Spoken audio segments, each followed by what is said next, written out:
Meeting to order. Please stand and join me in the Pledge of Allegiance. Oh, so wait, one moment. Thank you. I pledge allegiance to the flag of the United States of America and to the republic for which it stands, one nation, under God, indivisible, with liberty and justice for all.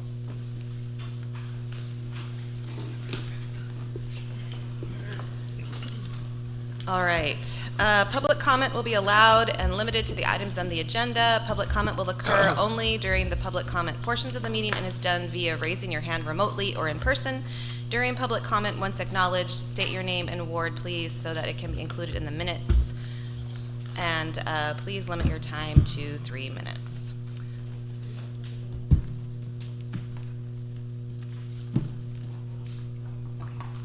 All right.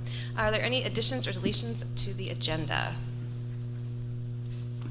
from the superintendent? None. Okay. Correspondence, we received 2 letters that were in support of eliminating the SRO position. And we'll go to public comment. Is there anyone in the room who would like to comment? Seeing no one, is there anyone online who would like to comment? Okay. All right, Amelia, please state your name and ward and go ahead.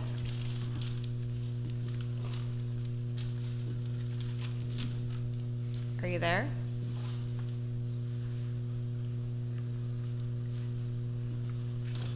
One moment.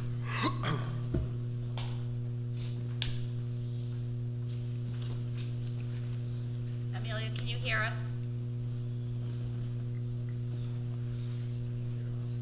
This is like how we said they could hear that way.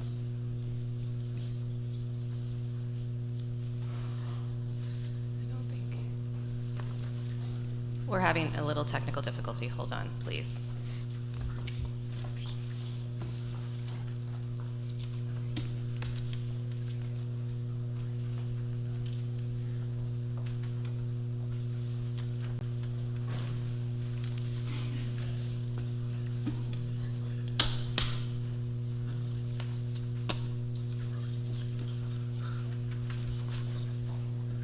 Amelia, can you hear us? Okay. She'll probably come back. All right. So we're going to go to Sarah.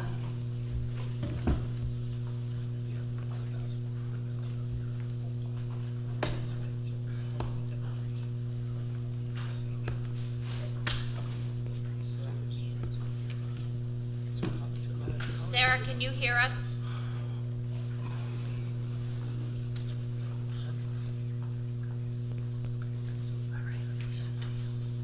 All right, so we apologize. We've been having all kinds of Zoom problems this morning. So we're still working.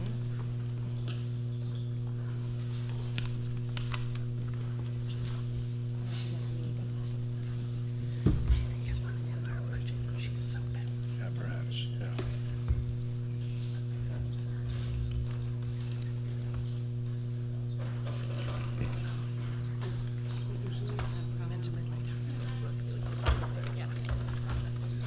Tyler, our panelists are speaking, but we can't hear them.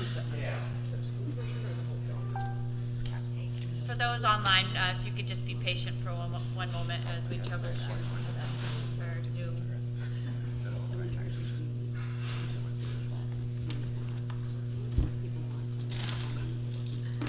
Yeah, I'm gonna give it like 5 minutes. Say it. And just that. Yeah. Otherwise we have to shut down the Zoom. Mm-hmm. Yeah. We don't want to do that.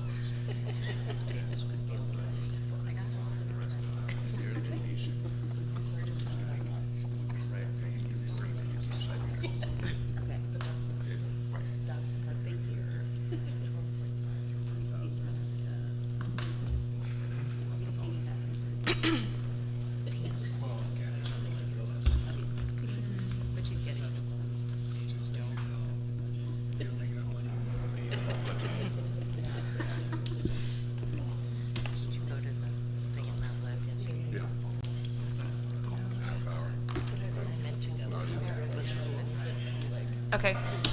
Sarah or Amelia, could you try speaking again? Personal space.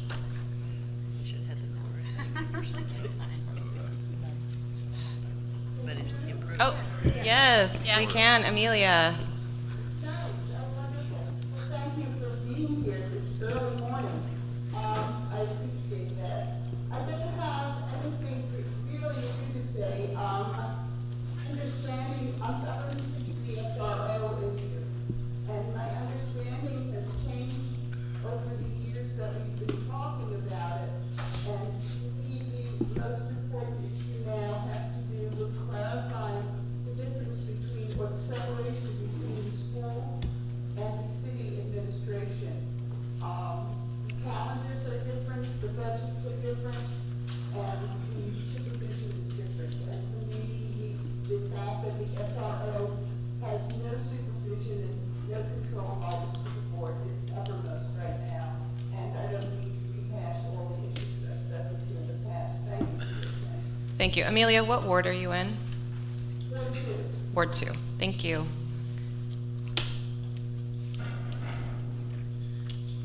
Sarah? Barely. Can you get a little closer to your mic? And we'll turn up our volume. That's a little better, yes. Yeah, sorry, my name is Deborah Ray. Good morning. I live in Ward 1. Thank you all so much for everything you're doing for the school district. I'm also committing it to urge the board to go to FES or a commission and invest those resources and more support services for the students. So doing that, district quality example of other schools in the strategy of prioritize both the inclusive and equitable learning environments. I would be more with legal obligations to ensure that our schools work with all of our students. And I think that the work of the SRO can be accomplished in a more equitable and effective way by social campus, while reinforcing intergenerational trauma by virtue of their condition. And you have specialized training in that history after that trauma to actually facilitate the hard curriculum. I mean, when we meet students where they're at, we create spaces where they can thrive, that our entire community as a whole, want that passion. So, thank you all for that. Thanks, Sarah. What ward are you in? 1? She said 1. Sorry, I missed it. Just want to make sure. All right. Thank you very much. Are there any other comments online? No. Okay.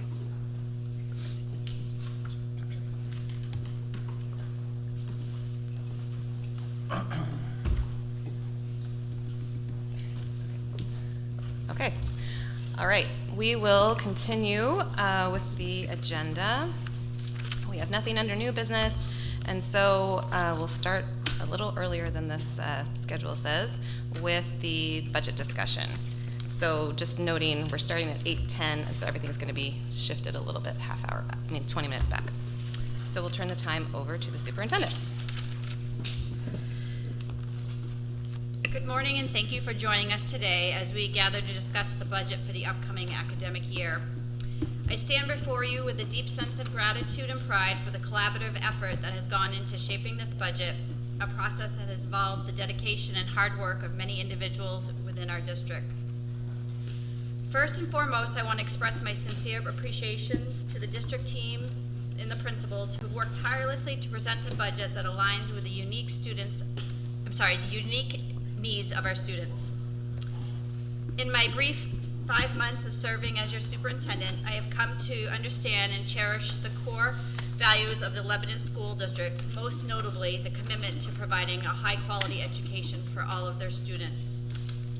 Our students are at the heart of everything we do, and this budget reflects our unwavering dedication to offering them a holistic, world-class education.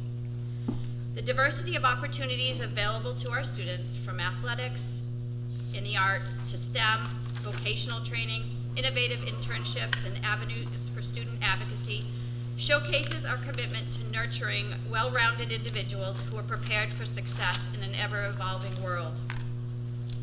I must acknowledge the incredible achievements of our students who, upon graduation, are not only gaining admission to the most prestigious universities, but also entering the workforce with high-paying jobs and sought-after skills. The success stories emerging from our district are the testament to the investments our community has made for the future of our children. This year, equity has been the central focus in crafting this budget. Our collective goal is to ensure the educational experiences at Mount Lev and Hanover Street schools are aligned, providing equal opportunities for all students. I want to extend my gratitude to Principal Whelan and Principal Roach, who have worked collaboratively on their budgets to help achieve this important goal. To Principal Smith and his team for ensuring that every student has an opportunity to find their passion, no matter it was, and participate in their school community. And finally, thank you to Mrs. McIntyre, who is looking to strengthen the middle school model to ensure opportunities are available to all of our students. This work has just begun. Collectively, we will work together to strengthen the student experience at every level, elementary, middle, and high school. As we navigate through this budget season, it is essential to acknowledge the changing fiscal landscape that our taxpayers are facing. We are fully aware of the economic challenges and uncertainties that have impacted our community, our state, and country. Despite these challenges, I want to assure you that our approach to this budget has been rooted in fiscal responsibility. Our commitment to fiscal responsibility is reflectful in the careful examination of every resource and efficiency within our district. We recognize the importance of maximizing the value of each dollar invested in education. Every line in this budget has been scrutinized over and over to ensure that we're making the most prudent and effective use of our resources. Our focus remains on delivering the highest quality education to our students while being mindful to the financial impact on our taxpayers. We understand the responsibility we bear in managing the resources entrusted to us, and we are dedicated to maintaining transparency and accountability in all of our decisions. Throughout this process, we have sought ways to streamline operations, identify cost-saving measures, and make strategic investments that directly benefit our students in their educational experience. As we delve into the details of this budget, I invite you to engage in a constructive dialogue about how we can continue to be responsible stewards of both of our educational mission and our financial well-being of our taxpayers. Together, we can navigate these challenging times and emerge with a budget that reflects our commitment to excellence and fiscal prudence. Thank you for your attention and your time. I look forward to our collaborative discussions on the budget ahead. Thank you.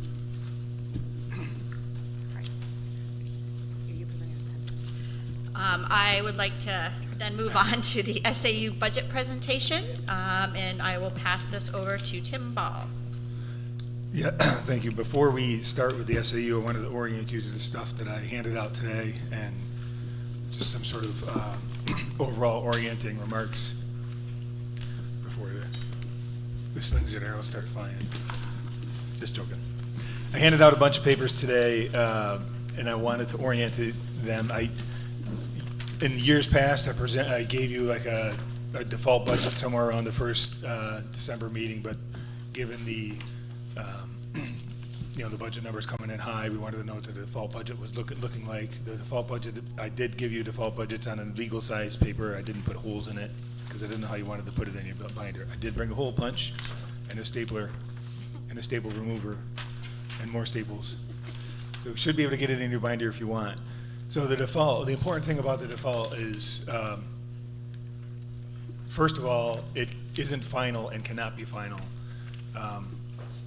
The default budget has the law was changed in 2018, so in the old days, for example, if you cut staffing positions out of the proposed budget, they did not come out of the default budget because it was based on the year you're in now.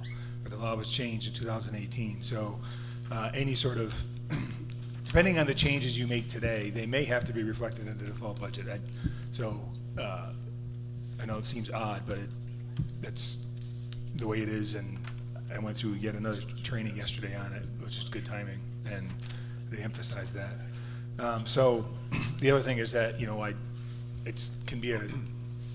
the default is kind of clear but kind of murky, and I want to make sure I go through it carefully again. Really, I usually get a legal opinion. How the default works is the number is the number, unless someone protests it, and then you have to be able to defend what you did. So But I do think that's pretty close to where it's going to be, and you can see it's about 1.1 right now difference. Revenues, I gave you a new revenue sheet. That's the big ledger page. I told you that we usually get estimates from the state. This week we did get estimates from the state, and it went up a little bit, nothing super significant. There was a question about money the district loses as a result of kids who are choosing the homeschool option that's in the state.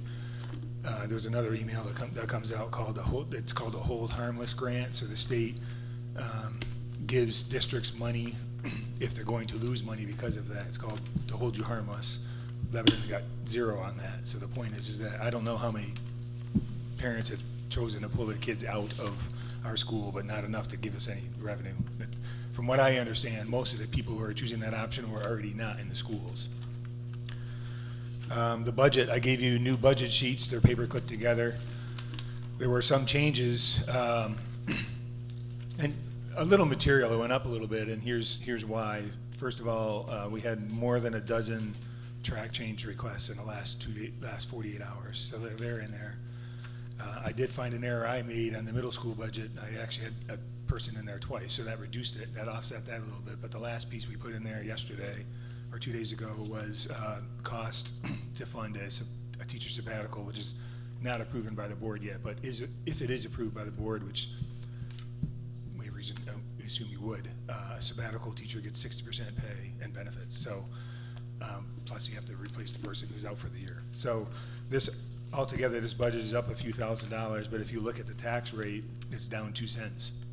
Hey, how about that? So the projected tax rate as presented today is $1.73 increase instead of $1.75. It's 8.98%. I believe it was 8.96. I can't remember what's in your books, but it's similar.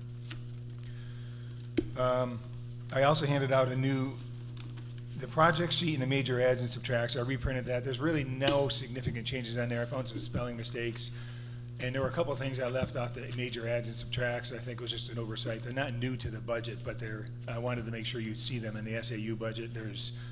We're carrying money right now for to begin the ELA curriculum change increase. And what's the other one? Oh, a cap reserve contribution, which you guys were aware of, but I didn't put those on the sheet. When I had to put it in your binder, I wanted to put them on there. All that stuff is already in the budget.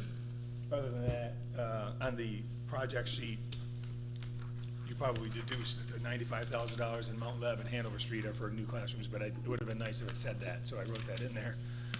I also renamed, on the major addition subtraction sheet, I renamed the network administrator in your binder. It says systems administrator, and the tech department, they're pretty picky on labels, so I wanted to get the right name in there. So I say that I just want to make sure you're aware that the dollar amounts that are in the budget were already in there. There's no change there. Just I wanted to give you the most accurate thing. That's my orientation. If you want to know, $1.73 in the tax rate is at a $500,000 house. 10 years ago, I was using $200,000. Is $867. So that gives you some orientation. Are there any questions, or I dive into the SAU budget? I guess I have a question. I'm trying to math very quickly, but you probably have this math in your head more quickly No, I than don't. I I can. have spreadsheets. I just want to make sure I have in my head as we proceed into this conversation, as I understand it, the difference between the default budget and the proposed budget as proposed on 11/18 is 1.121902. Can you just help me math on what that is in the tax rate, what the difference means in terms of the tax rate? I realize that's not a complicated math question, but it is before 9 a.m.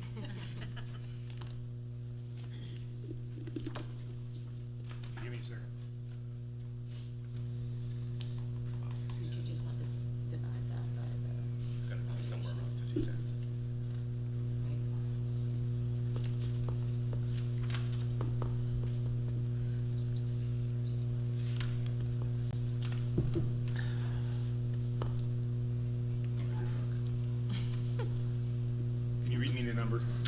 The difference Yeah. is $1,121,902.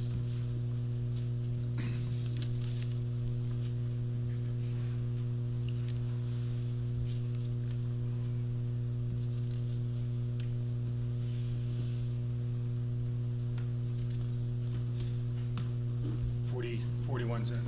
Okay, so just to carry that forward in terms of my mathing, on a $100,000 house, I realize we don't have a ton of those, but just for easy math, that would be how much difference?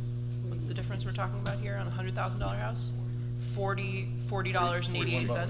$41, which means that on a $500,000 house, we're talking about a difference of. I look smart, but This is $204. This is why Excel was invented. $204. Yeah. Thank you very much. I had one more question, and just like, because this is the impact people feel, so I don't think it's elsewhere in the budget, but just going back like 5 years, what have been the increases year to year? If you look in one of your chapters, Yep. I think it's chapter 3. Okay.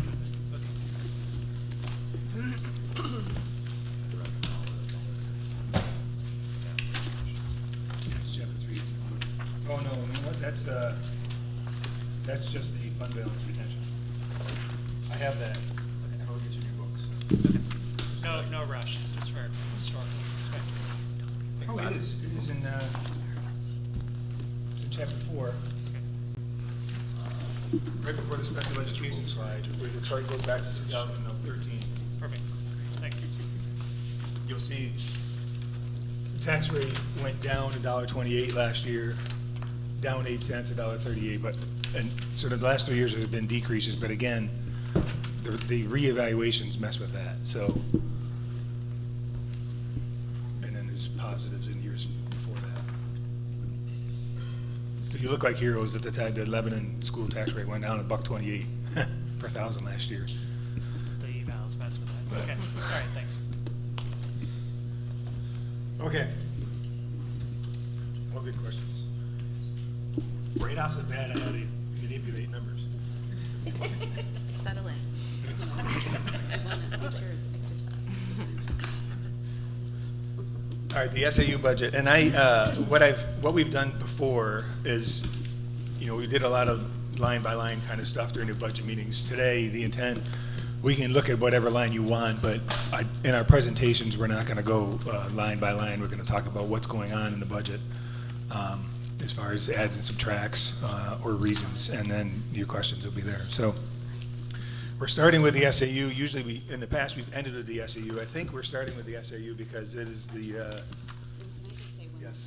thing? In the clipped thing that Tim handed out, there are new sheets that front these sections. Right. The clip one is a new, right, there's one for each school. And you line them up by looking at. Yeah, and so, The code at the top. Code at the top, so we're looking at the one that says all. which it's a is test to see if you paid attention during the chapters when I said that there's different numbers for each school. And it's at the back of your packet. So the says all. one, so it says 11, that's Mount Leb, 15 is Hanover Street, 16 is the middle school, 18 is the high school. Then there's one that says multiple items, that's just the way the pivot table works, that's the SAU and district-wide. And the back one says all, that's obviously everybody, everything. So we're looking at the summary, and on the front is function, and on the back is object. And we're looking at the summary for the SAU, which is the one that says multiple items.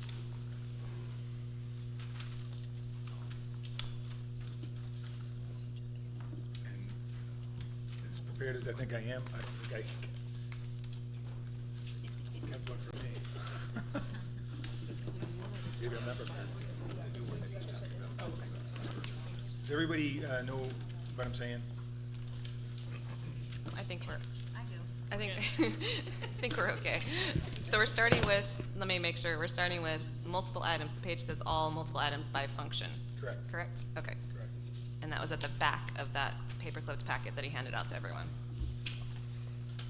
Excuse me. For the SAU. All right, for the SAU, the SAU is the building of the people in the SAU, but it's also everything that is spent district-wide that doesn't have a particular home in a school. So all the bond payments, for example. There are particular pieces of like special ed that are district-wide. Most special ed is in building by building, but there's some costs that Karen has to track that doesn't belong to a particular building, so that's in the district-wide. So district-wide is a catch-all. It is not just the 20-something people that work in the office, and that's important to know. It's all legal fees. It's all the ridiculous budget we have for the board. That was a joke. It's like tiny. Your salaries. I know you're getting rich on that. So what's new? So we're going to go right into what we're asking for, and this is the only building where there's an ask for anything super significant, and we think it's important enough that we left it in there. First of all, what's built in this budget is the putting on staff of a network administrator for we don't know how long, probably a couple of decades now. We've had a network administrator that's contracted, works for us 3 days a week, and does kind of behind the scenes sort of stuff, especially coming through the cyber attack this summer. Not that the network administrator provided bad services, but we just really see a need to have 5-day-a-week sort of coverage. And this is something actually that Pete and I, and especially Pete and I guess, had a conversation about 10 years ago, and it just, wasn't a priority. But we think the time is really, we need to bring that network administrator in-house. Because there was contracted money in there already, the net increase to the budget is only $15,000. So we spent about $90,000 on that contract for 3 days a week, and for $105,000 we can get someone, including benefits, that works for us 5 days a week. For human resources / I guess it's really human resources and the DDECIA. It's been a passion of mine for many years, and we've seen it over the last 18 months to 2 years, where the HR department is really starting to function the way I envisioned, and way I think most of you who have an outside job, you'd see an HR department function in your own organizations. Through the 90s up until 2015, we had a 20-hour-a-week HR coordinator who filed paperwork with retirement and healthcare and stuff. In 2016, I believe, the board did allow that person to become full-time, but it was still just a coordinator, meaning someone that filed paperwork, answered questions, but that was it.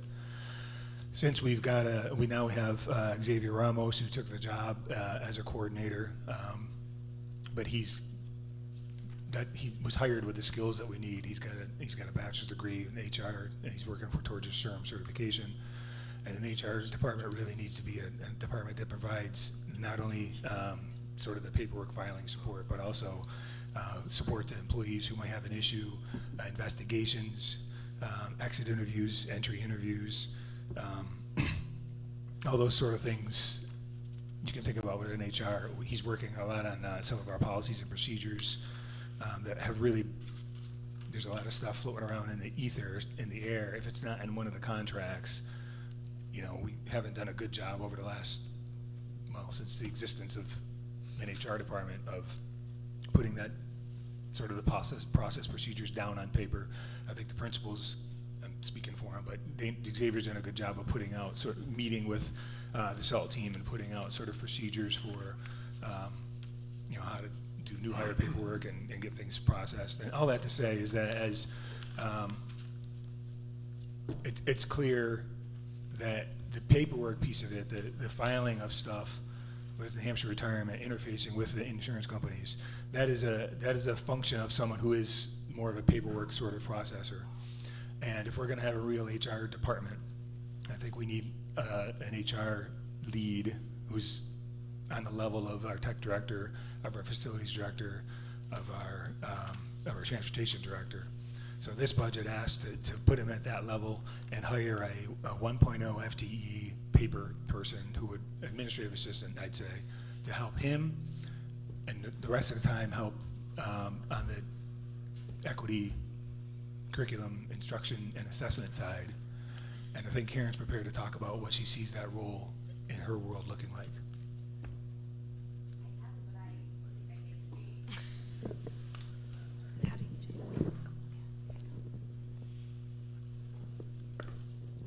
you.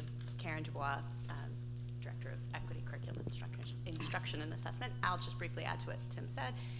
So we envision that this administrative position would support our HR department and my department as well. Over the last several years, as I understand it, prior to my tenure in the role, a number of things have been layered on to the position. So I have some regulatory connection to the New Hampshire Department of Education. I support curriculum and instruction, and then also support equity initiatives in the district. To the extent that we are pursuing those, I also have at the moment a number of administrative tasks, and as a result, there simply isn't enough time to adequately pursue our equity and curriculum and instruction initiatives. And another goal of the district is to make sure that we're fully taking advantage of grant funding that's available to us. In the last few years, that hasn't been the case. As we look to maximize our use of available federal grants, that's also something that falls under my purview. In aggregate, what that means is that I'll be better able to serve our students and our faculty with administrative support to increase the bandwidth that I have to pursue the grant funding initiatives and the curriculum and instruction and equity initiatives that we have going in the district. Yeah, and those of you who've been around a while know that there's been, 11 years ago, there were 2 administrative assistant types on that first floor. There was the person that was the executive assistant administrative to the superintendent, and then there was another receptionist kind of person who did behind the scenes, did a lot of PD. I mean, there's a lot of process that goes into someone taking a PD, not you get including POs, but more than just that. So those 2 people, one moved to a different position, one retired, one moved to a different district, one retired, and that was combined into one person. And then we had just that one person for a while. And then for a few years, we had this thing we called the data report specialist, which I think all in all was a win, just in my opinion. But, the supervision of it was kind of murky. And I think that we're dedicated to having a much clearer sort of supervision piece of it. All that to say is that with those retirements and with the no data report specialist, like there's a lot of paperwork and sort of processing behind the scenes that that really gets in the way of a director being able to do the director thing. And so we do think that it's not unprecedented, and it's actually a good idea to have someone sort of kind of handling a lot of that, sort of making sure that POs are done and making sure grants are written and just stuff like that. So that's our sale, and before you come at me, let me just finish what we're talking about. The last 2 things, the capital reserve, this budget, again, because it doesn't belong in a particular building, there's a capital reserve contribution of $200,000 at the board's request. That's, I told you before, that's a starting point. You can go down, you can go up, you can do whatever you want. The last thing that's in here that is significant was in the budget, but I neglected to put it on here, is we do have $130,000 in this budget to begin purchasing new ELA curriculum. Maybe those aren't the right terms, but we need to go down that path, and I don't know if you will have anything more you want to say about that. I can't speak to the curriculum. Karen, why don't you just explain where we are? I know this has had conversations in EC and then at full board, but for the Sure. We did discuss this in the Education Committee meeting this past month, but I'll just briefly summarize. We anticipate that some legislation will pass this year that will require us to provide a more robust foundational reading skills instructional program in grades K through 4. And at the moment, the program that we have doesn't meet those needs or those requirements. So we have a committee that's engaging in a review process to augment our existing ELA curricular resources. I'm happy to expand on that, but that's the nutshell version of it. Thank you. Other smaller sort of this isn't even really significant to the tax rate or anything, but we did increase the Opera House rent budget to $12,000. We had a conversation with the Opera House. It's been at $9,000 for many years. And we had a good conversation where they presented a spreadsheet showing that it costs about $1,200 a performance, I think was what it was. Every time we use the Opera House, it costs them $1,200, and the $9,000 was supposed to offset that, but we've been using it more. So this is a dedication that we would pay them more, but also we would probably have a conversation about maybe we don't use it quite so much for all. I think last year there was 14 events, so $12,000 would cover 10 events. So we think that that's, I mean, they're obviously a not-for-profit. They have a set of union staff that has to come in every time that we have a performance, even if we're just setting up band equipment. So we think that's important. There is $73,000 in here for an SRO, which you know about.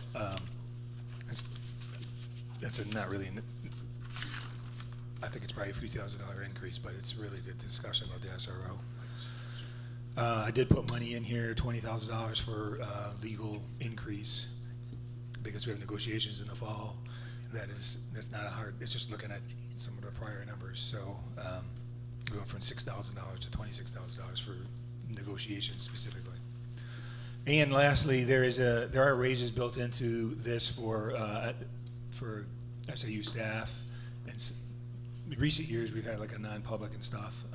We don't have to do it that way. So the way we just chose to do it this way is we put an increase in here, and we're prepared for different numbers if you want it. But for hourly staff, there's $1 an hour raise in here, and for the salary staff, there's 5%. And again, I have another spreadsheet where we can manipulate that, but we just thought it was a little more streamlined just to put it right here. So those are the big changes. Other than that, you're just talking about healthcare, you're talking about level staffing. All the maintenance people are in this budget because they don't belong to a building. We have 5 positions.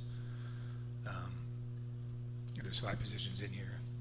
If you look on that maintenance line, it looks like it's an increase, but that's only because we have 3 people on staff right now, 2 vacancies, and I had to move $40,000 out of that line to pay for some stuff we did at Mount Leb that wasn't budgeted at this time last year because we didn't have a facilities director, and it was just Tim making the budget. So although it looks like an increase on that line, really it's 5 people to 5 people, and this year we just have 3 people. So there's no increase asked for there at all. And I don't know, honestly, I don't know when we're going to be able to fill those, but we need them. So I think that's my spiel, and we're open for questions. And I'm not open for questions, but everybody else is. So. Wendy, can you get the mic? Wendy, can you get the mic a little bit closer to you? People can't hear you. I know, but they can't hear you. So you mentioned a data support specialist position. Is that, it sounded like it wasn't filled. That was taken out of the budget several years ago. Okay. I don't know how many years, but it's been a couple years now. Okay. It didn't sound that way. Sorry. And in the past, when we've done staff at the SAU, we've had a sheet to sort of look at those things. Do we at least, even if you've included it in the budget, do we have some kind of sheet that we can look at that details those amounts? I have that same, well, she's talking about a different spreadsheet. I did not hand it out to you. I could print it out probably, but I didn't find it. And a reminder of like what we've done historically in the past. Oh, geez. No, just I don't remember what we. So this is it's a version of what you looked at last year. So Yeah. the blue is what's in the budget. Can we get The black is blacked out because I just used last year's and got rid of columns I didn't want to carry. So if we can at our break get a copy of that just so we have Okay. some idea of those numbers, that would be great. Okay. MJ, sorry, go ahead. So I guess I'm a little confused that if a system administrator with benefits costs about $105,000, you're also proposing that administrative support costs $105,000. So what is the actual salary? It seems like we're asking for somebody that's higher than administrative support for that position.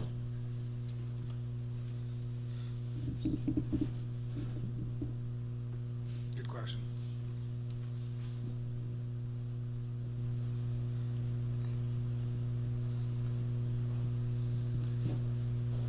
That goes back to Wendy's looking at what we're paying other people in the building.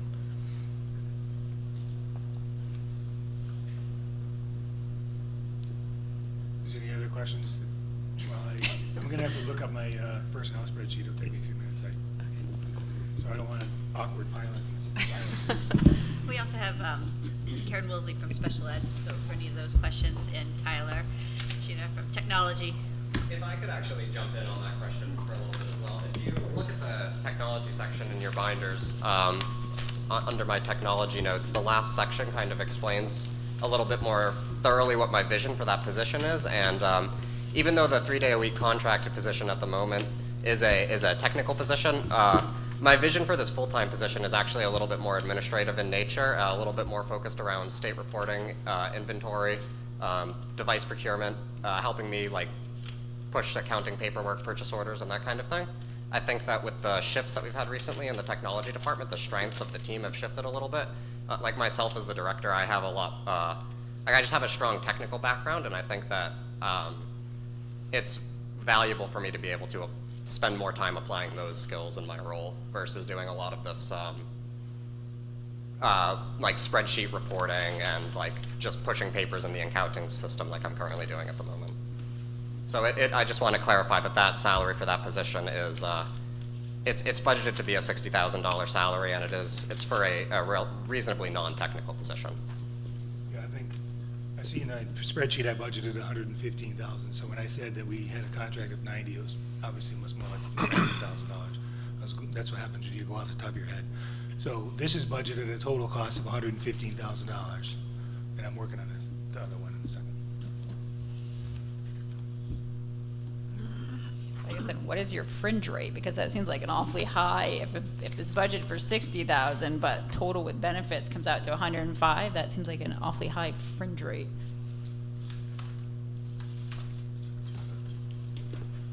Yeah. One question at a time. So I don't have a rate. I put in, I assume a family plan, so I don't do like a times 25%. So the proposed admin assistant, we have at a salary of $52,000, which would be in line with what the other admin assistants make at the SAU level, in that range. So for a total of $105,000. So family plan is budgeted at $37,995, so $38,000. And then retirement is a set number. It's 14%, I think, 14.9. FICA and Medicare is the same for everybody. And life and disability is, I mean, you're talking a couple hundred, not even $200. So that stuff is not really relevant. It's really healthcare, New Hampshire retirement. So for this person, it's a $7,000 retirement contribution, for example. So those numbers are significant and they're not negotiable. And then there's a 403B contribution. We do have a 2% match for SAU staff that the board authorized, I think, 2 years ago. So did I hear you say it's $37,000 per year for family plan? 38. For the SAU staff has a slightly different plan, and the district pays 90%. So with the teachers and the paras, they pay 94%. For most administrators, they pay 80%. And so the SAU staff is kind of right in the middle. The district's paying 90%. So am I right in that the sort of proposal is that the HR admin may pay for itself in terms of increased grant funding potentially? I wouldn't necessarily say that. I would say that we're looking to maximize our use of available grant funds, which again hasn't been the case in the last several years, and that's one component of the value add for the position. I wouldn't say that it would. I wouldn't frame it as paying for itself. Amy, do you want to add to that? Yeah, I'd also say too, strengthen our HR department. We can be better data driven, so we can look to see why people are leaving. Looking at our current job description, because there are costs to replace employees and to train employees.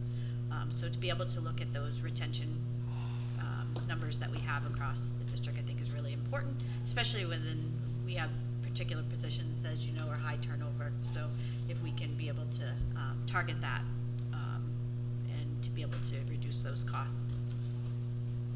Does that answer your question? I mean, I like the answer. I know. but it doesn't answer. Just want to make sure it's answered. Other questions for Tim?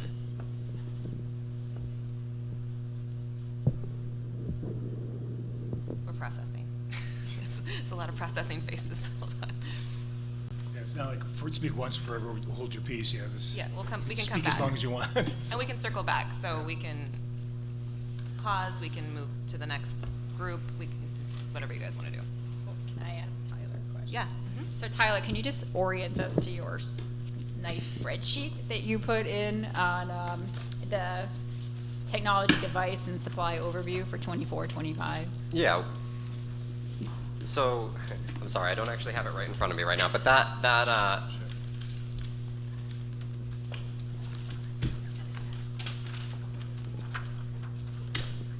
We're sharing, that's fine. So tiny. Okay, so that top row is about the number of instructional staff devices that we're looking at and replacing in each building when that year comes up in the life cycle replacement. The top number, like the 78 for the high school and the 46 for Hanover Street School, those are actually instructional staff laptops that are assigned to specific staff members in each building, whereas the projector computers are devices that are assigned to each classroom for the purposes of running the display set up at the front of each room. That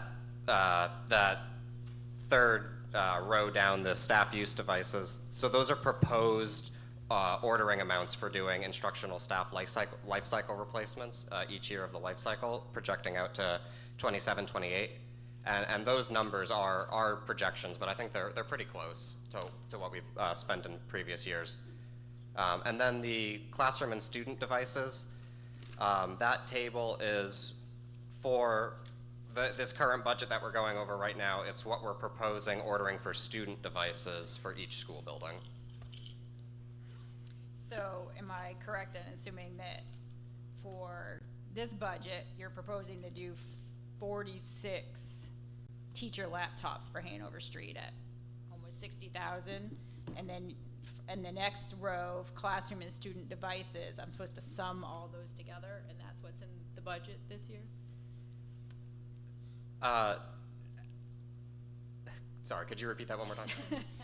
So in the budget for teacher laptops, the proposed budget for Hanover, we're proposing that for next year, we'll replace 46 teacher devices, which Correct. would be attributed to the Hanover Street School. Correct. And then we move down to the next line where it says classroom and student devices. Each of these schools needs what is here, so we really are looking at the grand total of these four that are there? Correct. Okay. And each of those student device items, those budget numbers live in the equipment line under each school's budget, whereas the teacher devices generally come out of our technology lease line.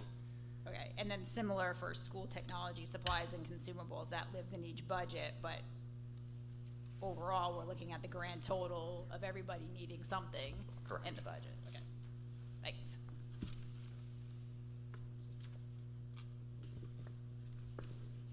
If I might, I just want to circle back to the question about the admin position and grant funding. I've just done some quick maths, and I would say the potential to recapture additional grant funding that we haven't deployed fully.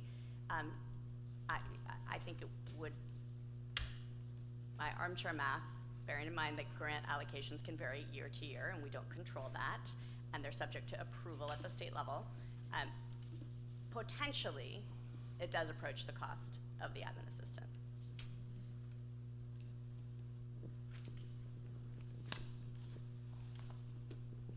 I would say just to piggyback on what Amy said about data and stuff in the HR world, I would say just observationally, sharing an office with Xavier, there's a good portion of the year where nothing higher level like that has time to happen between like the end of April when open enrollment starts to roll through new hire period, which is, it goes right up until August. He's slammed with just having people fill out paperwork, fingerprint, getting stuff to New Hampshire retirement, chasing things down for New Hampshire retirement. it's remarkable to watch, you know, and hopefully we can get a handle on whether we have a high return rate. I actually don't think we do, but I don't have any data for that because of things like this. But in any given year, we're usually hiring about 40 to 50 people.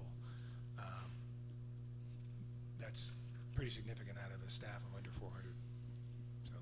So with grants, as they flow in on the revenue side, you know, obviously it's not earmarked specifically to cover that position, but is there any limitation on how we, like, so are grants required to go back to taxpayers, or, you know, like, if we have excess revenue in that specific area, like, how?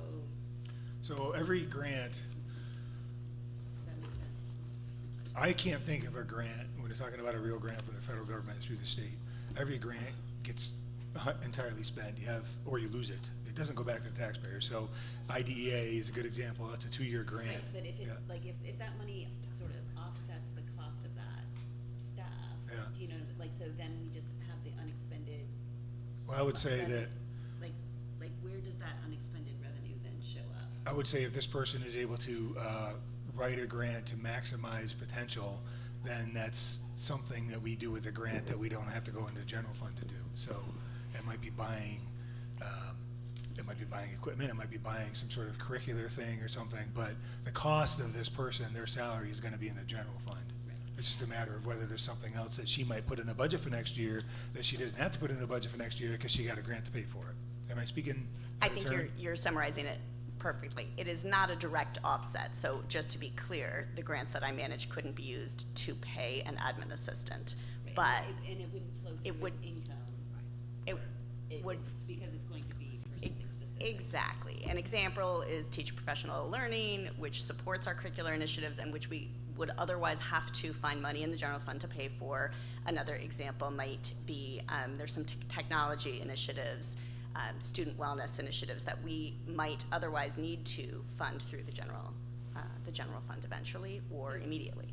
So, in some ways, things that aren't in the budget already are sort of what you're looking for grant money for. Some of those things are Currently, reflected in the budget and might come out, but again, because it's all potential grant funding, I wouldn't want to be promising that in any way, but I want to be clear that there's a potential significant value add here if we're able to maximize those dollars. Karen, how much title funds did you turn back to the state, or just historically? So an Not example- you, the none. district turn back to the state.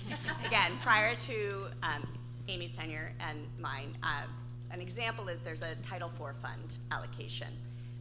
Looking at fiscal year 23 and 24, which are still in play, those 2 years of that one grant total $96,000, which we have been over the last few years declining to pursue. Again, I wouldn't want to promise that we can fully maximize the use of that $96,000, but we certainly endeavor to try. And that. Lebanon playing field and grant them, as well as the families from sending towns who tuition their students our way. We are grateful for that support and understand fully that without their financial commitment and endorsement of our programs, the education we provide would look very different. We are also aware of the good work being done at the elementary and middle school levels, preparing our kids so they can achieve at such a high level. We truly believe it is a team effort, and we certainly recognize and appreciate it. Our Extended Learning Opportunity Program is alive and well. The STEM internship program with Hypertherm Fuji is now in its 5th year. How many students do we have? We've had a few more than 8 because our partner school typically doesn't fill it. This year it's 8. This year it's 8. Last year it was more.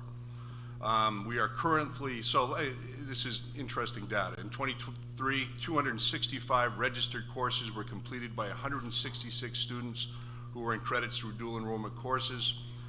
So our kids have pathways outside of the high school that allow them to earn credit and set themselves up well for success at the next level.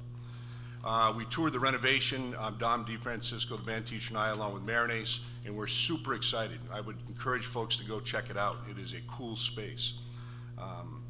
So we're excited about that. And it's on schedule. And we're going to have wonderful landscaping out front, I was told, as well. Again, this year we made every effort to make our budget process collaborative and transparent. The The numbers below are the cumulative budget totals not tied to salary and benefits for each of the last several budget cycles. They include requests pertaining to supplies, equipment, textbooks, etc. from each of the academic departments, as well as school counseling, athletics, library, special ed, and school-wide lines. So I don't know when, maybe next year we cut it off, but it's just data for you. And so I think it shows that we fluctuate, that we certainly don't have a fixed budget every year, that we start from zero as best we can, and we build the budget. And as we'll explain, when we need things, we ask for it. When we can eliminate them from department budgets, we do. So kind of interesting that we're operating with, let me do my quick math here, $60,000 or so less than what we were in 2013, 2014. So efforts have been made. The section of the budget prepared by LHS is $572,618. That's down 3% or $18,000 from last year. There are no substantial additions to our budget lines. However, our budget did go up, and so we'll explain that. A few things of note: regular ed contracted services are up by $5,000. This includes more students opting to take the high set and more community involvement in our classrooms, bringing folks in to contribute to the learning of our students. Supplies are up $6,000 due to rising costs. Textbooks are up $10,000, mostly resulting from needs to replace aging text in world language, English and social studies. Technology is down because of the cycle established by the tech department with predictable new purchases for Chromebooks, laptops, projectors, etc. And that cycle has served us well. Our furniture line is down more than $10,000. Our classrooms now reflect the arrangements we prefer after the pandemic, and we anticipate that line continuing to remain lower than it has been in years past. Total budget. The increase to the high school's overall budget for the 24-25 school year is $1,116,196, or an 8% increase from last year's budget, for an overall budget, and I think it might be a little more than this. I think Tim told me it went up a bit, but didn't give me the number. Every once in a while he likes to keep me guessing. But it's not much more than that, I don't think. You will see an increase in the LHS wage line because of additional special ed faculty and staff hired this school year in order to meet requirements outlined in the IEPs. Increases in the cost of health insurance, cost of services, and out-of-district placements, as well as consumables such as heating, fuel, electricity, etc., have all had an impact on the bottom line. Of course, as we all know, the bulk of the cost to operate the school is attached to personnel. For the last 9 years, we have been vigilant about identifying areas where FTEs can be reduced when it is appropriate to do so. We have fewer classroom teachers now than we did in 2017, 2018, with 35 more students now in the building. Beyond the classroom, we feel that the number of counselors, special educators, and other support staff are staffed appropriately to meet student needs. That being said, we are looking for opportunities to perhaps reduce due to attrition, and those are conversations that we anticipate having in the next couple of months. We did add a 1.0 FTE social studies English teacher in 22-23 because our class sizes are up, and we brought that to you folks in both those departments, and our projected enrollments are supposed to be 660 in a few years. We have 30+ classes in the building as of October 1 with less than 10 students. The vast majority of those classes are in world language and performing arts, as well as foundation level math and English classes where individual attention and the greatest amount of support is needed. We also have 30+ classes with over 20 students and 10 classes running that are over the max. And so, you know, it's a wide mix, you know, and always as we indicate, we want you to come into the building and walk our school and check it out and see how those classes operate. And I think it's important to see that in person. The disparity in class size is a result of the wide range of student ability and the need to meet students where they are academically. We have kids who breeze through high school academically and find it easy and pursue all opportunities for rigor and advancement. We also have students who really, really struggle to get through the day academically. We feel that we have the staff to disperse to take care of those needs. We do have some teachers with smaller student loads, but some of those teachers are also required to have 4 preps, which is no easy task, in order to accommodate the diverse academic needs among our students. Athletic and co-curricular programs we offer students are not inexpensive either, and we recognize that. However, we feel they are essential to students who participate. Over 70% of our students do that. And when our students are involved, they tend to be more engaged academically and are better citizens in our building. And we have 1,000 examples of that. We strongly believe that these constructive pursuits are fundamental to offering our students a holistic educational experience. Our coaches and advisors offer another layer of support for our kids, offering advice, input, help with student accountability, encouraging them along the way, and influencing students in a positive fashion. We just went through, over the last few years, we've lost several veteran coaches, and Mike really has done, and we celebrated in the paper for this, which is always good, hiring a new batch of coaches that we are excited to put in play. So that's a pretty cool thing, that people want to come here and coach and work with our kids. It's important to note that we offer programs and hire coaches based on student interest. For example, there are years that there are enough students interested in playing girls basketball that it becomes necessary to hire a reserve coach in order to offer opportunities to participate for all those who are interested. Along with that commitment to ensure that all who are interested in participating have a chance to do so, there are expenses associated with bus travel, referees, extra uniforms if necessary, etc. And those things cost money. There are also years where numbers are low enough that we don't run a third team, and those costs go away. And that same kind of formula applies to clubs as well. We have a finite amount of money that we can spend on coaches' salaries and advisor salaries, and so we have to be careful as we look at that grid to make sure that we can distribute them to coaches and advisors where kids are participating. We have a committee that you're aware of that does that every year. With regard to adding new teams and clubs, we follow a formal process which is also influenced by the stipend schedule that you folks are aware of, with an allotted amount of money that is a result of a negotiated collective bargaining agreement. So I just said it twice.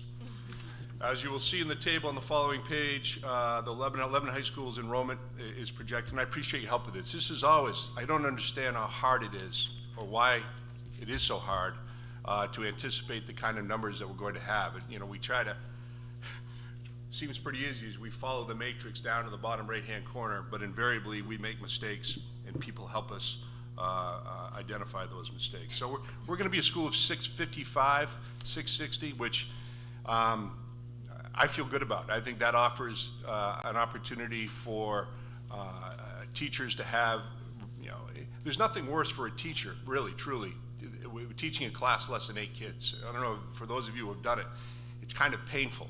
And so that's not ideal for us. And so we want our kids to have access to their peers in these discussions.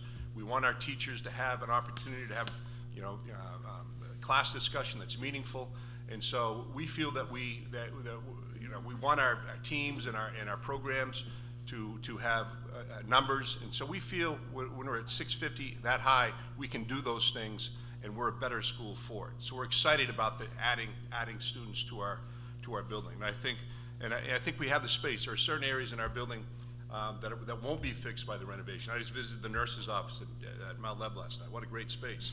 Our nurse's office isn't such a great space, and so and it's a busy place to be. But you know, we have the infrastructure to absorb those kids, and I think serve them well.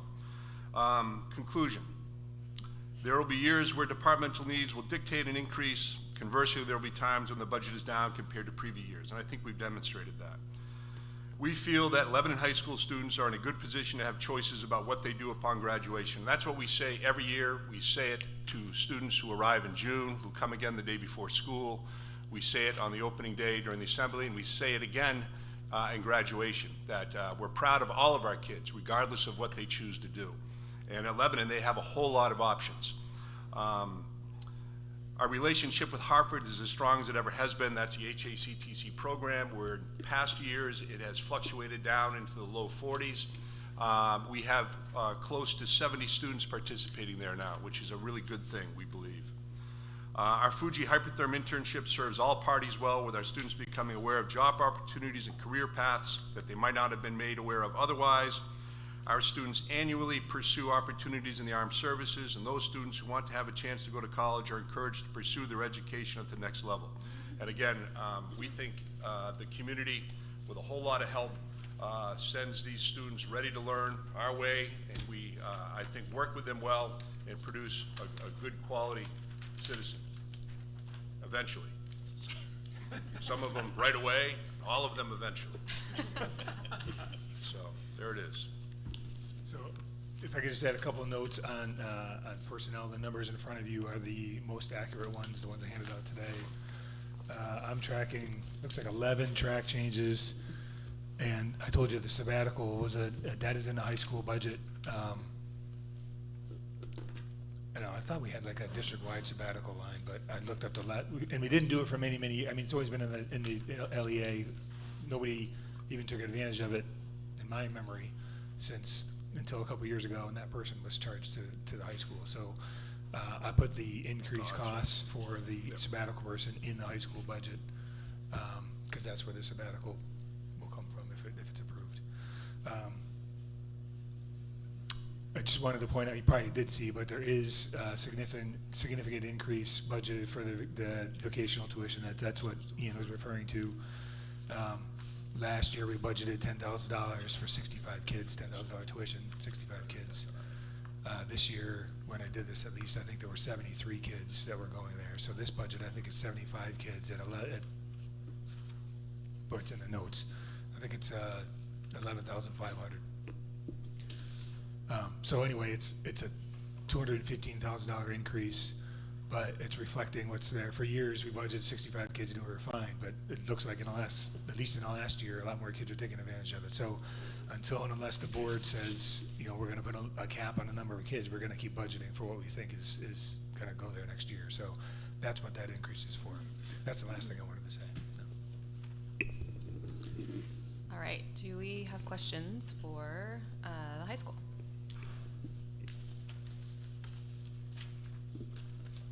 I have a question.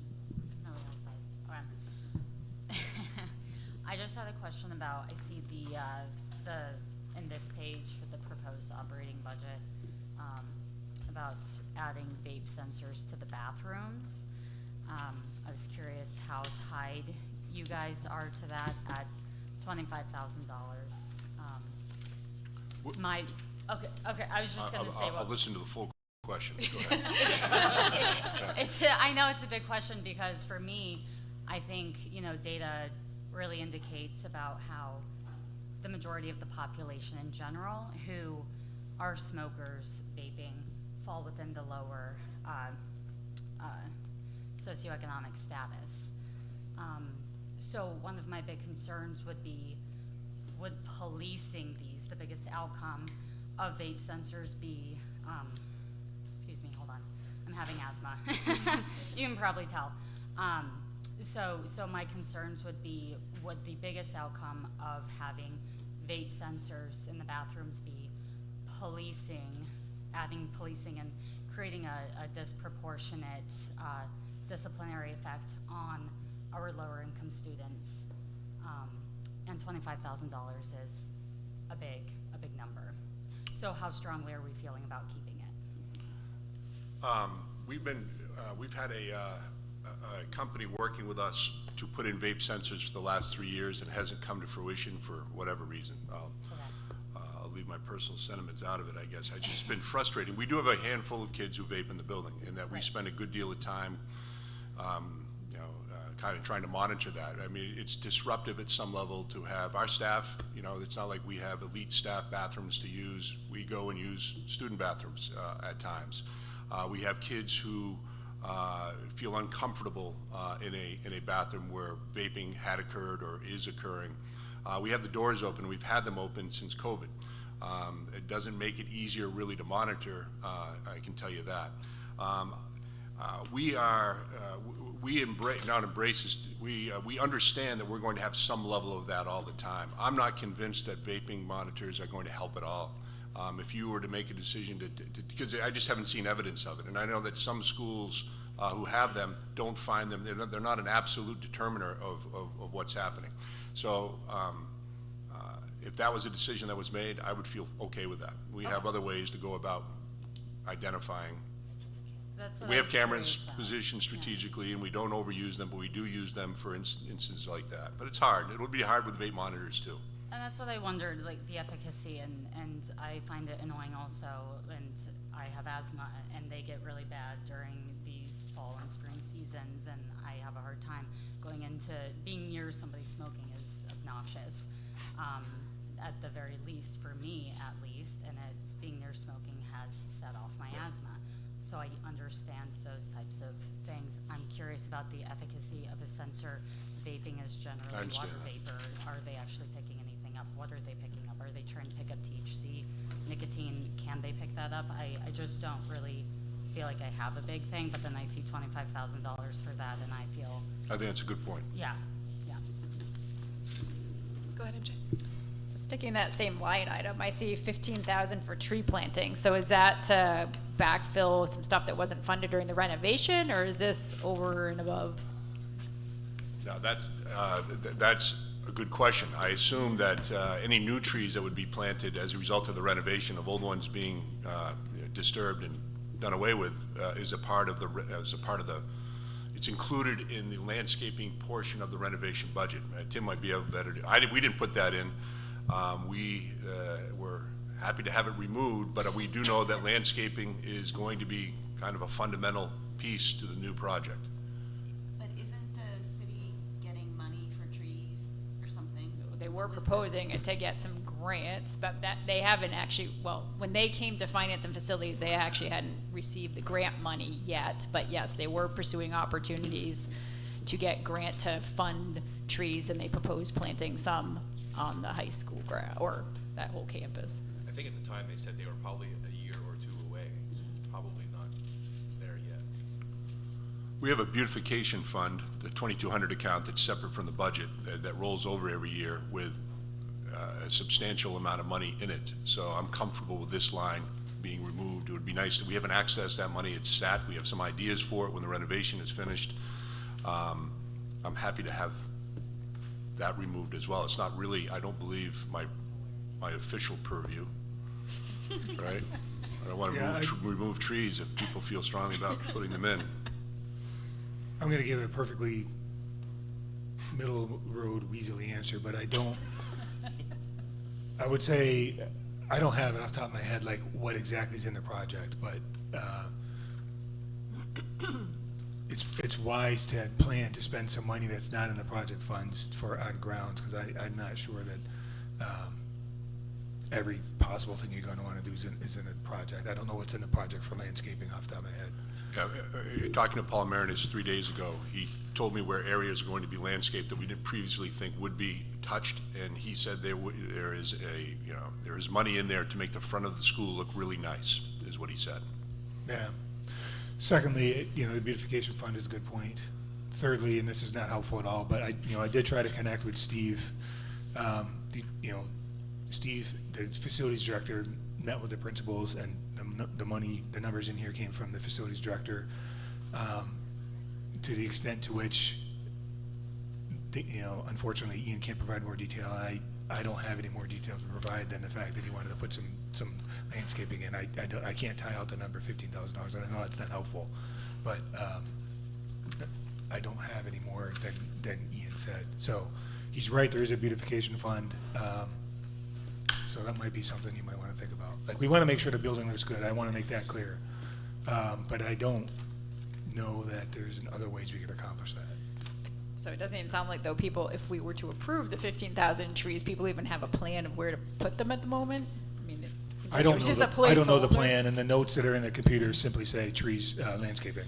So To be honest, I don't know where we'd put them. I mean, there's a tree that hugs right up to the back of the building. They removed two, unless they plan on putting one in as you face the building. So I would be comfortable, and again, that's not what we're doing right now, but if we can go back and take a look at that and I'll play the role of the Lorax here if I need to. I think it's short-sighted to think about hacking away at the tree numbers right off the top of the bat, because I think the high school is pretty bare, and as the presentation that was made to FNF has pointed out, it is one of the worst heat islands in Lebanon. Trees have been proven again and again and again to be extremely positive for all human mental health and physical health. And I think $15,000 is frankly a pittance to what should be provided to the students in that school in terms of access to outdoor space that is attractive. So I don't like, frankly, I don't like picking away at the budgets, you know, little teeny tiny piece by little teeny tiny piece. I'd rather have a sort of overall view of how the team has looked at spending its money. But I think if we're gonna pick at something, I would push back reasonably hard against it being trees being removed, especially at a very reasonable rate. That's an investment for decades at a absolutely incredibly small price. I think when you go to the grounds at Mount Lebanon, which have beautiful trees that the kids play under and interact with on a daily basis, that is part of our heritage in New Hampshire. That is part of what we should want for our kids, is that they have access to beautiful natural space. And I would not like to see things like that being cut out of our budget without a lot more thought about what it is that we're prioritizing at a very low rate relative to the rest of the budget. Let me just add a little context. I'm trying to recall the conversations I might have had with Steve earlier in the process. I too appreciate trees, so that I'm looking for opportunities to whittle down the budget appropriately. But I think those trees might have been identified for the parking lot. That parking lot is a terrible wasteland of asphalt. We've said that here for years, and I thought there was some plan perhaps to put islands of trees amongst the spaces. I don't know, Tim, maybe I'm... Well, I mean, I hate that we're not crystal clear on this stuff, and I apologize. I don't really know if there's a way to be just in the situation we're in with staffing and stuff, but the new parking lot design did have a lot of trees and some islands, but outside of that, like we're not going to be able to put in any islands with trees unless there's a major parking lot redesign, which is not in the card. So that is, if you saw the plans of what it was supposed to look like when it's done, it was beautiful with lots of tree space. But in the interim, we're looking to maintain some of those fallen and structures, and that's about it as far as parking lot goes. So. To MJ's point, though, I think it would be helpful, for us to know what is actually covered in the bonded landscaping, right, so that we know that going forward. I don't know, I mean, I think there was maybe at one point a big dollar amount, but we haven't ever seen that broken down, so that would be helpful. And clearly Paul has a plan, as he was communicating to Ian earlier, so I think if we could get information on that, and then have a plan for this, instead of just money for trees, but a plan. I agree, we want the trees, but where are they going and what are we doing with them? And I think, and how does that coordinate with what's already happening for landscaping? I think that would be helpful to know. I have a question. So the city also has this initiative of beautification of Lebanon, and they're targeting a lot of those hot spots.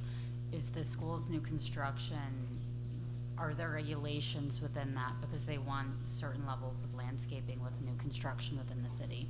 And is these trees part of staying within what Lebanon wants for these plans? Well, I think what Lebanon wanted, no matter what, was more trees on there, and that was kind of the presentation to F&F, and they were willing to help find a way. But I think, as Tim mentioned, part of it was when we approved the renovation project, we ended up having to cut out the parking lot redesign, and so it was just going to be foolish to go plant in trees and then fund the parking lot redesign, and a little bit later have to dig the trees back up. Okay. So I have a question, or a couple. In this budget, do we have, or in the bond, do we have money for furniture for the new spaces? Yes. Okay. And I know that I've had a conversation with a couple of you about busing for Nordic. Will that go back into this? So my understanding it's not in this year's budget, but will it go back into next year's budget?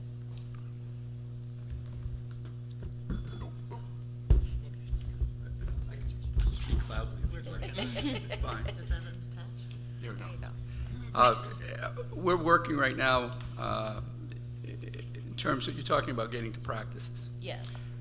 Well, there's a couple of things, and it's okay because we traditionally done it. We don't provide transportation for alpine or ice hockey or any of those folks, and I understand for us to have this program, we have a large number of students that don't drive, so they have to provide a way to get to Oak Hill or Plainfield. The coach and I are working with the transportation people. We may be able to function even this year because of the availability of one van, the vans that we now have. We want to use the 15-passenger van for some of our sports that are smaller. But also it'll allow our coach with the second van to perhaps put the skis in and provide some transportation for some of the younger folks that can't get there. It isn't in this budget, but it's something that certainly Oak Hill is about the same distance as Plainfield, so the same issues are there in terms of getting kids there. One of the big problems we have is availability of a bus driver. What happens is if we can't get our kids out of the building to get to Plainfield, if we can't leave until 3:30 because we don't have a driver because we perhaps have 2 or 3 games that we have to transport our kids to, then they get there at 4:15, it's dark at 4:45, and we turn around and come back. So from that standpoint, that's an issue. I think to do it right, we need to figure out a way to be able to get our kids leaving at 3 o'clock so they can get themselves, or 2:30 or whatever it might be after academics, so they can get themselves to practice and actually have some time. Now the other thing that's kind of unique is Oak Hill, which is where we're proposing to go this year and next year, they're putting lights in, which would allow us at least a couple of nights a week to leave at 4 o'clock when most of our bus runs are back, and we'd have more availability of drivers in order for them to be able to practice and not run into that, it's dark and time to go home. We'd actually be able to hold a full practice up there. So the ability to use Oak Hill gives us more flexibility, even if we don't have the drivers or bus ability. Does that answer your question? I think so. I guess the curiosity is, how did we provide it before? And then I know COVID really messed everything up. So I guess I'm curious about our struggle to go back to sort of a normal practice. It has to do with numbers of buses and That we availability currently have. and drivers. Yes, our issue is, my priority is if we have games, we need to use our bus drivers and our availability to get there.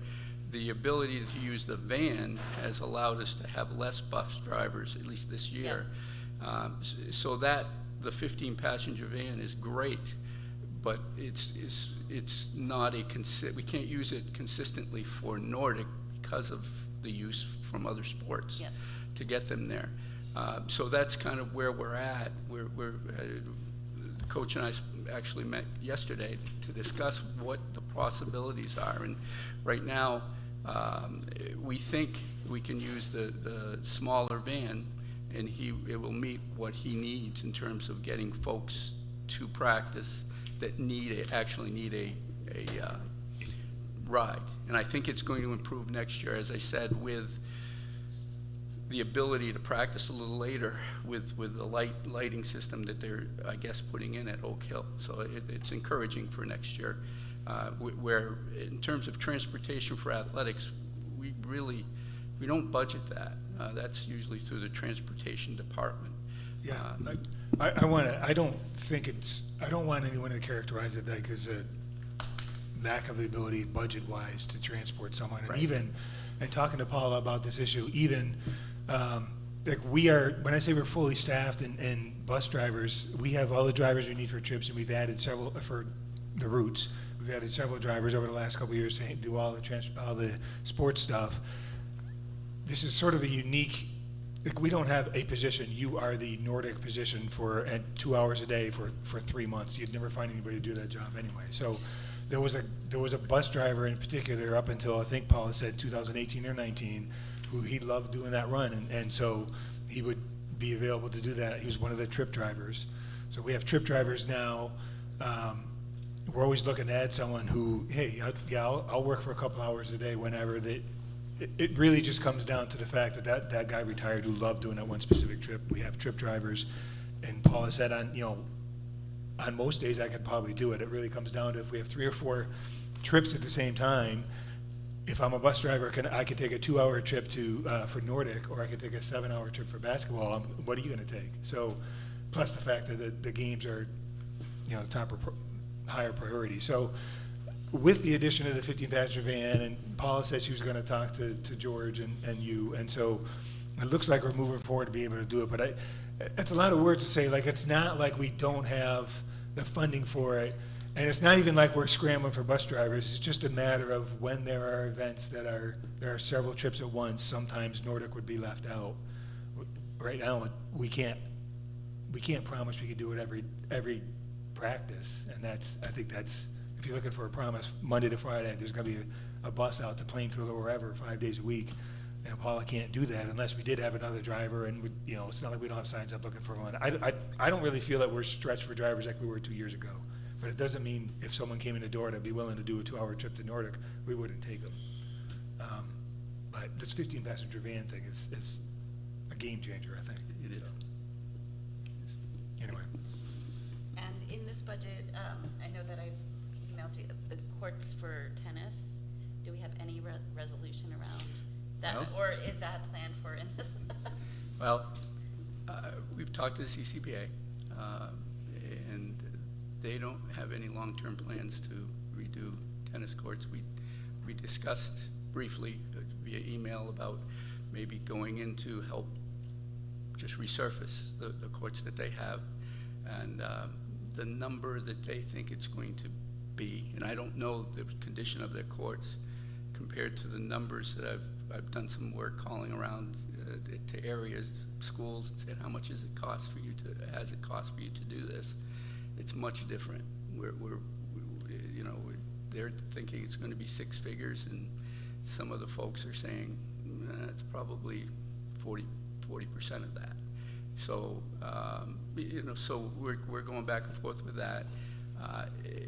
We ran into a bit of an issue last year, even with all their work trying to patch the cracks, and they're not little cracks, and doing everything and sawing trees down because they're overhanging, all those kinds of things. They did a good job for us, but there was a quarterfinal match, or I think one of them, where the coach came and said, I don't feel safe putting my kids here. And so, we went through that whole process. And so we've reached out to as many places as we can, including the rec department, some other areas. And we found that Maxfield, we put into a Maxfield property. They have 4 good courts. They're willing to rent them to us. It's just a matter of days. What we're planning on doing this year is putting one team there one day, the other team using the recreational courts behind the SAU, and just flipping on a weekly basis, or making sure that before a match, the team that's playing in that home match is able to use the home courts, that kind of thing.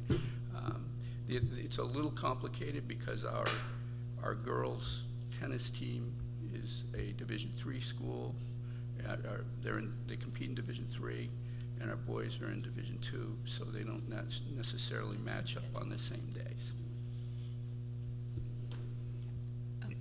I have a question, then I'll leave you. I have a question about enrollment and class size. So in the bullets in your narrative, it says you have 30 plus classes with over 20 students and 10 classes running that are over the max enrollment. What does max enrollment mean in those instances? So we have a spreadsheet that determines, and there is some level of discussion about what the max enrollment in an English 9 class should be, or in a writing class versus a shop class versus a lab class in science. And so they are predetermined maxes and every once in a while we'll float over that in order to make a student schedule work, but that's what it is. So I think a lab class in the state of New Hampshire is 24. We don't have any more than 14 in woodshop. Yeah, American Studies Honors I think has 27 kids in both, or 28 in both of those classes. So that's. So they're variable and they're based Depending on the department, depending on the curriculum, that's how the max is determined. And are they also dependent on the physical space? Less that, I think, although I think the standard, if I'm remembering correctly from years ago, the recommended size of a high school classroom, even just a social studies room, is 800 square feet. And we have a whole lot of rooms less than that. Okay. It's tight in a lot of our classrooms. Okay, thanks. Go ahead. Can you just talk about your comfort level with the reduction of 1.4 FTE in special education? Because I found that kind of curious, seeing how the district as a whole is being hit with higher special ed costs, and it appears to be happening at your school as well. So I'm curious how you came about the reduction.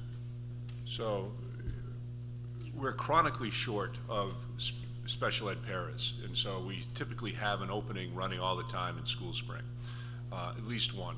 And so we asked our special ed coordinator in the building if we could reduce by, I believe, the number of positions that are unfilled more or less at the moment.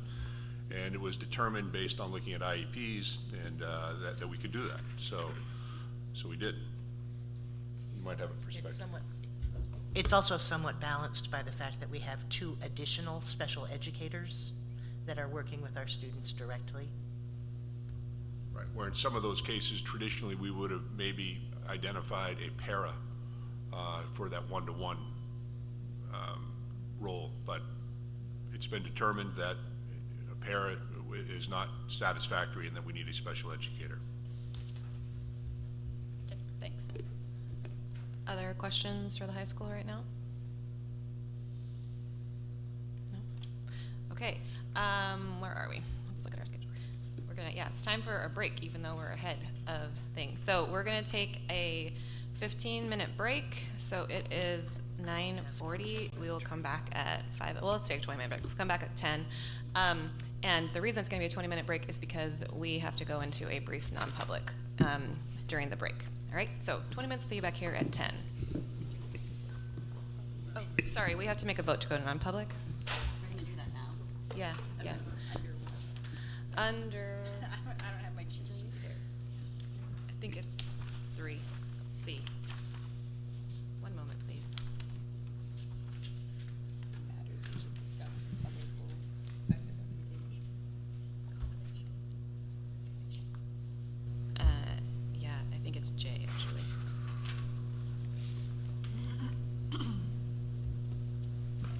Yeah. Yep, and then we'll do roll call. Make a motion to enter non-public under New Hampshire RSA 91A 32J. Second that. Okay, motion by MJ, seconded by Steve, and we have to do roll call, I believe, because it's non-public. Kevin? Yes. Steve? Yes. Jessica? Yes. MJ? Yes. I'm a yes. Wendy? Yes? Tia? Yes. All right, thank you all.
Okay. So we are still ahead of schedule, but less. So we're moving into the LMS budget presentation.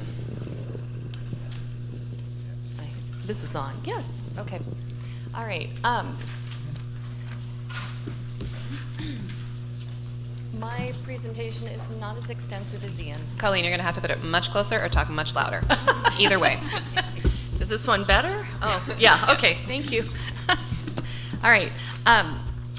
My presentation is not as extensive as Ian's. However, I will do my best. So I want to thank everyone who has helped in creating this budget. My staff has done a great job telling me what they need, why they need it. Admin team, school board liaisons, superintendent, business manager, I appreciate everybody's help in talking it through, putting it together, that sort of thing. I did say that we are not requesting any additional staff, but I am requesting a crossing guard for the crosswalk on Route 4. Our projected enrollment, we've had a dip in enrollment for a little bit, so our classes have been in the high 90s, and next year it will bump up to 105, but we run about 100 students average for 5th and 6th grade.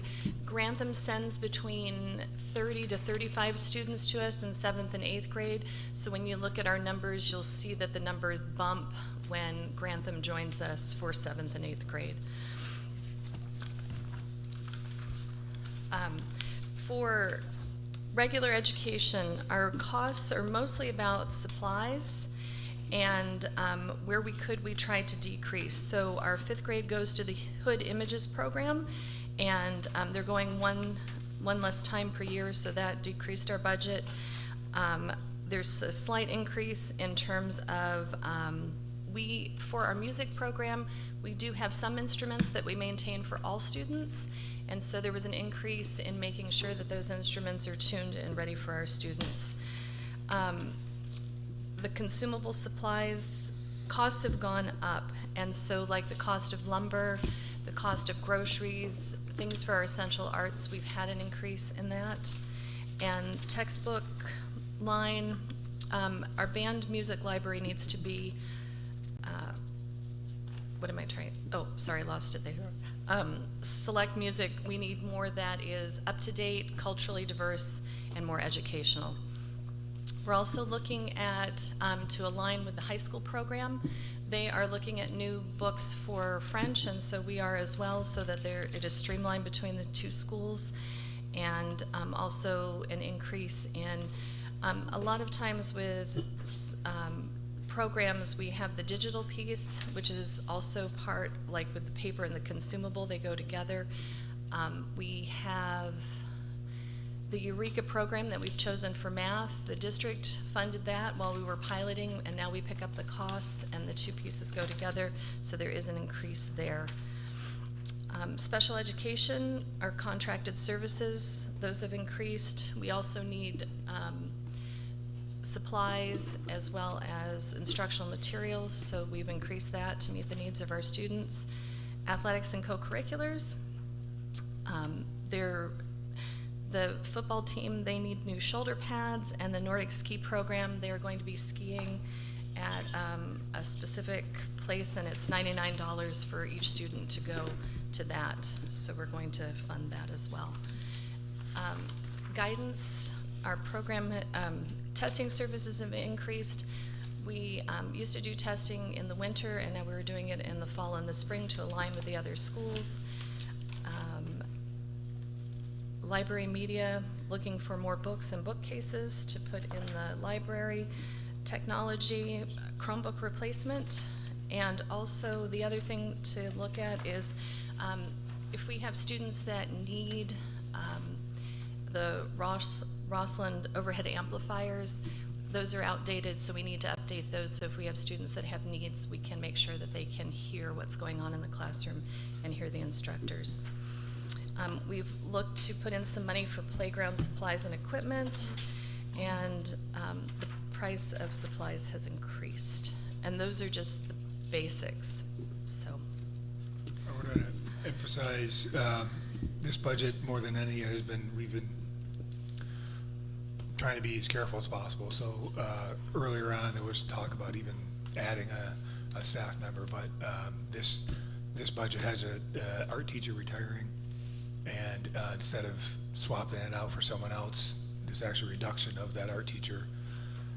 So I just want to emphasize that in trying to be as careful as possible, there would be a reduction of staff, but it's not from anything other than a retirement. I think that's all I wanted to emphasize. Okay, thank you. Does anyone have any questions for Colleen? Jessica?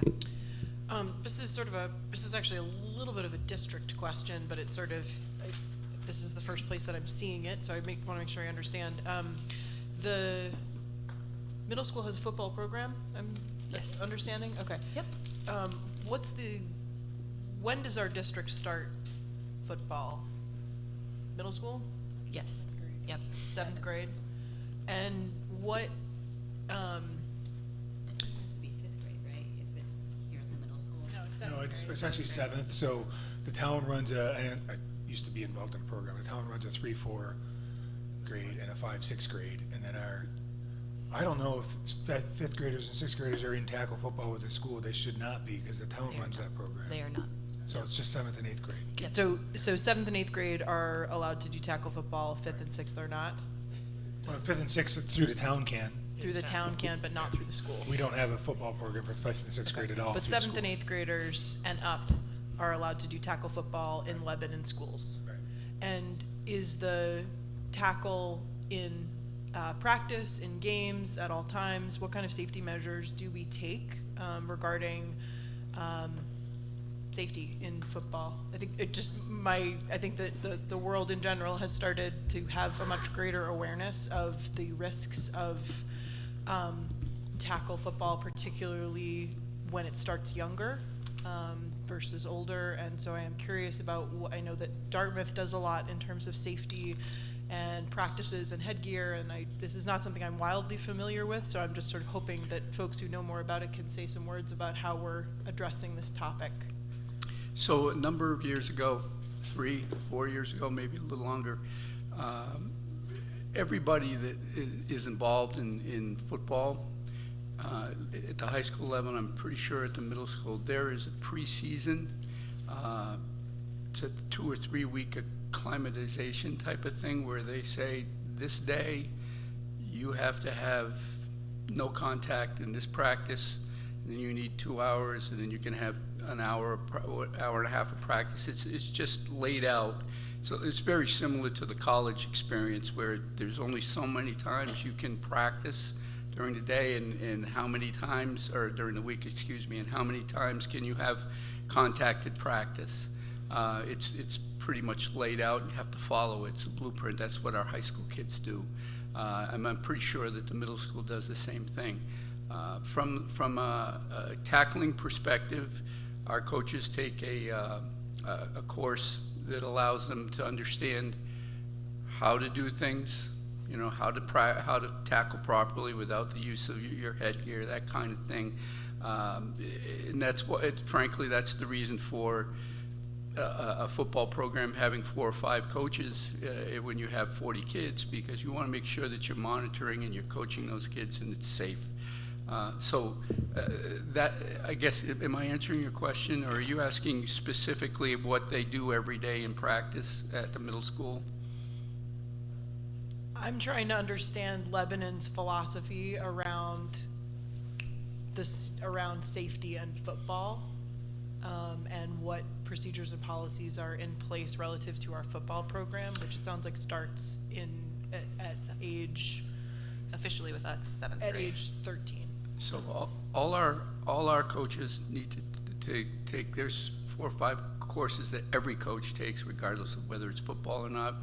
Part of that is a concussion piece, but then there's specific training towards tackling and those types of things that they have to take these courses, and obviously part of our job as athletic directors is to go around and make sure that stuff's happening.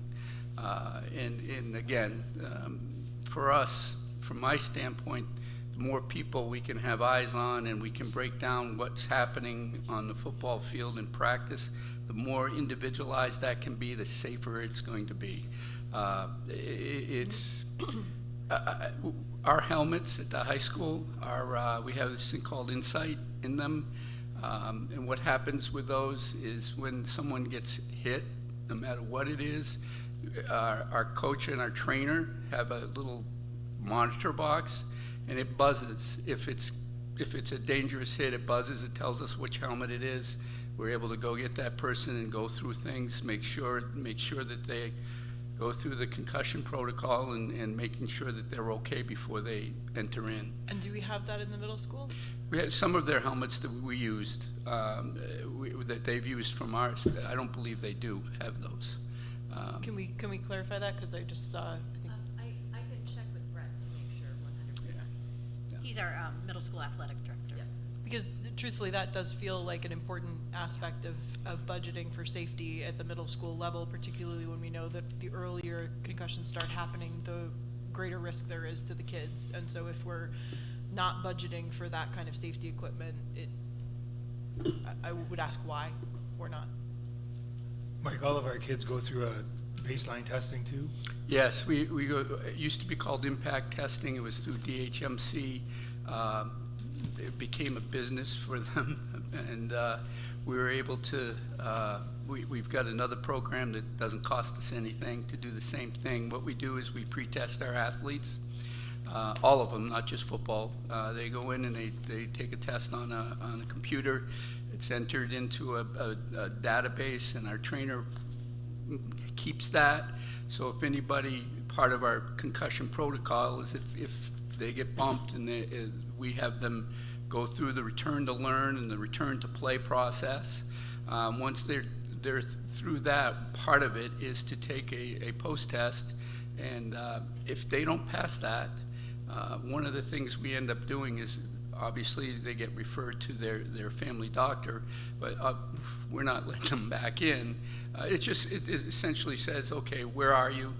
This is where you were before you got bumped in the head, and this is where you are now, and if it doesn't add up or equalize, they're not going to be able to participate. And that's happening at the middle school level as well? I believe so. Yeah, when a student has a concussion, the nurse will send out. But the testing, the baseline testing is happening at the middle school level? I can check. I don't think so. I don't think it is. Okay, I guess these would be the questions that I would have for the it's great to hear that that's happening at the high school level. It sounds like it sounds like you guys are taking care with that, which I appreciate, because it does seem to me that if the school district is going to be offering sports with known risks and understood risks, that we need to also be offering appropriate, we also need to be budgeting appropriate supports for that. But it would seem to me very curious if we were doing that at the high school level and not also at the middle school level, when actually that's starting earlier with those kinds of risks is actually increasing the risk to the kids. So I would, as part of the budget process, understanding, making sure that we are budgeting appropriately for the risks that we are offering to our kids seems to me to be pretty important. And just in terms of the impact testing, I know many of those tests aren't validated for young athletes, so there's a lower limit. It may only be validated starting at around age 13 or so. It is. That's very true. I don't know the exact age, but that's part of the process as well. Right. Can I ask a somewhat related question? But it's my understanding that all the sports that are offered at the high school, not all those activities and sports are offered at the middle school. Is that correct? Right. There's 28. We offer 28 varsity sports at the high school. And fewer at the middle school. I guess, how's that decision made? How do we decide what's being offered and what's not? I think it's more recreation. It's a town school type of conversation. It's not that anything's written down, but traditionally at the middle school, there's like one sport per season that we fund, and everything else is run through the town. So in the fall, it's football. In the winter, it's basketball. In the spring, it's track, I think. You got field hockey in the fall. Field hockey, yep. Track, football and field hockey. Right, in the fall. Basketball for both, male and female. In the spring, I think it's track for But then baseball and softball. But then we've added in wrestling, golf, Nordic. But those are, Those are, or they go through the high school. they are, there are middle schools, there are middle school programs there now. For golf, wrestling, Yeah, Nordic. yeah, I think one of the things I think as a varsity, if you're going to be a varsity coach, you should be running a program and not just, who shows up. We should know who's coming and give them some degree of carryover. So golf, we've been able to, and it's a club piece. They come along with our people. They practice with us and that kind of thing. Do the same thing, as you said, with some other Nordic and those folks that we're able to kind of carry over into our high school programs, but they're not, before Nordic race or after Nordic race, it's not uncommon to have a middle school race with other schools as well, where they come and they've trained with us and now they're participating. Thanks. I mean, just noting that, again, like a third of the budget is for 3 sports, and at least at the high school level, right? So football and hockey are the most expensive, and so choosing what we offer at the middle school, I realize it's kind of just shifting numbers between the rec department and the school district, so maybe it doesn't matter that much, but just something to think about. I would say that and we had a conversation with the rec department a number of years ago. So the rec department sports are cheaper per sport. They don't pay their coaches, or they pay them very, very little. So that's a big, if we were to take on more sports from the rec department, it's not, you can't look at the rec department spend a couple $100, that's what it'll cost us, because we have to pay them a stipend. So it's not a one-for-one is my only point. I think the other big part of the conversation has always been, from our perspective, school district, is the transportation piece, which is one of the big reasons that parents would like it to be. Also, a couple different reasons, but also to provide that transportation. But we've pushed back because we've indicated we don't have the ability to do that. Other questions for the middle school? Go ahead, MJ. So I guess sticking with the sports theme, but this is more specific to Colleen. I'm a little confused because in the equipment line, you talk about needing anchored poles for the volleyball team, but then later on, we don't mention a volleyball team. So are we trying to start a volleyball team at the middle school, or? There has been student interest, and it would be like a club, right? It would start out, and but there's been a proposal. The person that was going to do that changed jobs, and so the students still have the interest, but we don't have a person per se. But the volleyball would be used for the PE program as well. And so what is the proposed expense with that? Because I didn't actually see that detailed out anywhere. It should be.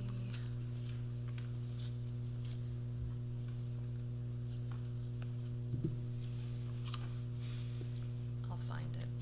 And I guess if you're gonna have the nets and you're gonna have a club, is there also the expense in there for the club advisor? Or do we pay our club advisors at the middle school? Well, so like she said, I heard Wendy talking about over here, like if it's a PE expense, that'd be in there, but clubs don't get funded by the district until the board after a 3-year period. So a volleyball club by itself would have to fund its own stuff unless it could be wrapped. Like wrestling was a good example. They added it in high school for 3 years. They got their own mats from somewhere. And the board didn't pay for mats and coaches until after the board recognized it after that 3-year window. So there would not be a volleyball club stipend for at least 3 years, and that's after the board. Or no, I guess you can start before board approves it, right? The board approves it after that 3-year period, but is there a 3-year start? Or does it just start when you say? Considered as a stipend position. In order for the club to be approved as a stipended position or be considered, after 3 years in the spring, there's a committee that meets and we discuss who's eligible, and then if it gets through that, then we present it to you folks in the fall for the budget year, the year after that. So many times it's after the second year. The issue for us is there's a negotiated amount of money that you guys in the union put together, and we have a spreadsheet of folks that we fund, and it's getting to the point where can't keep adding people just because there's a program that's been in existence for 3 years. We really have to look at and do our homework as to, does that make sense? Is it sustainable? A lot of times I find that the interest is in a program because the student and the parents are in the school, and then when they go, so does the program. That wouldn't be the type of program that I would bring forward to you. You know, it would have to be something that's sustainable and fits. So things like volleyball, we have a volleyball club. Same thing, we've had it for 2 or 3 years. That would be a concern. You know, do we, Spanish club, French club, those kinds of things, French honors clubs. We encourage, one of our talking points at the beginning of the year is, here are our clubs and activities, and there's 39 of them at the high school. Here they are. If you have another interest, come see me. Come see me. It's easy to get started. We have to get somebody in the school district to be the person, the point person. But there's nothing that says that club is going to turn into a stipended position 3 years down the road. There's no guarantee of that. Doesn't mean it doesn't occur, though. Doesn't mean that that program can't continue on, meeting once a week to play volleyball. We have a badminton club this year. They just started, a lot of kids there. Doesn't mean that that's going to continue on and become a stipended activity. It may, depending on what happens with our group in May, when we meet in May, excuse me. Is that process for club approval the same at the middle school? Yes. Okay. Same process. Just a curiosity question. So like if volleyball grew both at the middle school and the high school to a level, because that is actually an NHIAA varsity level sport, like do we think, so like if we've historically had a cheer team, but it's dwindling, or it varies a lot. Would we ever like shift out volleyball or like add volleyball, like cheer? Do you know, like do we ever look at switching things like that? Meaning eliminating one program that's already established because of the numbers? Yeah, like if we have more interest in volleyball and could sustain that better, and we can build a program at the middle school, like how do we, like, you're saying it's hard because the stipend pool is getting smaller, but if we have things happening that aren't generating a lot of participation, would we consider, instead of just adding to the pool of money for stipends? We would consider, the process would be for us to have our committee meeting in May, and then it's the board's decision. When something becomes a varsity sport or doesn't, that's your decision. It's not ours or mine. But certainly if that were the case, that would bring it up for consideration. But again, I think it's for me, I think we need to look at, is this going to be something that's going to go on down the road, not something that maybe is here for the here and now, and then 2 years later it's not around. Right. But so if we have made the decision, I guess the question is, if we've made the decision to add something and it does dwindle, do we hold on to that forever? If we don't have the program, we don't have enough people, we don't fund them, we don't use that stipend. But I think what Wendy's getting is that, say we have reserve basketball's a bad example because that's a whole program. So say you have cheer that's dwindling and it's got a stipend attached to it that's $4,000. That, you may not spend that because you don't have cheer anymore, but as long as that program's in there, it's taking a slice of that big pot of money that won't be given out. You could take that $4,000 out and divvy it among other teams. It'll be a little bigger number for every other stipend, I think. But if you have a volleyball program that's... You're just talking, you switch it. Yeah. Right, like, do you? I But mean, if you added volleyball and didn't get rid of cheer, Right. then the number gets smaller for everybody.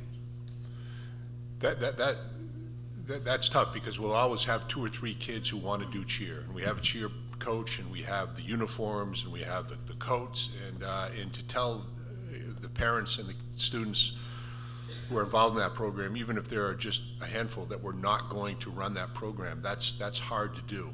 But it has to be a part of the conversation if we have growing momentum for a volleyball program. One of the things, so we don't run a winter cheer program, say. I think one year we didn't do it because of, last year we didn't run a winter cheer program, but that might go to fund the reserve basketball coach because we have 35 kids in the program that particular year. So we can move stipends around like that. But that's a good conversation. We haven't been in a position to eliminate a varsity sport in recent memory. I just don't know when we've done it.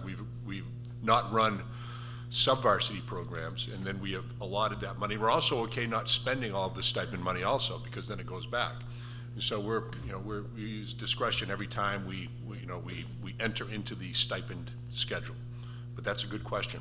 That's tough to do well. I did find the volleyball poles are listed under the PE budget. It would be $3,500 for the volleyball. That's poles. regular ed. Regular ed, yep. And so they could do the unit in PE, and then if there were a club interest, then they would have the equipment to run the club. So these are for fixed poles. So right now they're doing the rollout kind of poles, like for the nets. They play volleyball. Right, they play volleyball. So, and these would be like regulation. They have to be a certain height and all of that, so they would meet the regulation. I'm not sure if the current ones meet regulation for volleyball. And is the gym already equipped to have floor anchored poles, or is that going to require, besides the poles themselves, is that going to require additional working on the gym floor? That is a good question. I will find that out. I'm not sure. But it also sounds like we don't need the anchored poles if we don't go in the direction of a volleyball club, right? Because the PE unit is still existing. They're just doing it with a different type of net. Yep. I guess the other question would be is if we already have stuff at the high school, like if we're needing to replace stuff at the high school, does that does the old stuff come here? Like, or can it come?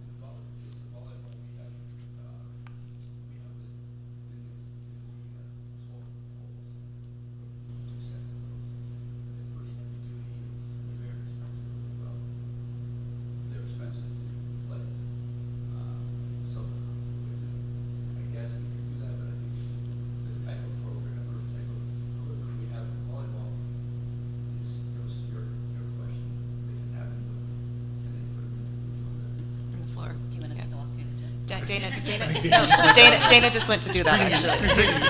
He's taking a walk to the gym right now. Watched him go. All right.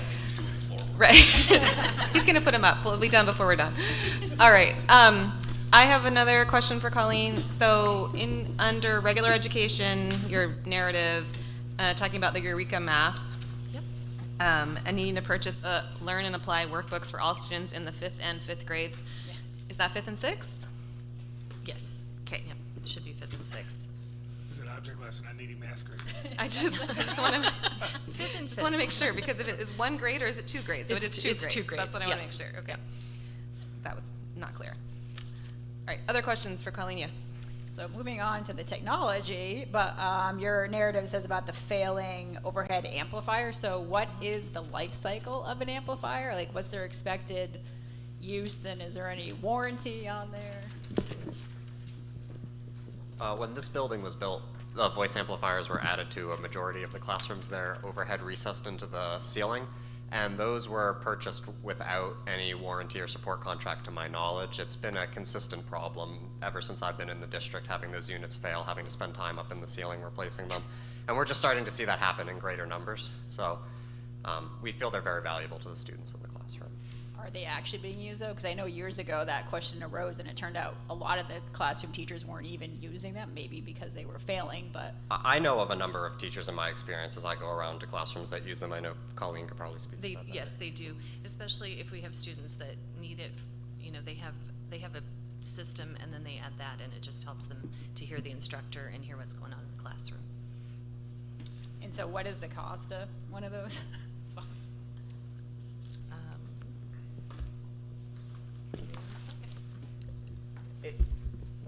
It really depends upon the type of replacement system that we've been buying. We, in our other schools, we have not been buying like the ceiling recess. They've been like wall-mounted pole speakers. And I believe off the top of my head, those run about $3,500 a unit.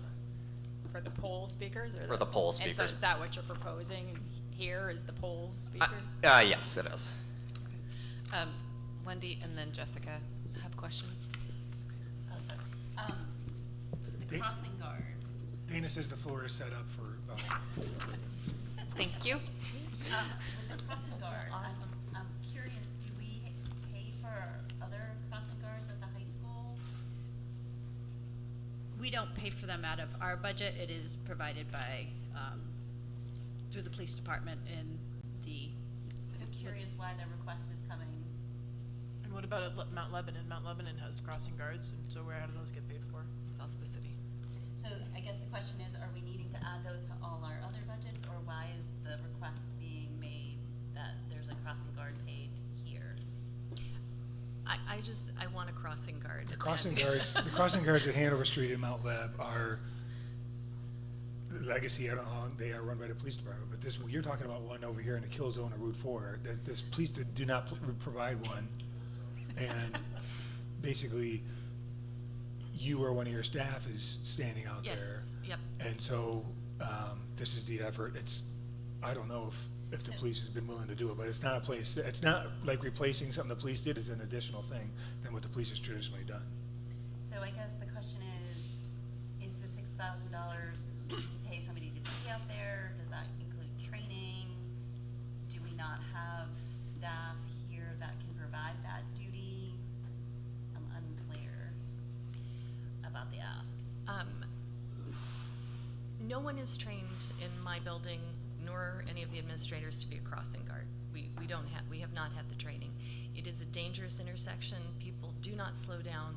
They do not, even when you have the orange vest and the stop sign that's about this big, I've almost been run over, as well as my staff. And so we would like somebody that has had the training, that knows how to do it, to make sure that everybody is safe going through. So why aren't we asking the Lebanon Police Department to help us in this case? We've reached out with our SRO whenever he's available. Yep. He is over here to help with the traffic situation, but the police department was having difficulty filling our crossing guard. I know at Katie's school when they were out, there's just not a lot of people signing up to apply for that position. And does this, that means your follow-up to your question, does this 6,000 include this training? That's my hope, yes. We don't know. Well, no, it would be training and the wages to cover it, so yes. Okay. It doesn't sound wise putting a human out there. I mean, if you almost get run over, just a little bit of training isn't going to stop the next person. It seems like a. But I think we can't not put humans out there if we're going to let kids cross the walk. I mean, Right. we have to have. But it seems like that's not the ideal solution. I mean, I know things have been tried, but I guess it seems like adding a body to then potentially get run over is not the solution out there. And what is our liability Right. if we are employing the crossing guard? I guess I'm just not understanding why why this one is different than other crossing guards. Like, I understand that, like, I'm not struggling with the need for a crossing guard in this, a person who does that task. I get it, makes sense. But we have crossing guards in other places. It doesn't seem like this is the same situation, so I'm struggling to understand what is the situation with crossing guards? What is our liability? Who does employ them? Why is this one different? And do we need to be allotting money for crossing guard? Like, what is our? It also seems, I seem to remember a conversation with Mr. Mulholland here, who tied funding for a crossing guard to funding for the SRO, which was an interesting association. But that subsequently has not been supported by the city council, so that I don't think that's germane now. So, but yes, that was threatened before. But have we officially asked the police department if they would hire and train as the crossing guard for here? I have not addressed that this year with them. I've just asked for the immediate support, because all of you that have middle school children here know that drop off and pick up in the crossing situation is challenging, absolutely. Yeah, I mean, it seems to me there's kind of two separate issues here. One is like, what do we do in the immediate term? Sort of like, how do we handle this like right now, briskly? But this isn't the immediate term, which is part of what I'm confused about, because this is actually this is our budget for next year, and so how are we dealing with this like now? And We cover it. So one of admin goes down or a staff member goes down. Okay. And what's the training? Like, where's the training that we're talking about? I don't know official crossing guard training, but I know that crossing guards are trained, like traffic laws, all those sorts of things. I mean, it just seems like the kind of thing where it's like, can we get people trained? Or is that, I mean, is this a silly question? But it just Like meaning people on our staff. Yeah, whatever the training I'm is. sure that our SRO would be able to support that training, because Yeah, I the mean, police department trains the crossing guards. That certainly. Yeah, I mean, I think it's, we're not talking about, we're talking about a crossing guard. This doesn't strike me as like you need to know how to do it safely, but that doesn't strike me as like a 40-hour kind of proposition to learn how to do that safely, right? So It's not, to be clear, that's not necessarily a money save, because if our staff does it, that's just administrators, but if you do pairs or something, we're gonna have to pay them, so. no, I don't think this is about trying to save money particularly. I think it's about trying to make sure that everybody's Right. like being safely that this situation is being safely handled in both the immediate and the longer term. In the immediate term, I will ask them to provide our identified crossing guards for this year for that training if they can't provide anyone. As I said, I've reached out to Greg to help cover that when he can, but it's not always. Sure. He's not always available. There was a conversation a few years back about building a walkway over, and I know that at that time was over $1 million project for there. So I'm sure that would be close to $1.5 million to $2 million at this point. So that's not something that was brought up for that. I would say for planning purposes, unless, if the $6,000, the board wanted that to go away, then we would have to say the city's gonna provide them and pay for them, because whether we hire someone or we do it in-house, I think we need to provide money to pay for it, so, that's a little different conversation you're having, I just wanted to point that out. So if you say, we're not gonna hire someone who's gonna use it in-house, I still think we need money in there to pay for them, because it's extra duty. Yeah, I mean, truthfully, I don't take issue with the $6,000. This is not a particularly material amount of money in terms of like what we're looking at here, but the material question is that what it is, the $6,000 is related to is what is being presented as a very serious safety issue. And so that's where kind of, I wanna make sure that we're handling that appropriately. And make sure that we're doing it consistently, and if we need to add money for our crossing guards at our other places. Right. And just so that we Making sure we have a consistent approach to this, like I think that's sort of like the issue that I see there. So. I can go back to the historical piece. I just checked with Lil to see, previously why there was not a decision here to have one when we had one on other roads, so. Or did you have another thing? No. Okay. Good, now it's you. Okay, great, yay. So I had two questions about the proposed projects for the middle school. Read my mind, I was gonna ask. So, and again, I don't know what I don't know. Parking lot repairs, $60,000, and stairwell landing security cameras, $15,000. I don't know what the parking lot repair issue is. I know that, and from a not knowing perspective, I know that we have some very serious parking lot repairs that have needed to be done for like a very long time at the high school, which are not currently budgeted for, and are I understand, fairly pressing.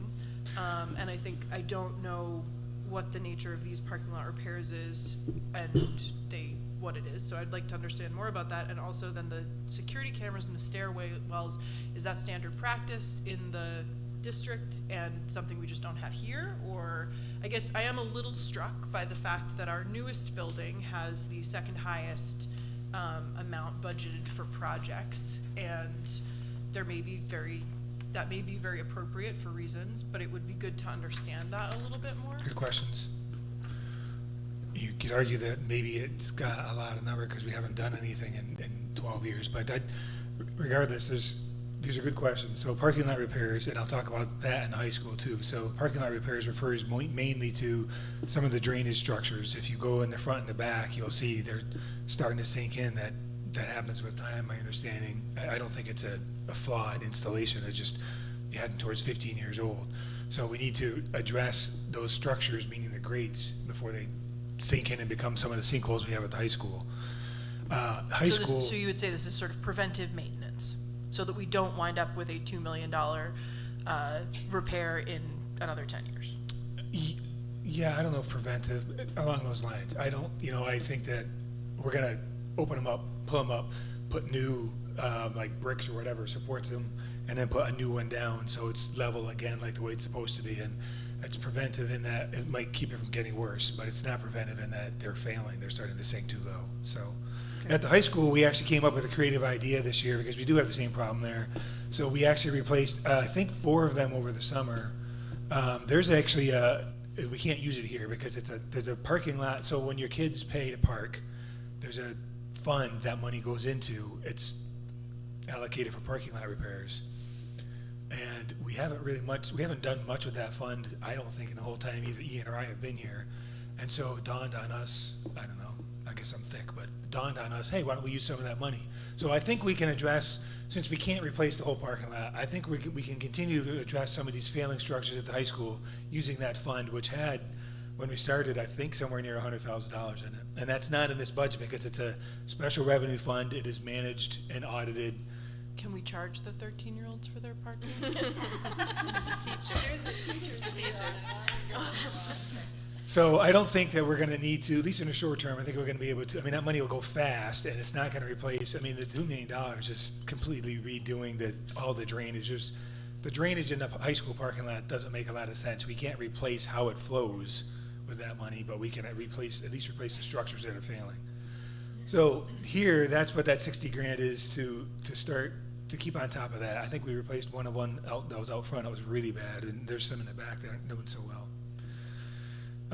The security cameras in the stairwell, I don't know if that's standard practice. I know that there's issues, and we want some cameras in the stairwell. I would say that I applied for a SAFE grant for this $15,000 just a few weeks ago. I haven't heard back.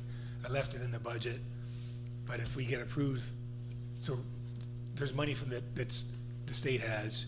We got approved for $100,000 for the high school. This is a new round, and I just put in for these cameras actually.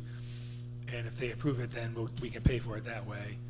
So the only problem with taking it out of the budget now, if there is one, is that if they don't approve it, then we're not going to be able to do it. But so that's why I left it in there. Thank you. Where are our cameras currently? We've got some in the building. We don't have any cameras in that stairwell. I don't know if you know that or not. I don't put you on the spot, Dana, but I don't think we have cameras in that stairwell at all, in that back stairwell going up to the top. Do you know if we have any up there? No, there's no cameras in the stairwell. Just a little history because I've been here for a while. So when Dr. Dockman was here, he approached me about additional cameras in the stairwell because they were problematic areas, not necessarily in this. Sorry. Or there's the handheld one in front of Katie. Use this one. You can be like a television. Tell us. So there were apparently there were issues in the stairwells or stairwell landings that were security issues, that were disciplinary type issues or whatever. And I wonder if this didn't carry forward from the approach when Dr. Dontremont was here. I think I had put it in and we took it out. So I think that was the reason. It's not traditionally that we have cameras in all stairwells, but we do have cameras throughout most of the hallways. Thank you. The server room, I want to bring that one up. That was actually approved in an end-of-year project 2 years ago, but the rules of New Hampshire accounting, so that it's not the fault of anyone here. We just couldn't get, we put it out to bid, and our contractor, that we bumped it, and it really, by the end of last year, June of 23, we still didn't have an install date, and I said, we got to release this money because we can't just keep holding it. I don't think I would have gotten caught, but it's not the right thing to do. So it's back in the budget because we need to do that, and the company lost out on the business because they kept bumping us, so be it. So that's why it's in there. The second, this room has got an air conditioner, like a floor unit with a thing up into the ceiling or something, and we want to put a rooftop with central air in their room. It's for his tech stuff. It's critical to keep the whole second floor of the building online and connected to the network. Yeah. That seems important. It's for his stuff. It's for your stuff. Other than that, I mentioned to some people that it is the south centrist retaining wall repairs. It's that side, which is west, but it's the south, not this entrance, but the next one down. If you're coming in, you'll see there's 2 retaining walls and they're tilting.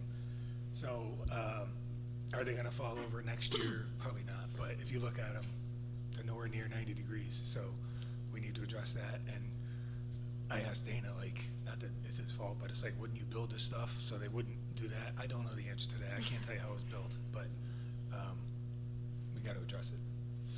And the bleachers, southern entrance, west side, I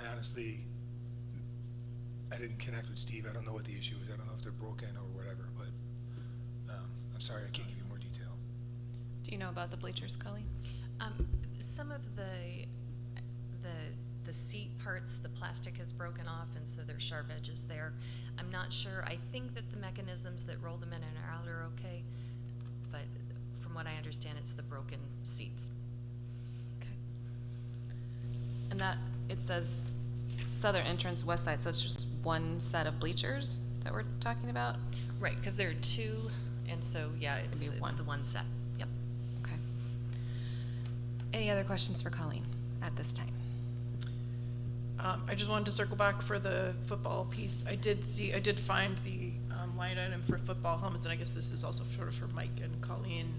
I guess I see in the budget that we're budgeting $3,820 for pads and helmets for the middle school. It looks like the Insight helmets that you were calling out, at least what the internet tells me, is that they're about $400 a piece, which I have no idea whether that's the way we get them or contracts, whatever, but like, I guess I have a little bit of an issue if we have understood something to be important safety-wise for our high school students in a contact sport with known risks. I would sort of say, well, why would we not be getting that same equipment for our middle school? And I would have kind of an issue if we were knowingly purchasing equipment that does not meet the same standard for our younger students that we require for our older students. So I don't know that that's enough money, and I don't know that we want to find the money somewhere else to make sure that, but it just seems to me there should be a standard here in terms of safety for all of our students, particularly our younger ones. So I'm probably not going to like refuse to vote for the budget on the basis of that $3,000, but that's an inconsistency that I think should be addressed. Okay. All right. And funnily enough, we have gotten back on schedule. We slowed ourselves down. We slowed ourselves down enough. So we're moving on to the elementary school's presentation. I understand, Katie, you're doing both of them, correct? Yep. Okay. So which do you want to start with? Well, I want to say first it was, can you guys hear me by this one? Let's do the other one. It's easy. It's louder. If it reaches. Wow, I have 2. This is fun. This is good for me.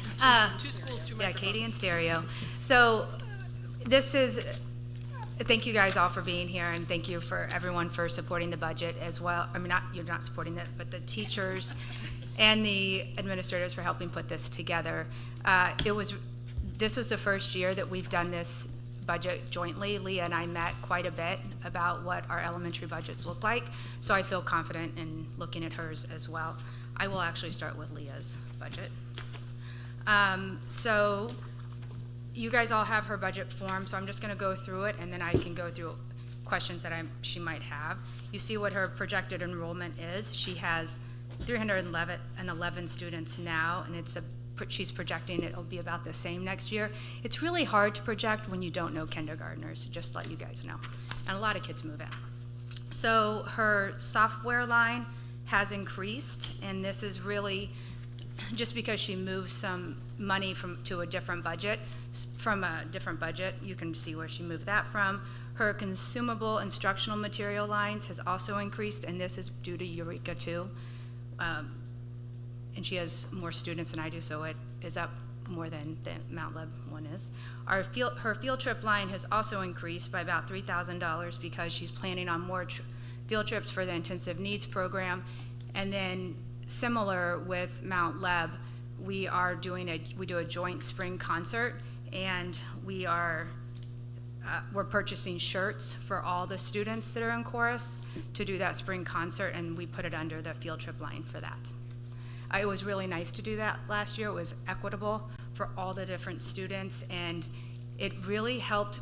Christine was telling me that it really helped the students everyone that was in chorus actually came and participated because they just like took a barrier down, which was really great.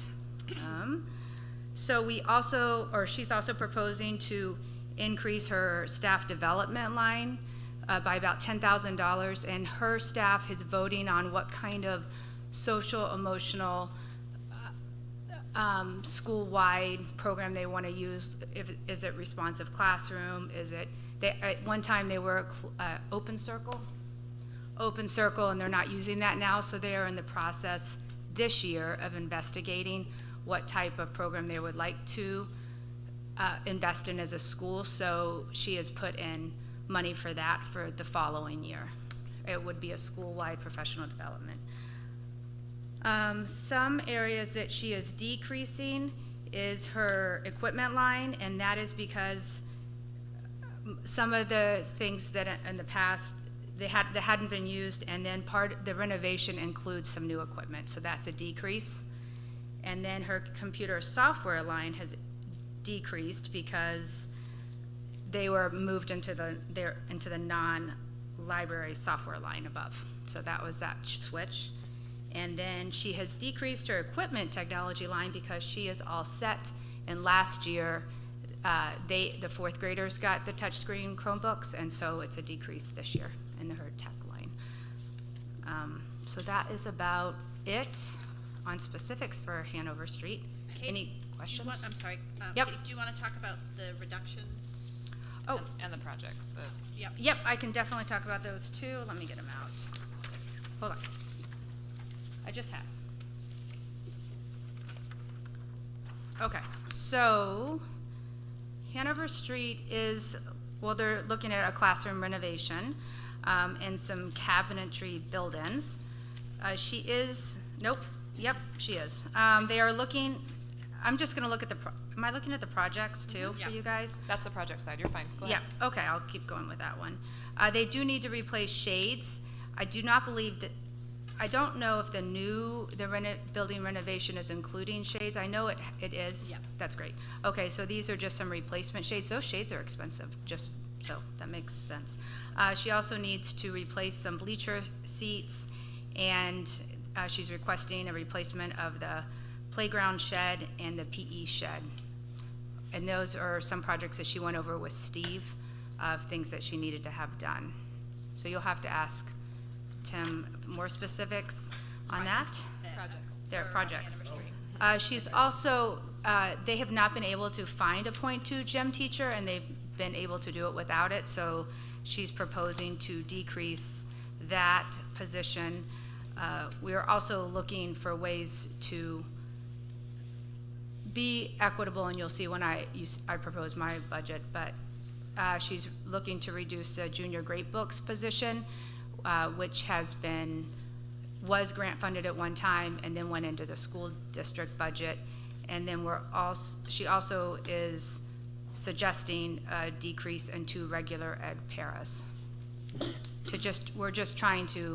We really looked at what our needs were and trying to figure out what areas we could help support a budget. Katie, where would those decreases in the paras be?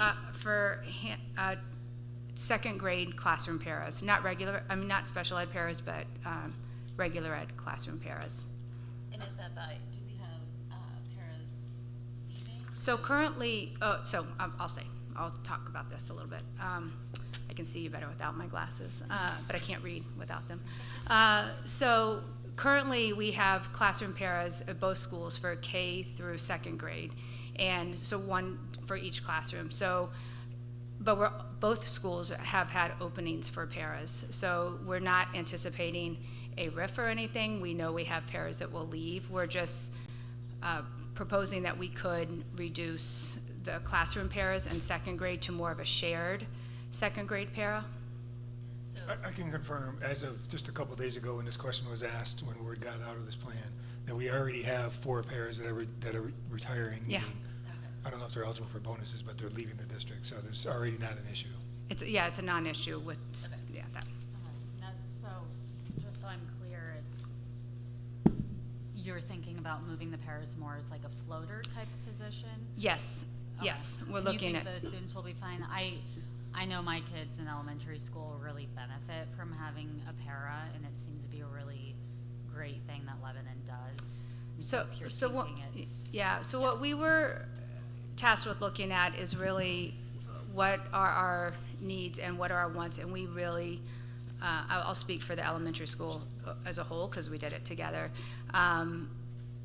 When we were asked, would you rather to have larger classes with the teacher and para support, would you prefer that, or would you, or like less teachers and more para support, or would you rather have smaller class sizes and less para support? And we both agreed that we'd rather keep the lower class sizes and with less paras, so more teachers and less para support. I think knowing in advance that we might be reducing some regular ed paras will require us to really think about scheduling at both schools and how to maximize the use of that regular ed para. This is not special education paras, so sometimes there are students assigned either as a shared para, as a one-on-one, but that's through the special ed. And those are meet student-specific needs. So, yeah, we're going to ask some questions about Hanover Street before you go into talking Great. about Yep. Mount Lib. Go ahead. I can wait till after you do that, but it's germane to both schools. Okay. Okay. Does anybody have any questions specific to Hanover Street they want to ask before she moves on to the? I do. Yeah, go ahead, Jessica. I wanted to understand, and I'm trying to remember about the project. I know that some of this complexity is around the fact that there's like the renovation and Yeah. the building project happening, but the playground equipment at the Hanover Street School is not young and has, I believe, some safety issues around it in terms of stuff that's needing to be replaced. Is that part of the renovation project? What are we doing? Like, what's going on there? The playground equipment is not in the renovation project. I actually don't know. I know we have a slide issue at Mount Lab, but I'm not aware of any safety issues at There's Hanover parts Street. of the, like the metal on the, like that, the big old, Yeah, I believe there's a playground committee working with the PTO at Hanover Street to work on a playground renovation committee or revitalization, maybe we should call it. I have heard that the PTO. Yeah, I think it's the PTO is working on that. They've gotten grants from Yeah. the state. okay, all right, so And it's, I also wanna- somebody's looking at this. Yes, as- yeah, I want to someone- they're looking at emphasize it just a from lot. a insurance and sort of safety and sort of importance standpoint, like we have certified playground inspectors who are on our staff. They're in the custodial and maintenance field. They evaluate our playgrounds, and if there's a piece this is why the slide's out of commission. Like if there's a piece that's unusable or unsafe according to the standards for the training they've had, it either gets roped off at the earliest or certainly replaced. So although we have something old, we shouldn't be using anything unsafe. I hope we're not. Totally hear that. I totally, I like trust the teams that that's what's happening. At the same time, I think we would ideally be planning ahead for situations so that before equipment becomes unsafe and kids can't use it until it gets replaced, it would be great if we were actually like doing that. And it sounds like that's being that's being addressed, taken and care of with the PTO that writing was my grants. question, Yep. so great. You know, do these kinds of things, playground projects in equipment, sheds, and stuff like that, are those part of our CIP? Good question, Wendy. Here comes Dana. Oh, yes, go for it. Here, you can have this one. I should bring this back to my You seat. should, you can. Yeah, take I it. believe, I'm almost 100% confident that the replacement of the playground structures is in the capital improvements plan. Absolutely positive of that. Great. I don't know Sheds, what year, but. sheds, 50 years maybe from not. So the thing with the sheds, and Dana was laughing yesterday because we've talked a lot over the years about, he got in trouble for calling our district shantytown and stuff. Like, there's a lot of sheds around and it drives Dana crazy. And I'm not crazy about all the sheds either. However,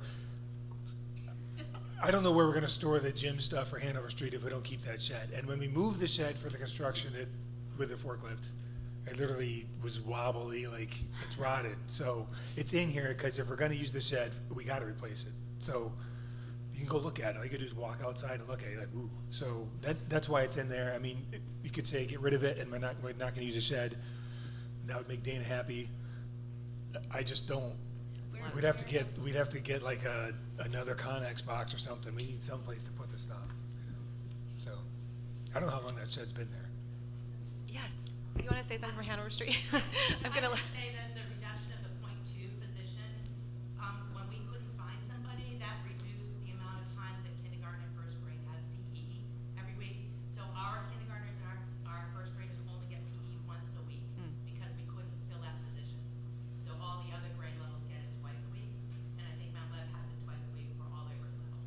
So that, losing that, we never could fill it, but not having that meant that we had to reduce the amount of times that kindergarten and first grade had PE. Thank you. Just a way to. Yep. Thanks. I just have one, like, I really appreciate the format of how the cover letter is written with the lines that have increased by 3,000 and the amounts and all that and descriptions, not being like a spreadsheet native. Although, I guess and this may be answered similar, it's titled everything that's increased by 3,000 or less than 3,000. Is there like a subsection? Because, I mean, there's other items in the budget that have increased by more than that. Or, like, I think those were the big items that she wanted to make sure she addressed, that were like the bigger ads or so it's bigger. not all things. No. Yeah, and it's not. No, She's those are referring just really the to highlights. Those are just the the principals highlights. are worried about furniture and supplies and stuff, so she isn't referring to like staffing at all, for example, because I did that, and we can try to coordinate that better next year if you want, but. And then she didn't put in, nor neither did I, like the big, I mean, just the individual line items that were similar to last year's. It was just more of the bigger ticket, or bigger increases or decreases that she highlighted. But if you want to go line by line, we can in the book. No, I don't. Okay. That's available to you if you want it. Jessica. I guess, so having had it just brought up, I guess I do want to return then to this question of the .2 gym teacher, because Sure. it does sound like this reduction, while it's in here because it sounds like we just couldn't fill the position, so, okay, we're reducing it, but at the same time, it sounds like it is resulting in a reduction of service to one small set of our students that are, and that's not equitable between the two schools. I think correct, I'm not Leah, so haven't been at Hanover Street before, but I believe what kindergarten and first grade has done is they have an extra recess. Yeah. Is that what they do? They've, to make sure they have the time in their day for that physical activity, really to meet the standards, they do have an extra recess, which Mount Lev doesn't have. So, I mean, it's not the same, but we just, that's. Yeah, I guess, I mean, sure, but gym versus recess, not the same. I just don't know, I don't think since they've had that .2 position, I'm pretty sure they haven't been able to fill it. Yeah. 4 or 5 years, and so they haven't been able to fill it, and that So amount what's of the time. difference between the two schools in terms of like, what, is it that there's like I mean, I get that it would be weird that it's like a .2 gym teacher, like I get how that would be a weird position to fill, but what is the situation with gym instruction at Hanover Street School versus Mount Lev? Well, they're pretty much the same, it's the same, we just have. They have 100 more kids at. But they have 100 more kids at Hanover Street, so schedule-wise, they don't all fit in the gym schedule. Meaning there's one gym like how many gym There's teachers? one gym teacher at Hanover Street and one full-time gym teacher at Mount Lev. Okay, but there's more kids at Hanover Street School, Yes. and so there isn't actually, like, that's not actually enough. It's just not enough time, Okay. like instructional. Thank you. So, I guess I mean, I express a little bit of concern that, like, we're, I really appreciate the extent to which the staff and the teachers and the schools, or the staff and the administrators have, worked on this budget. I really do. At the same time, just, it does make me a little nervous when we cut positions like that, where there's now, like, having a budget for something and not being able to fill it is one thing. Cutting it from a budget so that then later on you have to fight to add it back in is a different process, and it just, you're talking about a situation where now you're codifying a not equitable situation between two schools. You have the same, you have one gym instructor, or one gym teacher handling way more kids and not being able to handle all of them at one school versus the other, which doesn't strike me as particularly equitable. I get that, like, we've advertised the position, we can't fill it, but cutting it from the budget means that in the future we might have to fight for it in a way. So I guess I'm a little concerned about that approach. That's fair. I think we were asked to just really kind of go through our numbers, so that's up to you guys. Yeah, I want to appreciate We haven't spent it in the last 5 years. We haven't spent Yeah, it, I want to It goes appreciate back. the attention to sort of zero line budgeting and stuff like that, and at the same time, it does concern me that we're talking about actually making something true that is now not equitable between the two elementary schools. So I have a question about so even though our people that are on recess duty are not gym teachers, is there any way to sort of coordinate a more active, like like have the gym teacher work with those recess providers and have more structure around that particular recess to help with what they might be losing with gym, or what do we see as the difference? So I would probably need to talk to Leah about what her extra recess looks like. I know, like at Mount Leb, our PE teacher, Mr. McVie, has a recess duty where he does have structured games that he's practiced in PE. I'm not sure that Becca does that. No, she doesn't have any time. She doesn't have any time to do that, so I can't answer that question for you, Wendy. But I know that, yeah. So I can just speak to what it looks like at Mount Leb. But I guess the question is, could that work? Could our people that are on recess duty do more structure? Like, is it possible? Yeah, using Bill's model. Yeah, I'm not sure what the earlier recess looks like at Hanover Street, or the additional recess looks like. I know that, I'm pretty sure they have one. They do have one. Yeah, to meet the requirements. Oh, you can speak, yeah. I would just say that we can certainly encourage that in an informal way. We could not have an uncertified staff member giving a PE class, just for clarities. But it would certainly be possible to run some organized games at recess, I would think. Especially if it's something that they're doing in PE already, just sort of trying to transfer. I think Jessica raises a good question, though, because I think that, so I believe this is true, and you can correct me if I'm wrong, but when we had this .2 gym teacher, was Rick, right? It was for a while. And for quite a while, and his child was in that school, his child was that age, and he's already working with the rec center, and so he was able to do this. Then his child moved on to the middle school, and he moved on to full-time employment doing this other thing, and stopped doing this sort of side gig. And so I wonder if we need a different approach besides, because if .2 has never been filled in the 5 years since this child moved on to 5th grade, then it seems like that's not going to be the approach, and we're still just codifying inequity anyway, right? If we keep it or don't. So I don't know how. I don't know what that approach would be, and I have no solutions for it whatsoever. But it seems like this is not the answer either. Just the cutting the position in either general cutting is or not- keeping. Cutting or keeping doesn't seem like it's the answer to the particular problem that we're running into. And I think part of it too is we've increased the number of classrooms at Hanover Street over time. So I wonder if part of the issue that we're having that created the need is now we have 4 classrooms per grade level. And so, like, if we had fewer classrooms, would we gain back? You mean more classes to schedule because there's 4. Right. Like if that's sort of creating the problem in that school. That might be a creative solution to figure out how to get everyone PE. So maybe like 2 classrooms in the same would have PE together? Something like that? Is that what you're thinking? So look at scheduling of it.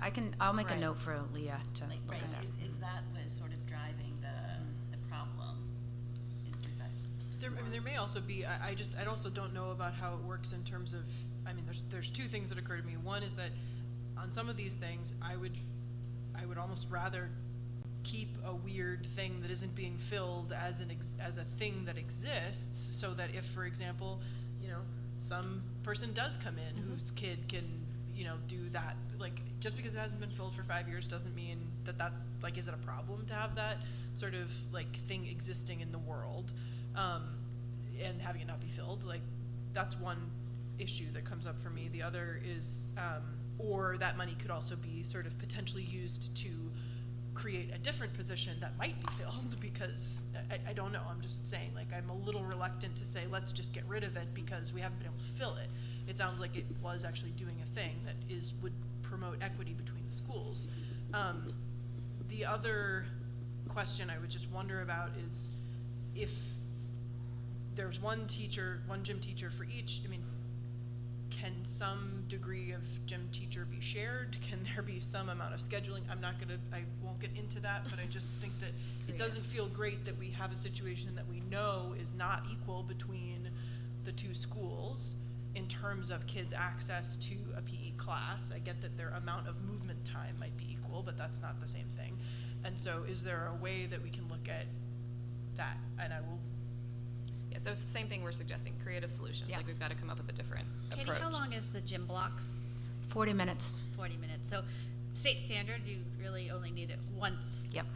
Once a week for there. So we are exceeding that, which is great, because I believe that students need to move and that exercise. So maybe going back into the schedule pieces and looking to see what we can do. I think the schedule piece it's a good creative solution. I wrote a note to share with Leah. Thank you. She gets back. Thank you. Steve, did you have something else to say? Yeah, I was just gonna say, I'd rather see that position stay on the books at a relatively small dollar amount that gives you flexibility to do some of these creative things that you might need to be able to do, as opposed to eliminating it. That really isn't having a material impact on the overall budget. Right. Sure. True. Isn't it also I guess they probably are eligible for benefits, right? So how much does it carry through to other line items that we're not? Point 2 is not eligible for benefits. So nothing, so that is just strict. Right, that's salary. There's no carry on to it. Except for, FICA and stuff, but no retirement, no healthcare. Just speaking for my son at MLS, he'd like additional recess. Yeah, I know. On behalf of all our children. I have it, Even yeah. at the high school. Is the extra recess every day? At Hanover Street? Yeah. I think they have an extra morning recess every day, yeah. Okay. Recess is also good for socialization time. Yeah. There is a really big benefit to recess Mhm. as opposed to PE. So I do feel like that is a really good creative solution Mhm. also, if you can't Yeah. think of anything. So. And there are grants with the Department of Ed for I think it's Playworks and Playtime. Playworks, yeah. Yep, to structure recess too. So if that is something that people wanted to explore. Karen's like, yes, another grant. That's why we need to hire a person. Right. I asked Amy for extra recess at work and she said no. Okay, we'll go on to, before Tim gets started, we'll go on to Mount Web. And then we're now behind schedule. So I'll we're be quick. going to Yeah. go through Mount Web, we'll ask our questions, and then we'll have a break. Great. So go ahead. Sounds good. Okay, we'll stay on the staffing since we're on that topic now. I am requesting to decrease my enrichment teacher next year, and also to regular ed paras, and those would come out of the second grade. So we would do a shared second grade para. So, and then when it comes to building projects, I think I have a savings for you guys already. The preschool, we're looking at a classroom renovation as well as the preschool room, some shelves because it hasn't, but we've already done it, you guys, so we can take out that $1,500. Isn't that great? We put the shelves in. All the difference. We use, yeah, isn't that great? You can save some money. But we also really need to replace the hot water heater that's in the basement. That's where we store all our books, and it has a little leak, and it just is, I think we've been trying to get it replaced for years, and it got a green check that this is the year we should make sure we get that done. And then we need to replace a slide at Mount Leb. We do have caution tape around our favorite circular slide, and it is $10,000 to, we tried to patch it, it didn't work, then there was another crack, and it's like, okay, I get it. I want to say, like, I want this in the budget, and we need this in the budget, but I actually really we want to try to tackle this winter. I just don't know if we have the money just to do it. So I would like it in the budget, honestly. Hopefully it is just $10,000 that you leave in the budget, but we'll be able to do something else with, because we will have already fixed the slide. Yeah, it would be great to We're fix not it. okay It's to been wait till next fall. It's been taped off all school year. And then we need to install a door magnet in the nurse's office. There's no magnet to that keeps the door open. So if we have students that go in there that need support, someone has to hold the door. Just so you know, it's not just a big expensive magnet. It gets tied into the fire alarm, so if the fire alarm goes off, the door releases, boom. It's great. It's needed. Okay, so those are all my building and my staffing. Our other budget, you can see I projected out our students going into 24, 25. I do want to say that we had after the school year started this year, we had 28 students that have moved in, which is, they just keep moving. I think they heard Mount Leb's a great place to be. And so they just keep coming. So we do have 28 new students. We had 10 new fourth graders that moved in this year. So that was a big number. So thank you for supporting that third, fourth grade teacher. My enrollment this year right now is 258 students. So I'm projecting it to be around the same next year. So that's why I said 260 plus or minus, and that does include our preschools. And then our big expenses are, I talked about reduction of staff. Even though my percentage of my budget seems higher, that was because we had to hire more paras this year that had not been budgeted, so it looks like a big increase. But we had some students that moved in, both in preschool and some older grades that needed para support, so it came out of actually special education lines for the para, the extra, why it looks like such an increase this year for our budget. But basically just the budget that we followed throughout the year there's not much of an increase. It was just more of a staffing increase. The big increase for this next year is our consumable textbooks, and that again is because of the Eureka 2. And then also within our third and fourth grade classrooms, they've been starting to use spellography, which I think is going to be piloted over at Hanover Street 2 possibly this spring, and maybe we're hoping. And that is more of a phonics spelling program for the upper grades, and those are consumable workbooks that every student has to have one. And the third and fourth grade teachers at Mount Leb have found it very helpful to have those programs to teach encoding or like spelling patterns for students and just more practice those foundational skills at an older grade level. Our field trip line has increased similar to Hanover Street because of the spring concert. And we also, Hanover Street brings in the Tiger program through their counselor every year, and that's like a social, emotional presentation that's given. And the counselor at Mount Leb had spoke with the counselor at Hanover Street, and so we are going to bring it to we're proposing to bring it to our school next year to make that more equitable, so it's the same experience for both kids, and that's under the field trip line. Teacher supply line there's a little bit of an increase due to supplies for the math, not only the Eureka math books, but the Eureka program. Eureka 2 program also requires a number of supplies, like consumable supplies that we put under teacher supply line, like you're gonna be like, this is funny, but it's not funny, it's actually really fun to watch. Like, you know how you wash your dishes, some people wear gloves. Like teachers have to buy those, or they have to buy paper plates, or they have to buy little cups, and all those kind of consumables that they didn't anticipate the year before are actually part of the math program that they have to go purchase to teach those different things. So it's got a lot of everyday items in the math program that teachers have to buy and plan for.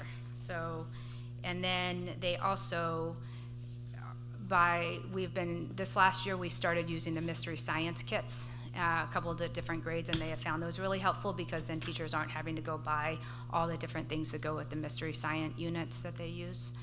Then we are also proposing to do we were trained, Mount Leb was trained in responsive classroom probably like before I've been there, and I've been there 9 years, and they haven't done an updated responsive classroom training. I did find some responsive classroom books and old CDs, but a lot of our staff is not responsive classroom trained anymore, and our staff would like to possibly do a training. They've actually requested a training, so we reached out to the responsive classroom company, I don't know, the people representatives, and it's about $10,000 to train both the paras and the teachers in a one-day workshop. That's how much that would cost, with all the materials that go along with it. If Hanover Street finds something different that our school is also interested in doing, I am pretty sure that we could figure out a way to work together to make it similar, because we are trying to have a similar approach at both schools. Okay. But I do know that Hanover Street is also considering responsive classroom as one of their options. Otherwise, there is a big increase in our tech. I did not do plus minuses, Kevin, I'm sorry. But there is an increase in our technology, substantial increase in, because we're in that line, because we're looking at getting touchscreen Chromebooks for the fourth graders to make it equitable, like where Hanover Street got them last year. Now we're up for touchscreen Chromebooks for the fourth graders. So that's about it. Questions for Mount Leb, MJ, and then Kevin, I think you have a question. So And then keeping on the touchscreen Chromebooks, why is it important for fourth graders to have them? When I think of touchscreen, I think of like kindergarten, first, second grade, not a fourth grader.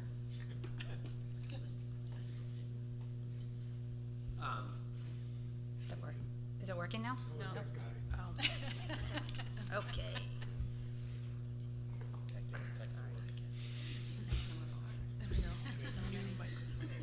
I think particularly with certain apps that are available on the Chromebooks, some apps are kind of designed, particularly when we're looking at like Android and Chrome apps, some of them are designed to be used like on a tablet and a touchscreen, and it just provides more opportunities for what we're able to use with our students, and I think we've found that to be valuable, particularly at the elementary level.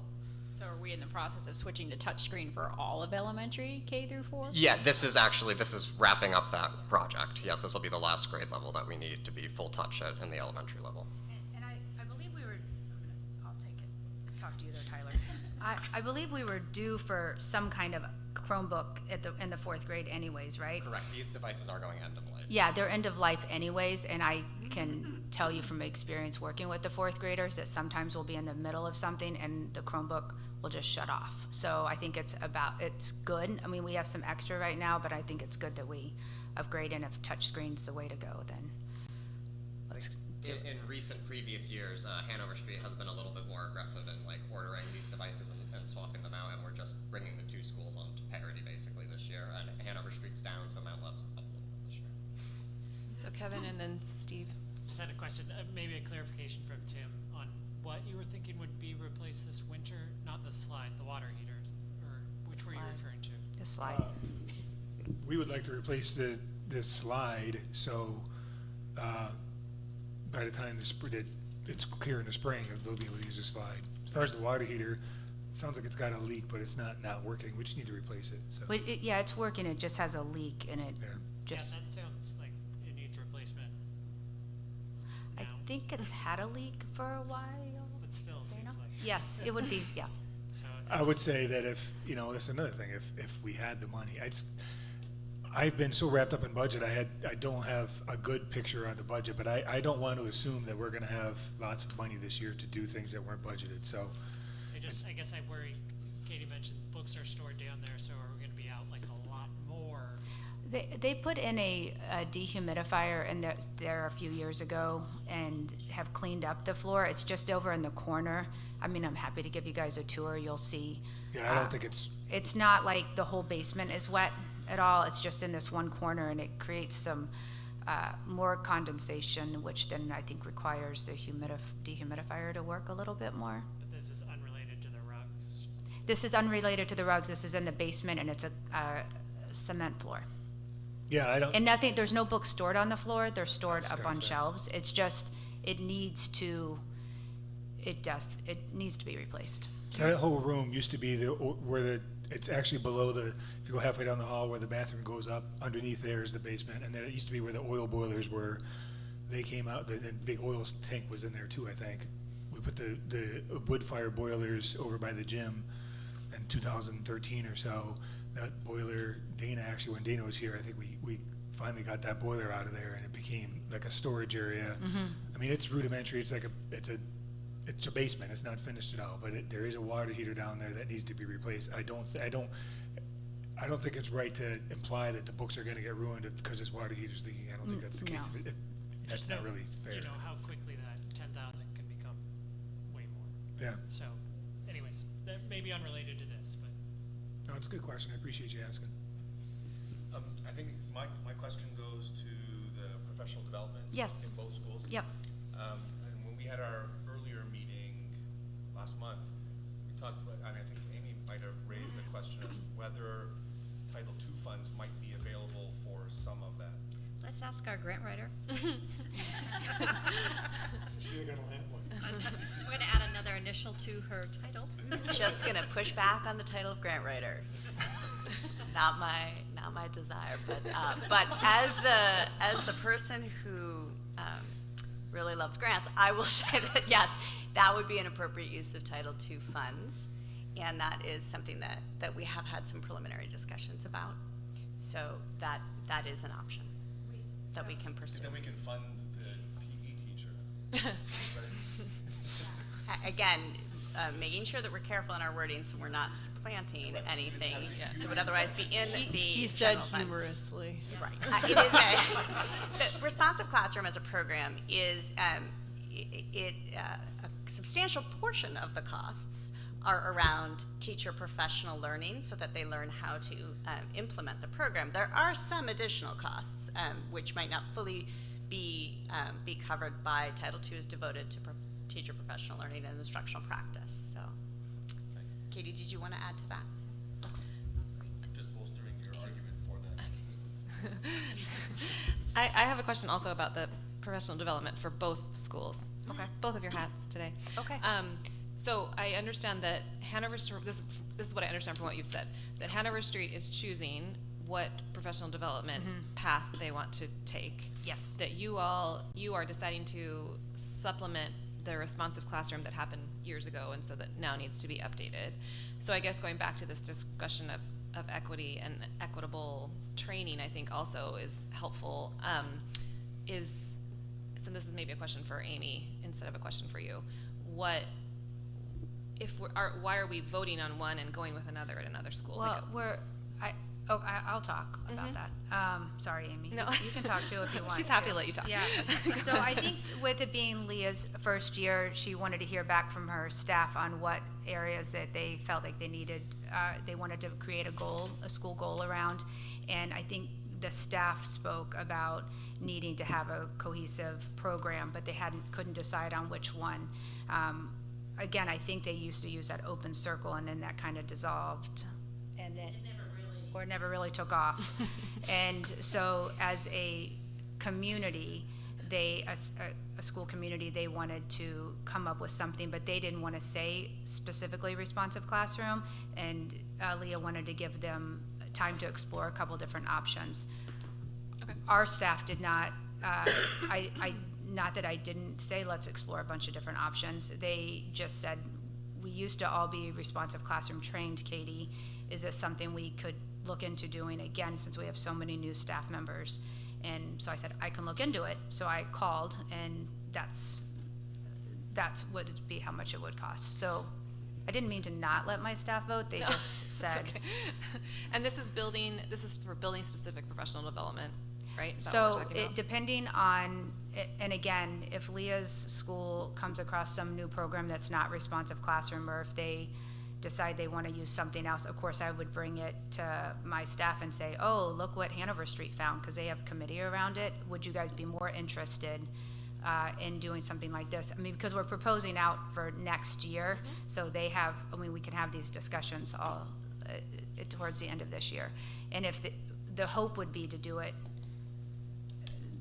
the same, because I think that would be the best for kids. And if they had pick something else, I'm sure we could say, can you talk us into it? And then maybe we can all do the same training. Okay. Yep. Thank you. Does that work? Yeah, that's good. Okay. Any other questions? I'm sorry, Wendy. So here's the difficult question about teaching staff. So we have some natural attrition happening at Hanover Street School more than Mount Leb School.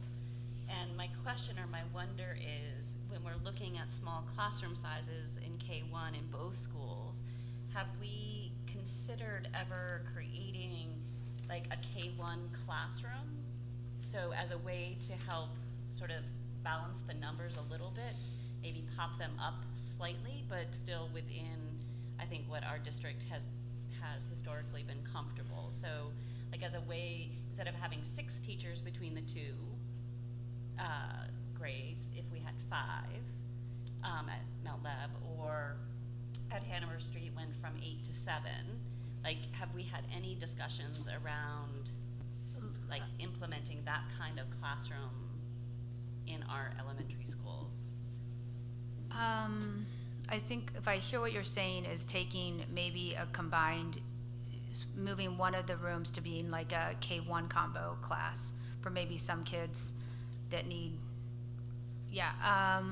like kindergartners who are ready to do a little more advanced work, first graders who are needing a little, do you know, like? So, Wendy, I would honestly, it's an interesting question. We haven't looked at going up like that, but what I've heard from both schools is that it would be great if we had I know we have a preschool program, and I love our preschool program, but like, we do have some kids that aren't ready necessarily to be in kindergarten, or aren't ready to be in first grade yet. And so could we do like I don't know what that falls under. We could, of course, look at it more, but we do have some very young students. I know at Mount Leb, I just did the numbers this morning, 25% of our current kindergarten class does have identified needs of some kind. So I don't know. I don't know if we've looked at it specifically, but we can creatively It seems like we have difficulty sometimes like maintaining adequate classroom sizes. So we, it's like we increase and we feel like we need to add teachers, and then all of a sudden we're dropping sort of back into small numbers, which I felt like the small numbers were, I know like the 5th grade class that we sent up this last year, at both schools, that was a pretty small cohort, and that's why we had that one less teacher in each grade all the way through Mount Leb. And I don't know Hanover Street if they ever had that much of a decrease. But now, I mean, I have one class, our 3rd grade class, that has 13 students each, but otherwise they're right around like 14, 15. I guess my kindergarten is a little bit smaller right now. When I was looking back at historical numbers like 10 years ago, just to see sort of like when we shifted from, I think it looked like at Mount Leb, it was like pretty consistently in both schools, 4th grade, it looked like we were comfortable between like 18 and 20, sometimes 22 students per classroom. And in the lower grades, we floated between like 16 to 18 kind of thing. So my wonder just is like, as we start popping down to 13, 14, and we've got some natural attrition happening, like, could we consider hit a pause button for a year and just sort of like reassess what we're doing at the elementary school levels? I think we could definitely look at it and see how we would, instead of just trying have to kids. fill a position. Yeah. I mean, as long as it doesn't make our numbers crazy, and it seems curricular-wise and educational experience-wise something. Yeah, I pulled our policy that was adopted by this board in 2013, so it's probably something that we, as a policy committee, would want to add to your list. So, but I think that's an important conversation to have, is what is the comfortable class size. So according to our policy, it says kindergarten through grade 2, 25 students or fewer per teacher, provided that at each school shall strive to achieve class sizes of 20 or fewer. So that the policy 25, but we would strive for 20. Grades 3 to 5, 30 students or fewer per teacher, provided that the school try to achieve 25 students. And then middle and high school, 30 or fewer, minus the classes of lab, tech, and all of those ones in space research. So that's our current policy, and so it's something I think this board should probably look at to be able to say, is this what we want now? I mean, it's 10 years old. And it seems like historically in this district, you know, where families start getting really uncomfortable is like 20, like above 20 kind of thing. And so I'm just curious, like, do we have an opportunity to just be creative in a way to not just sort of jump into filling these positions and sort of think, you know, about classroom size, about curriculum, elementary school, why, you know, like sort of what is our vision for elementary schools? It's just sort of my curiosity. You know, we had talked about from the beginning is really that equitable experience for both schools. So no matter where you go to elementary school, that you are getting the same educational experience. I think each school can have its own personality. It's really directed by the principal, right? The schools take on the personalities of the principal. I did some research kind of going back into Lebanon history. There, you had a lot of community schools at once. They pared those down. I mean, the option to really to do that is one is you could have one larger elementary school. I don't think we're in the place now to build a new elementary school for that. So I consider for that point in time, no, we wouldn't do that. I did look that you guys had discussions of a lower elementary, upper elementary. So whether it's pre-K to 1 or pre-K to 2, and the other school 3 to 4. I think that's that other discussion, and I don't have enough historical background within there to see where that the board and the community landed on that piece. But I think certainly those are those pieces of how to kind of ensure that. And, you know, looking at class sizes, I had both schools look at class sizes if we changed our numbers. Karen, do you have? You have them? Did a great sheet for me. What specifically would you like me what to would share? be like if we have natural attrition? What would be class sizes if we were to reduce? So I just kind of gives people like a snapshot. A snapshot. If I think we were Katie's school is a little different from Hanover Street because they have less teachers, so there's less to spread across when you reduce. So that makes some of the challenging pieces. So I guess I'll start with just grade levels where that option would be the most disruptive. Our projections for 4th grade at Hanover Street, were we to reduce a section there for next year, we'd be at 27 students, so that's clearly unacceptable. And similarly at Mount Leb, 3rd grade next year would be at 22 and a half students, because we'll cut that kid right in half. So those are the ones that are really would be the most problematic. Mount Leb kindergarten as well would be at 22 and a half as well. Most of the rest of the sections would be between 18 and 21 if we were to reduce. And this is not taking into account Wendy's suggestion around a multi-age classroom where we're reducing half across both grade spans. I don't actually have that in front of me. And thinking about 5th and 6th, which are the only other two possible options, we actually have a larger 5th grade cohort rising. So they would, if you reduced from 6 to 5 sections, be at 22. 6th grade would be, if you reduced from 5 to 4 sections, at 22 and a half, or one section of 23. So those are a bit larger, but the students are older. So there are, the short answer is there are some options, and it would drive us closer to a range between 18 and 21 students, depending on where we made that choice. I want to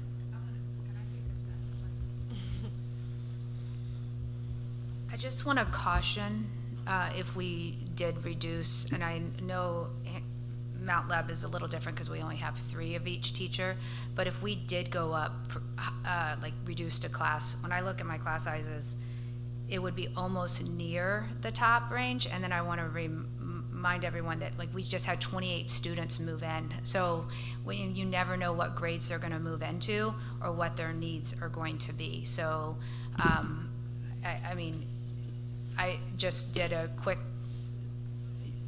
breakdown this morning, and in first grade we had 8 new students move in, 8, and that's after the school year, after the first day of school.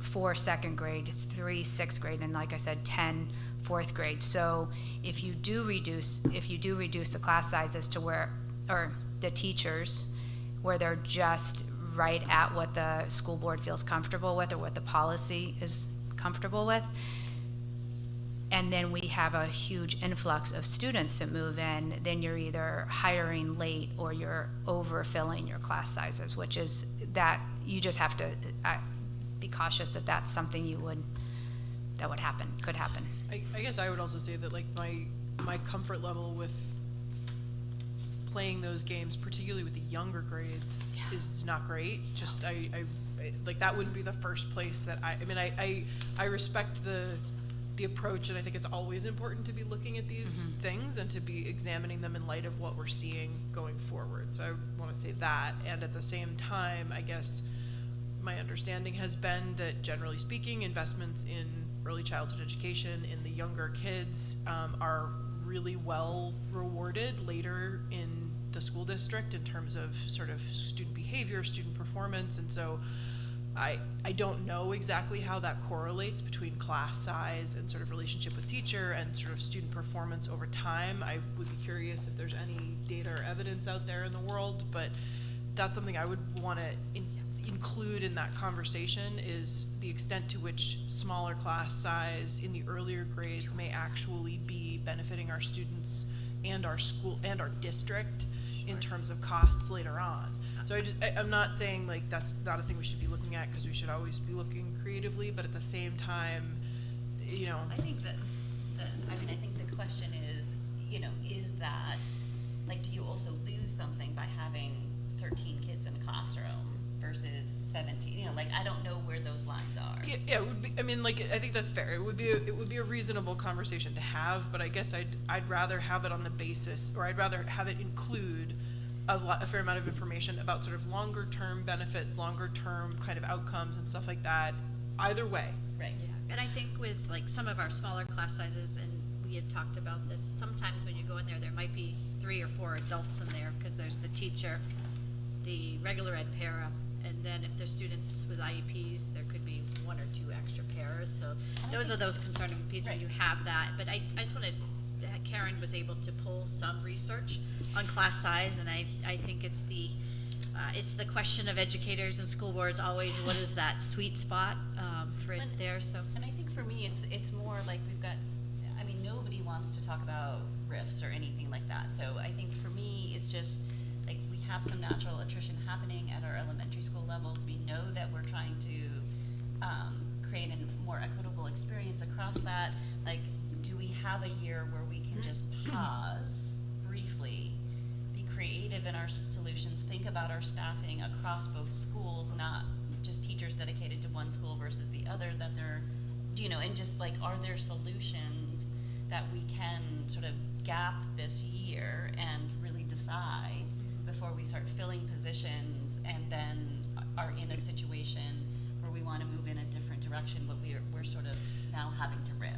So you're saying sort of considering that what you're alluding to is that question of like, would we try a different approach in terms of our elementary schools where it's like a lower level of, I'm not saying that specific thing, but just like that we would consider those kinds of different approaches. I think historically what we've had issues with is we don't know what side of town our children are coming from. So there's always been this difficulty in balancing, and I think in many years past they used to like just draw the line differently and sort of move it depending upon, but that's becoming more and more difficult. So like, you know, if we think about our elementary staff, we have more than enough staff staff across two buildings, but they're across two buildings and our town is separated. So, like, we would have still reasonable classrooms in some ways if we had, like, the lower and the upper level. So before we so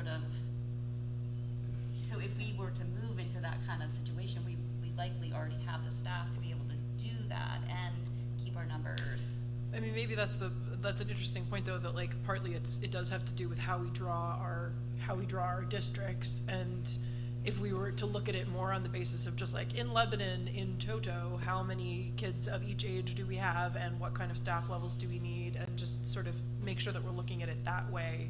I mean, I'm sure everyone's looking at this stuff, but just I think it is a little arbitrary that we have sort of the way things are set up, or it's historical. It's not arbitrary. I know Tyler for the planning department put together, he knows exactly where all of our kids, he put this great report together for them of where they are located now. And then we talked about yesterday in finance and facility is aware of like some of the new housing developments and what are those impacts. And I think those are all important questions. And I just wanted to highlight something that Wendy had said, and just that the word RIF. And I came from a district 10 years ago, maybe 12 years ago, where we had a RIF in it. I would say that district never recuperated from losing those staff. So I think we just mindful is that that's not something that we would ever want to experience for there. It takes a big piece of heart and culture out of your community. So I am willing to, we all were willing to look at budgets and have these conversations, and really keeping the heart of what's important, which is our students and that student experience. So Karen, I know. It may be a better topic taken up at another time. Okay. I did anticipating that this would come up, do a pretty deep dive into the research around class size and impact on student achievement. You're right that it's greatest at the early childhood, early elementary years, and the short version is that the research is pretty inconclusive about effect size, and we can say that there's more reliable research about other effects on student achievement and student experience, including notably teacher efficacy and an effective, well-articulated curriculum. But it's a murky batch of research. There is some evidence that small class size can have an impact, particularly at the early elementary grades, but there's not a lot of clarity in the research around that. Average class size is 20 in New Hampshire, for what that's worth. Thanks. Okay, so we're to the point now where we've heard all the presentations. We're going to have to start talking about the actual numbers and what we want to proceed, how we want to proceed.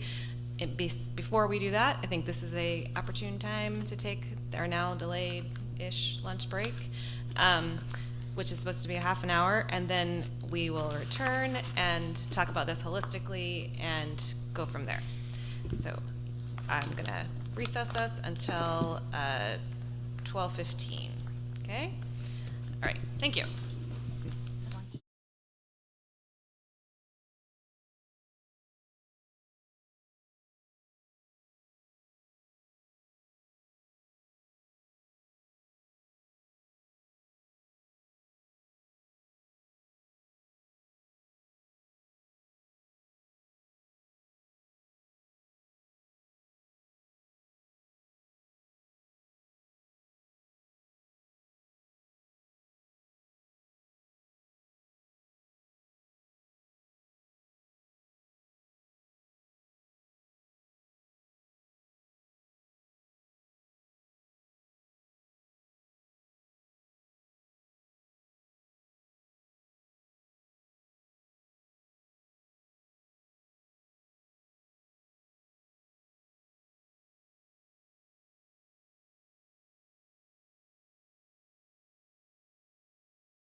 Well, we'll see. The last part of our agenda where we talk about this current budget as it has been presented, given all the questions that we've raised. First, do any of the board members have any additional questions as we have processed everybody together? MJ, I'm sure, does. Go ahead. I just have one question that I forgot to ask earlier. It was on the, I think it's on the SAU office tab. So contract services for speech language went up by quite a bit, but it almost looks like because it was a huge budget decrease for this year. So was something removed from a line item or repurposed?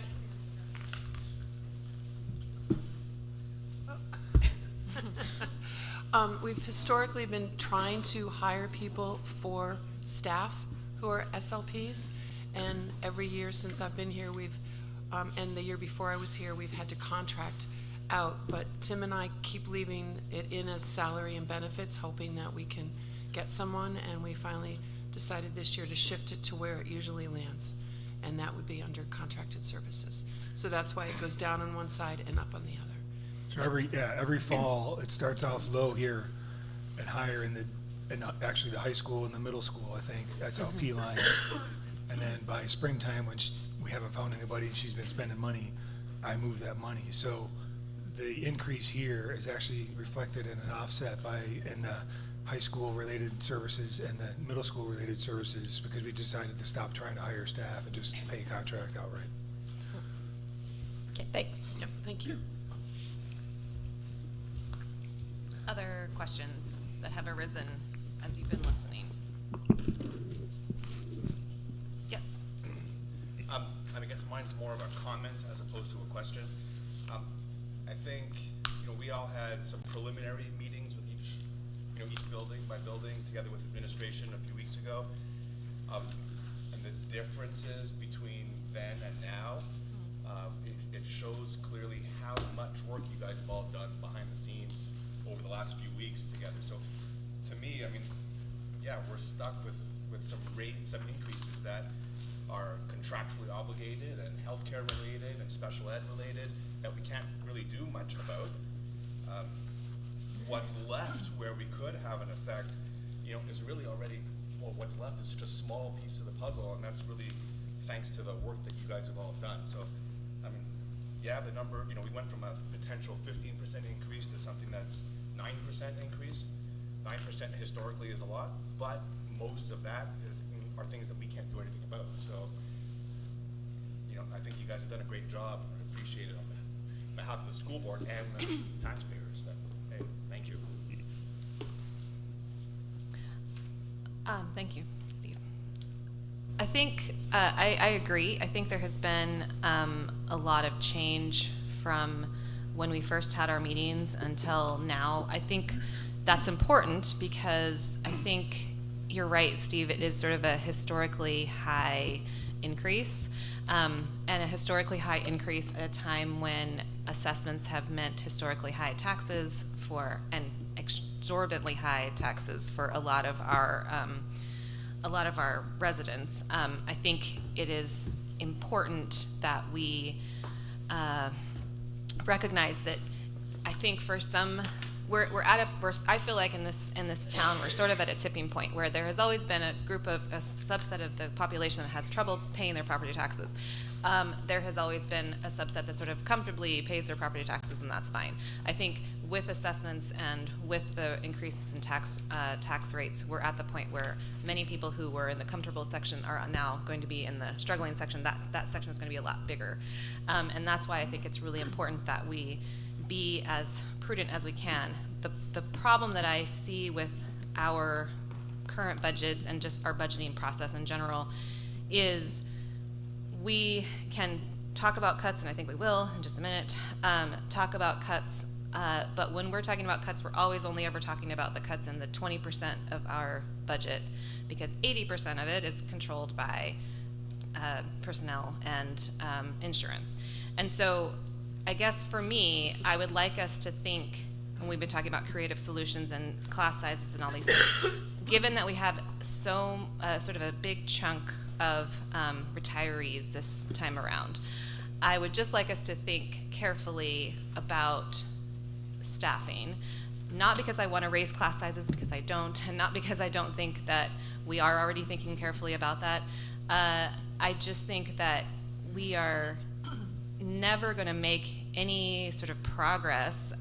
We're never going to affect. The only way to affect that 80% is if we have fewer employees, and there's only so much that we can do about that. But maybe there is more that we can do that we haven't been doing. So I think that's what we're sort of pushing for, is encouraging us to be as creative as possible while still maintaining the great education that we have and maintaining an equitable student experience and not compromising student experience, which I agree. I think that's not ever our goal. So I think that's my point is, if we fiddle around at the edges of our 20% and reduce things, which we can, it's only ever going to be fiddling around at the edges. And the only kind of substantive changes that can ever happen is if we can do something about the 80%. And maybe there is something that we can do instead of saying we're just where we are forever. That's my plug for what I would like us to think about as a district. Any other questions, comments? Sure. Sorry, we're doing the like eye, No. the eye dance. Go ahead. Yeah, I think to me, making an impact on that 80%, sort of framing it in that way, that to me is a multi-year project. Mm-hmm. That is a directional project for the district to recognize that I also believe that we are hitting a tipping point in this city and in this district in terms of the cost of living, the cost of taxes, and I think we need to be very mindful of that. At the same time, I think that the amount that we can, if we were to try to bring that kind of a project really substantially to bear today on this budget, I think we would find ourselves tempted to do a lot of damage to a lot of projects that where I don't actually think that that's, I guess I see that as more of a multi-year project, a strategic direction project, rather than something where today, when I look at it, back to sort of Steve's framing, we're talking the gap between the default budget and the proposed budget. For a house assessed at $100,000, my math puts that at $41 difference between the default. So if the city does not pass the budget versus if they do pass the budget that what we propose, the difference would be $41. For a $300,000 house, the difference between the default and proposed is $123. For a $500,000 house, the difference is $204. For a $1 million house, the difference is $410. I don't want to make like that's nothing, but ultimately the damage that we would need to do to the budget that's been proposed and the programs that have been proposed is probably going to be disproportionate to those numbers in my mind. I am all for being very careful and having careful conversations, and at the same time, to me, that's a high-level thing of saying, wait a minute, today, there's not a lot we can do on this budget today. Long term, I think we got to be really careful and look really carefully at our project, but at our process.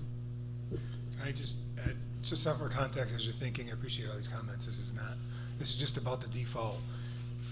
It's easy. It would be wrong to think of the default as we want this budget, and if the bare minimum we need to survive is the default. The default it's not allowed to have any thought behind it as far as the bare minimum we need to survive. It's literally a math equation of last year's numbers minus one-time purchases in last year's numbers, plus the requirements we have. And I know the idea probably was in the legislature that that's what the bare minimum it is to get by, but it's literally just a cold hard math number. And if default is what it is, then I guess we're left to figure it out. But I don't want the board, nor do I want taxpayers to think that the default has any sort of thought as to bare minimum. It literally is just a math number, and that's a little scary from a BA standpoint.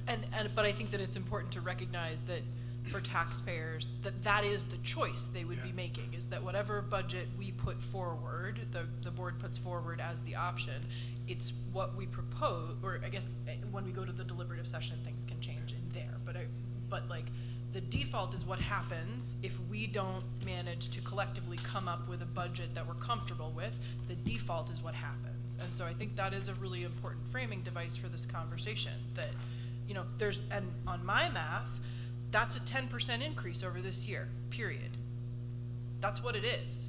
Like, whether we do, if we don't pass a budget, if we don't come up with something to recommend, by my math, that's a 10.1% increase that's just going to happen.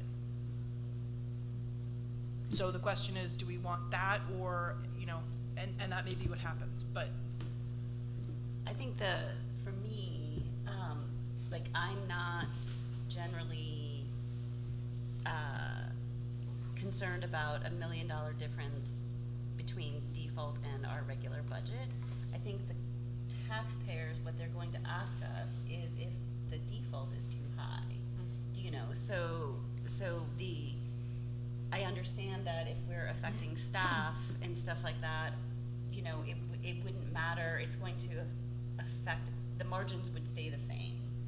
So I think we also don't want to get stuck on the idea that we're comfortable with the default when the budget is $4.5 million higher this year compared to last.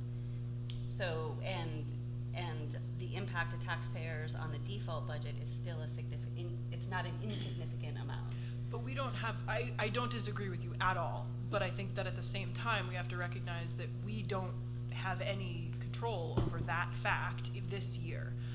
I think that's the conversation to have. But I don't know that that's not a conversation today, though, because it's not something. I'm not saying it's a conversation today, but I think that by the time that the budget's final, then there may be some of the, I think that's up for us to decide, is whether we walk out of here today, you know, what are our questions, right? Like, what do we want further exploration around? What do we want them to flesh out a little bit more, so that we're looking at those hard realities versus just making some assumptions that we might make today that could be accurate or not. So we don't have to finalize the budget today. Right. That's always one of our options, is we have multiple options today. So we finalize, we ask for specific cuts, which we just delineate. We ask for a dollar amount, which we don't delineate. We ask for additional clarifications. There's lots of different routes that we take. But I think structurally, if we don't, yes, I guess, like, the question is, do you think, to me, that just frames it as, which discussion are we trying to have? Are we having the discussion about this budget this year, and or are we having the discussion about the next, this year in context of 5 years, which I think we can be having both, but I think we should frame those carefully because they are different discussions. I think we have to think, though, we have kind of a unique situation this year in that we have this kind of group of retirees that are happening in almost every grade level, right? That across in various schools, and of the elementary schools, not of the high school and the middle school, but of the elementary schools. And once we hire someone to replace those people, then we are locked into whatever happens from there on, right? Because even if we hire another teacher who's close to retirement, which is not going to happen. So we're at sort of an interesting inflection point, I think, in terms of whatever our long-term question is. So that's my question. Do we have numbers somewhere where that can, because I feel like I understand that, like, that as a statement, I understand and grasp, but I don't really have a sense of numbers and what that means. Like in terms of how many retirees there are? Yeah, and in terms of like what the actual impact of those things are. Like, it's always helpful to sort of like, well, I think one of the numbers that we can start with is, like, if we know that we've got you can plan on kindergarten 117 for each one of the elementary levels. So if you reduce that. So in this budget, there's replacements of Masters 6, and the total cost for those, for all, that's the number in the budget for replacing people who have said they're retiring. So what I'm saying is that the kindergarten teacher, I don't know what she makes now, but the replacement would be 117, and second grade would be 117. Well, that's what you budget for. It might not be that. Right, that's what we're budgeting for, is master step six, family plan. And this is not including, because that's not in the budget, it's not including the art teacher at LMS. Correct. Because that is Art not in the teacher's budget already out. currently, right? Mhm. So that's 351,000 Sure. for 3. 117 times 3. I have become math dumb because I have spreadsheets. So actually, can you go back to that slide for just a second? Because that raises another information question for me. So, Colleen, this is a question for you. So for the reading and the digital communications teachers, the reading, there was a reading teacher who moved to become the digital communications person, and then the digital now she's leaving. So what's happening with those two positions? So the reading specialist that is retiring is for 7-8. We had, in 6th grade, we had a flex teacher that did reading, and then we had somebody part-time come in for 5th grade. And then what we did was we made a full-time out of those for 5th, 6th. For reading. For reading. So we have a 7-8 and a 5-6. And then we have the digital learning specialist. I'm fortunate, I have people that are multi-certified, and so the flex reading teacher became the digital learning specialist. But now she's not. Right. Okay. Yep. So can we ask the high school of the positions that are up there that are retiring, can you talk a little bit about the need to replace those people, or are those? The ELO position we definitely need to replace, and so that's an absolute. The counseling admin assistant, that's where we might have some flexibility depending on a couple of conversations that we're waiting to have, hopefully Monday and Tuesday. What's ELO? Extended learning opportunity, a person who oversees that program. Creating internships with outside providers, facilitating over VLAX classes or college level classes, our Running Start program, the internship with Fuji and Hypertherm, it's extensive. Thank you. And sorry, to return back to Colleen, and the digital communications person, what is the value that you see in that class? It's digital citizenship and community, and so it's learning how to be a good citizen online. So it's working with all the different things that you would do, like Google platform, apps, the implications, ethics, those sorts of things. Okay. Most of which, besides the ethics, most of which they're already doing in all their other classes, because the rest of their classes are on Google platforms as it is, correct? Yes. Yeah. Okay. But it's what would be really nice is if we could run it all at the same time at the beginning of the year, right, where we teach them, how are you a good citizen online, right? What you should do, what you shouldn't do, how you should, create an email, what apps apply, that sort of thing. Can I ask Katie a question? So as far, because most of these kids, or Tyler, most of these kids have had access to the digital world and sort of increasing responsibility, right? From the time that they're in kindergarten with us. So what is happening as far as this kind of digital citizenship and community before they hit 5th grade? At our school, the librarian teaches a digital citizenship course to the 4th graders and 3rd graders. So is this redundant? Yeah. But is this a repeat then when they get to middle school? I think That's the question. I'm not sure. Tyler? I may be a little bit less qualified to talk about the instructional side of this, but I would just add, I feel that it's very important to have at both levels. I think when you look at the prevalence of these types of devices and the way that internet and that that kind of culture and that style of communication is how prevalent that is in our lives, that it's a very important skill. And I do see commonly that just because the children spend a lot of time using the devices does not necessarily translate to them understanding how they work or like those digital citizenship skills, and I feel that those are very important to keep reinforcing all the way up through. Can I ask another question though? Like, at what point does it transfer into the classroom instead of like having a separate instructor around that? I mean, like, so. I think the difficulty with that is that, particularly with technology in general, while what we're doing in the classrooms is pretty consistent across classrooms, the comfort level that each teacher has with the technology can vary greatly from classroom to classroom, right? So it's very nice to have a teacher that has that certification, has that training, and can provide that consistent education, like across all classes in the district. And what kind of certification and training is it specifically for digital communication?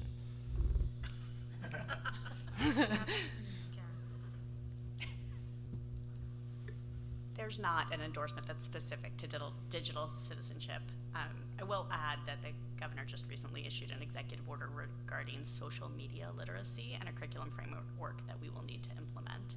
That can be done by a variety of, through teachers with a variety of endorsements. So it's not tied to a specific teaching endorsement necessarily. And what is the curriculum, goes back to Colleen, what is the curriculum that happens in advisory right now?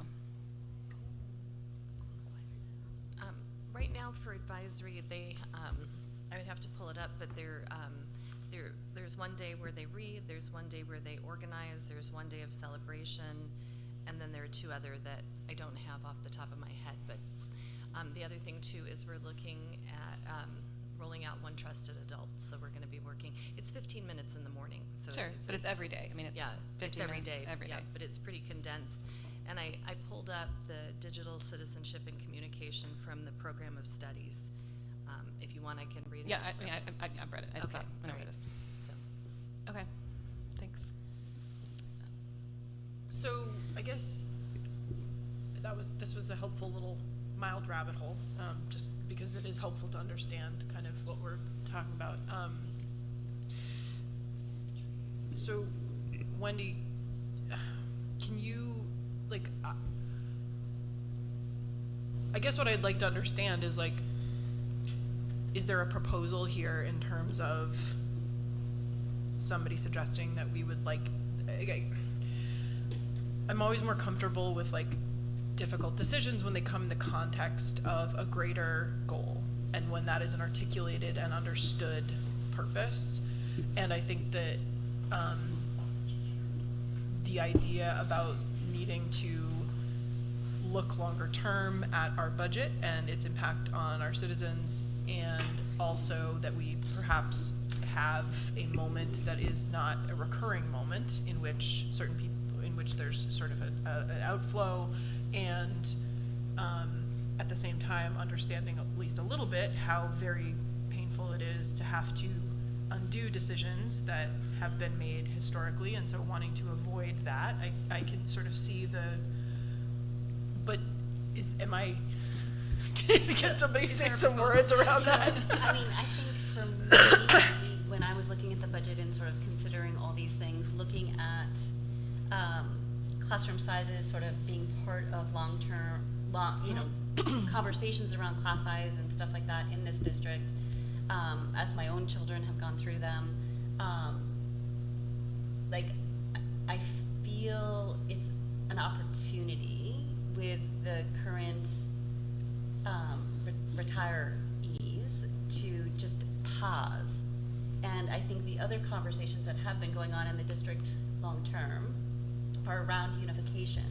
So my sense is that we obviously can't move into that model, nor should, it would be ill-advised to think about trying to pull that off for next year, right? Like, our community would go in complete revolt as well as our staff. But I think that it appears to me, when I'm looking at it from my perspective, that we may have opportunities not to replace some of these positions immediately as a way to sort of take a first step and then allow the conversation to unfold over the remaining part of this year and into next year. As far as district-wide, where do we think we're going, and how do we sort of navigate our elementary school education experience? So I think it feels like we could take step one if we are comfortable doing that. But my worry, my concern is if we don't start having these conversations, we're gonna put them down, we're gonna kick the can down the road for another year or two, and we're going to be in a worse position from a budget taxpayer perspective. And my concern is that we're going to start to have concerns by our taxpayers, our citizens, as to whether they can remain in this district. And while school is an essential part of this community, I think we've got to start having some of these difficult conversations. So I don't know what the right answer is. I'm just saying, like, when I look at this, it brings up questions. Thank you.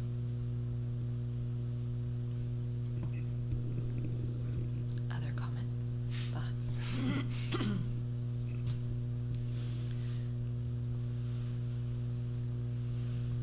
As we said, I think. And I have more information if you want, like for grade 5, for digital communication and citizenship, acceptable use policy, caring for your device, Google Classroom, Gmail, digital safety, responsibility, digital friendship, cyberbullying, finding media life balance, and life of your posts. So that would be like the topics covered for 5th grade, and then it progresses up through. Yeah, I mean, I would say as a parent of a current and former middle schoolers who've gone all the way through from 5th to 8th twice now, that there's a lot of, I feel like this digital citizenship and communication class is maybe one of the classes that has a lot of stuff on paper that does not actually happen, right? That this is, they spend a lot of time making a Google portfolio of all of their work that they've ever done, and then the next year they make another Google portfolio of all the work they've ever done. And so I don't know that it's necessarily, I think it has great goals. I don't know that it's reaching those goals right now. And I don't know if it was reaching them this year, if it's reaching them this year when we're sort of switching people over. We had someone who was specifically hired to do that and they left. I mean, I question the efficacy of this class, because I agree with Tyler that just because people have use of the devices doesn't mean that they have knowledge of how to use them. I don't know that we're actually equipping them with that knowledge, even after having made them go through this 4 times in middle school. And even if we do, if as middle school students they're making the right choices, capable of understanding. Right. Just looking at this, and the thing I struggle with a bit here, someone correct me if I'm wrong, but again, that 780,000 is, it's a big number, and we should be efficient, not necessarily have more people than we need. But that percentage of the overall increase is like 16, 17%, right? So it feels like there's just bigger numbers out there that seem like they're a bit out of our control, right? And so some of this, I mean, it seems like now we're recognizing these projects within the budget too, if I'm understanding right. Like, so that artificially boosts the number a little bit, right? And so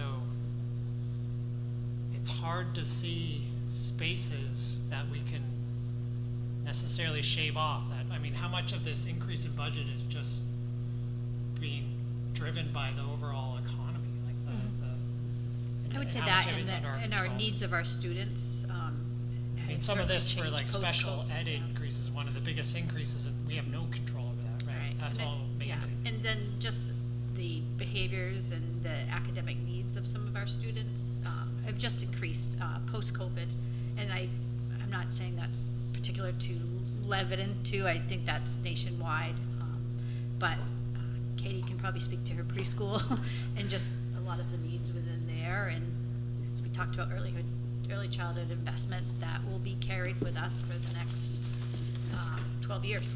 I mean, and some of this is, I think, again, over the past 2 years, it's looked like the budget has increased by like, I think it was like 16% or something like that, right? Which, yeah, it can't continue on like that. We're going to price everyone out at some point. So we do need to be mindful, but just to emphasize, like, that's creative ideas, and I don't think we're going to solve it today or this year, but we definitely, you can't come back with continuing to have these levels of increases. sorry, MJ and then Jessica. So I just want to caution that I think I've heard a couple times now that, well, we can't do anything, well, we shouldn't, if we can't make a big impact, then we just shouldn't do anything at all, that a 27-cent reduction is only gonna affect maybe somebody for $40 on their tax bill. But I think that's a little bit dangerous way of thinking, because we're only one portion of the tax bill for the Lebanon residents. And so while we may only impact it by $41, I hear the city is also having huge tax increases.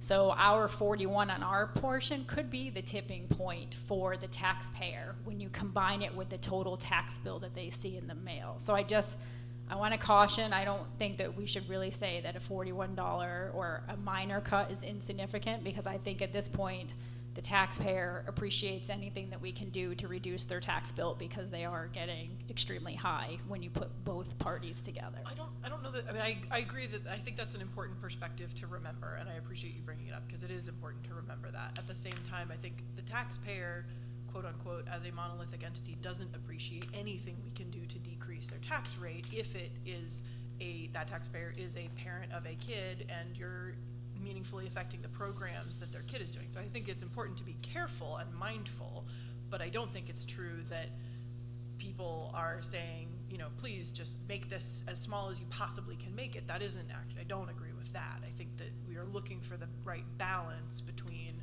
programs and educational opportunities and support for our kids with the rate that we're paying. And I think you're right to remind us about the city piece, but go ahead.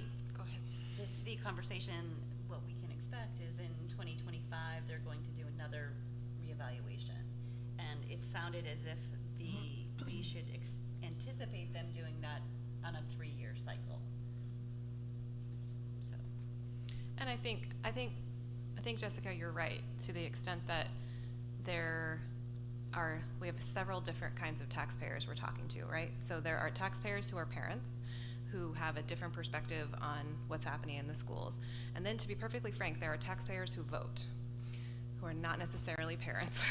And that group is a group that is very much involved in saying, I do not want raises at all. I do not want this to happen.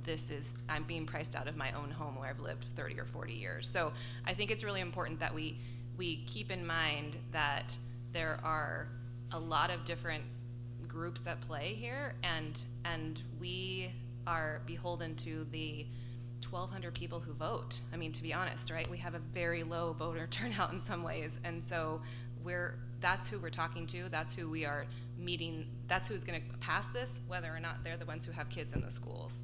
So it's just important to know that reality of Lebanon. So can we start talking about things that we know that we want to remove from this budget? Go ahead. So because we initiated the conversation at our last meeting, I'm comfortable making a motion to reduce the SRO from this budget. Remove the funding for the SRO. Is there a second? I'll second. Okay, so there's a motion on the table to remove the SRO from the budget, and a second by Tia. Go ahead, Amy. I know in that conversation, we had also talked about moving some money aside to contracted services.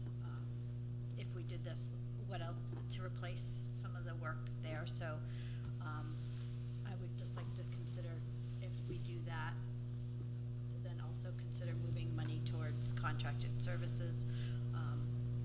I've been meeting as well as Karen Wilsey with our nursing staff, and they are seeing a huge increase in social emotional visits to the nurse's office. I think there's other ways we can look to support some of our student needs in there. Do you have a dollar amount that you would suggest we need to divert to that? Or all of it, is that what you're saying? What's your suggestion? Can I get back to, I would have to price. I would need more, but I would want to see to put together a proposal if we moved into this direction, what we could do to support. Because because just making one cut without funding that leaves us without either. Right. But we can vote to remove that, and then we can have another. Right. So those So I two just- are unrelated. Yeah, I right? just wanted to put that, for that piece for there, and it's just that we had talked about that. So Kevin, what'd you say? I didn't. The two are unrelated. Right, but we can do two separate motions. They don't have to be one right after the other. But yes, they are connected. They're germane because it's cutting a knot. Okay, so discussion on the motion to remove the SRO. Is there any additional discussion on that motion? My only discussion would be whether there would be any interest in amending the motion to create one motion, just so that we have something, so that we don't lose track of it or not. That would be a question about how the group feels.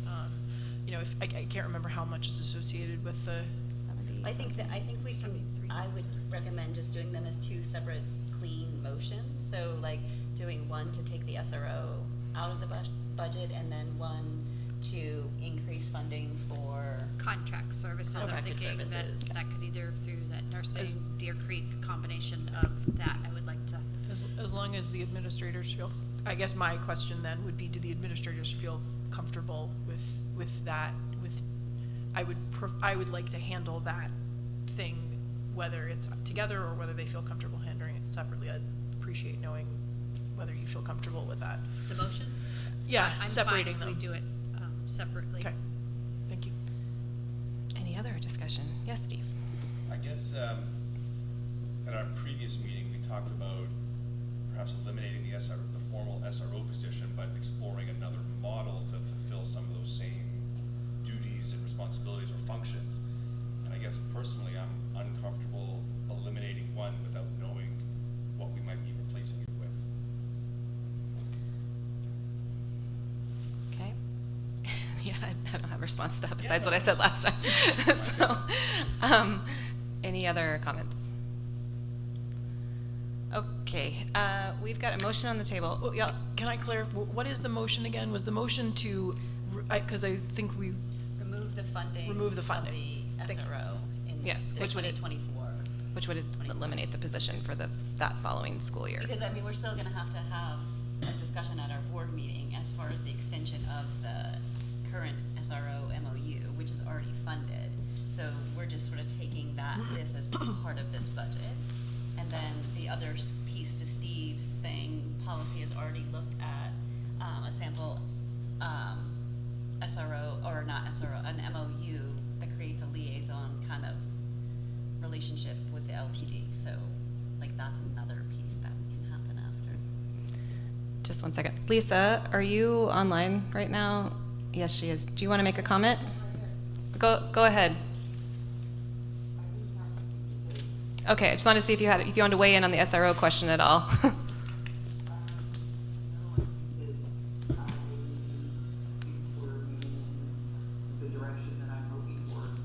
Okay. All right. So we're going to call the question. We're going to have a vote. It has to be a roll call vote because Lisa is online. Did we know when Lisa joined us and that she's... Yes, Lisa. She joined us early. She joined us at about 10:30. But can you say where you are and if you're alone, please? And was she? I am in Oreo, Washington, and I am on with my headphones, so I'm kind of alone. I'm with my Grandmother. Okay. And you're there because of family illness, correct? Yes. Okay. Thank you. All right, so the motion on the table is to remove the funding for the SRO position. Yes? Am I saying that correctly? Yes? Okay. So we're going to do a roll call vote. We'll start with Kevin. Yes. Steve? No. Jessica? Yes. MJ? No. I'm a yes. Wendy? Yes. Tia? Yes. Lisa? Yes. All right, so that is 1, 2, 3, 4, 5, 6 yeses to two noes. Is that right? Yes. All right, so the motion passes. I can't count this one. I don't need a spreadsheet. Okay, so moving on. Next item for discussion with this budget. Do we want to make it separate? Do you want to go ahead and make a separate motion to move funds into contracted services? anyone feel like they want to do that? I mean, I would do that if it was, I guess I'm sort of unclear on whether the administrators would part of me says, like, let's just make a motion to move, $30,000 into contracted services or something, so that there is this concept exists, but I'm a little unclear on whether that's the preferred way of dealing with it, or whether you guys would rather do some homework first. I can do some homework and present it to the next school board meeting of what we would do as a model. Okay, so then we don't need a motion right now. Okay, that's fine. Good, thanks. So I think the next piece potentially is looking at the list of projects and seeing if there's anything. I have one question about the list of projects that just came to me. So at LMS, we're replacing the bleachers for $25,000, but at Hanover Street, we're replacing the seats on the bleachers for $10,000. And you were saying that the main problem at the middle school is the seats, correct? That's my understanding. Okay. Yep. So, but I can look and see if I can find another explanation. I don't believe they're the same assembly. I mean, I'm not a bleacher expert, but Why not?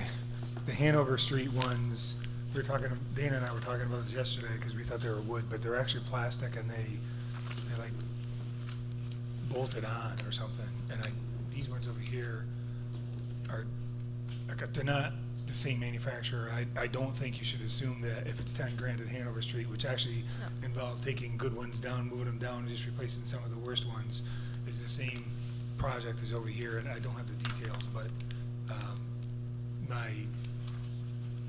my gut is telling me that this over here is a different thing. It's probably replacing a much more complicated set. Mm-hmm. So I mean, I would just like more detail on that, on both of those. All right, I'll look and see if I have it here, and if not, I will get it to you. Are you asking for more information on the Hanover Street ones too? So I'll give it. Thank you. Go ahead. Well, I think the Hanover Street one, you're right. He was moving some down, and other ones they were just taking the seats off and replacing. That they had some spare parts, but they're out of manufacturer now for the Hanover Street one, so they were going to kind of repurpose some that they could, and then others they just had to completely buy new. I think I can answer a little bit. They're both sort of plastic seating, but Hanover Street School is much smaller in size and a number of seats than what we have here at the middle school. So the difference in cost is sizing. It's still a plastic sort of insert that needs to be replaced in both places.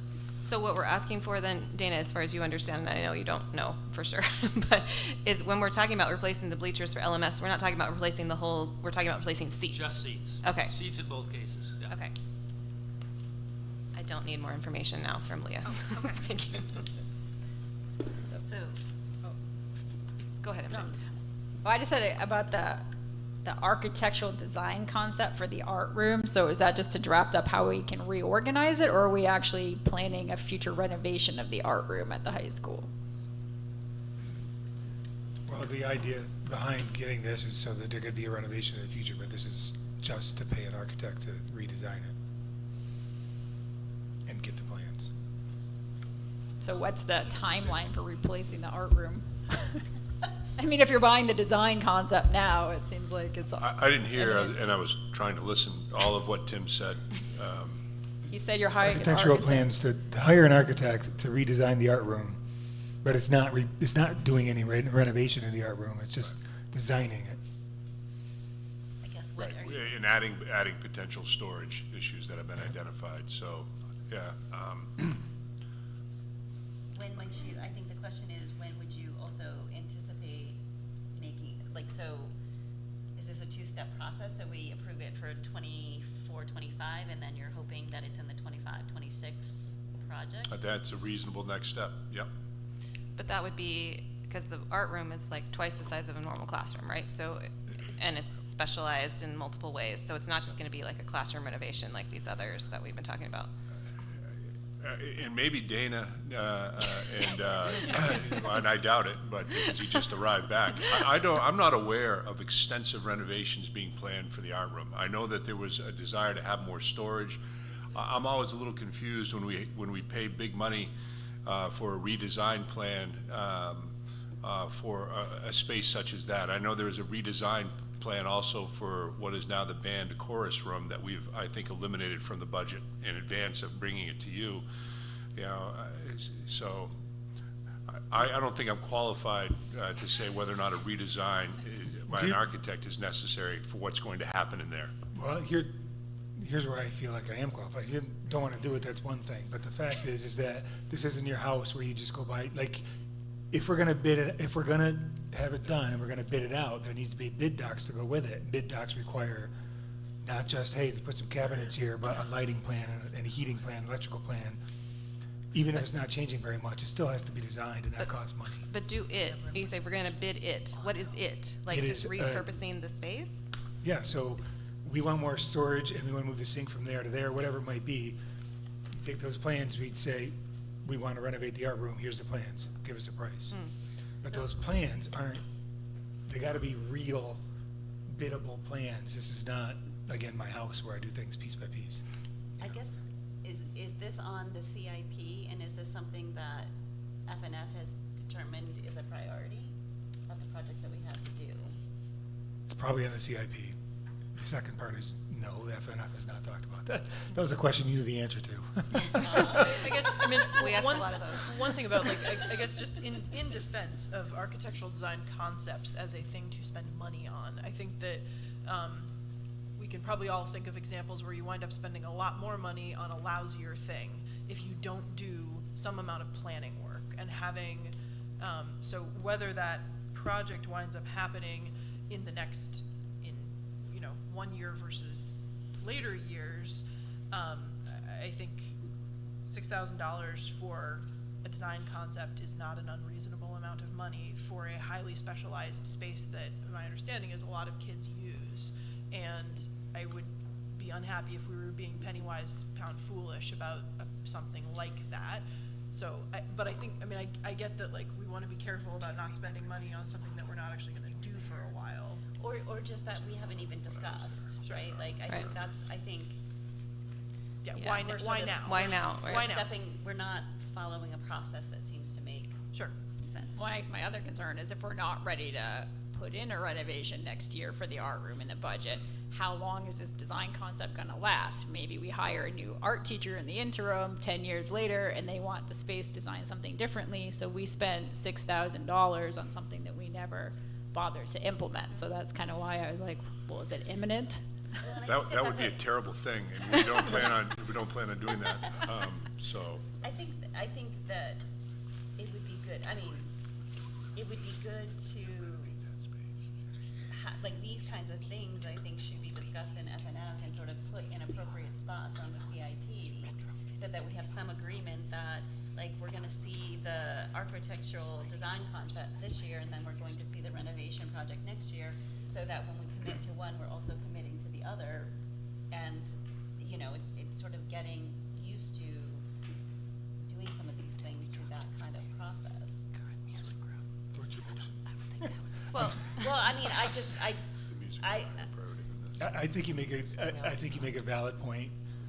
It's in the budget because we thought it was important enough to try to get done. But you make a valid point. We have not talked about this in FNF, and if I were you, I'd probably say that have the same objection.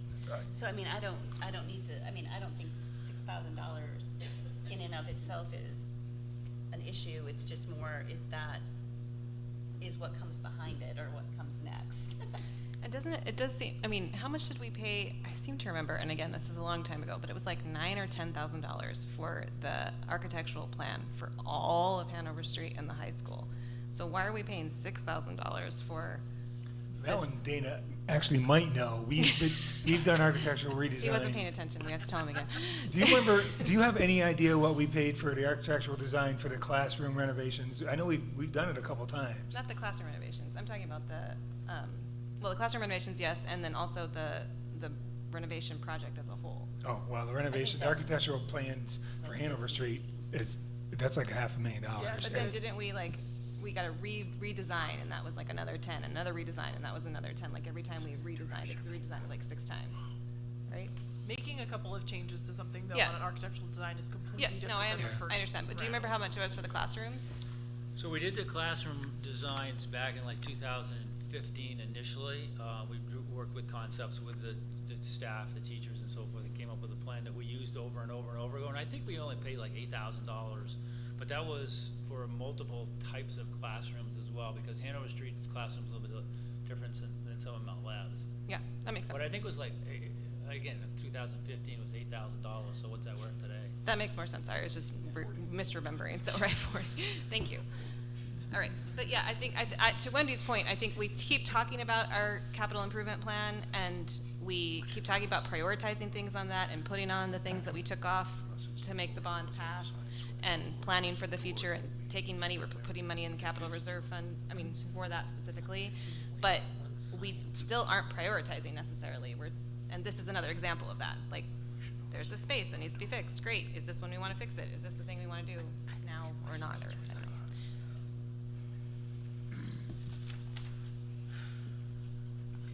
Are there any other motions? Go ahead. So on this sheet, from the discussions that we've had so far this morning, my understanding is the preschool room can come off.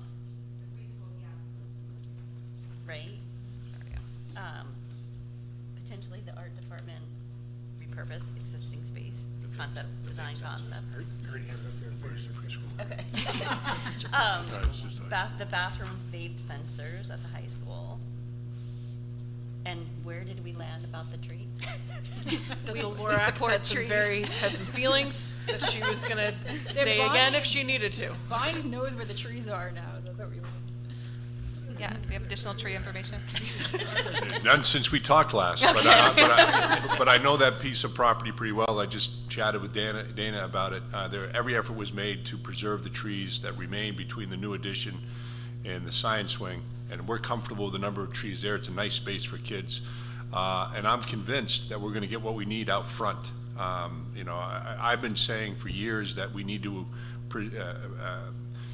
renovate the schools such that it's aesthetically pleasing to people moving into town who have choices about where they want to be, and make it a pleasant place for people to come and visit and hopefully attend school. So it seems like kind of an arbitrary injection into the budget, this $15,000 tree line. I mean, that's you know, what are trees now that are worth planting? You know, $500 or $600 a piece for a nice hardwood tree. So that's a lot of trees, and we talked again quickly, and there's no space for them. And we have plenty of trees on campus, so it seems like a thing that we can cut.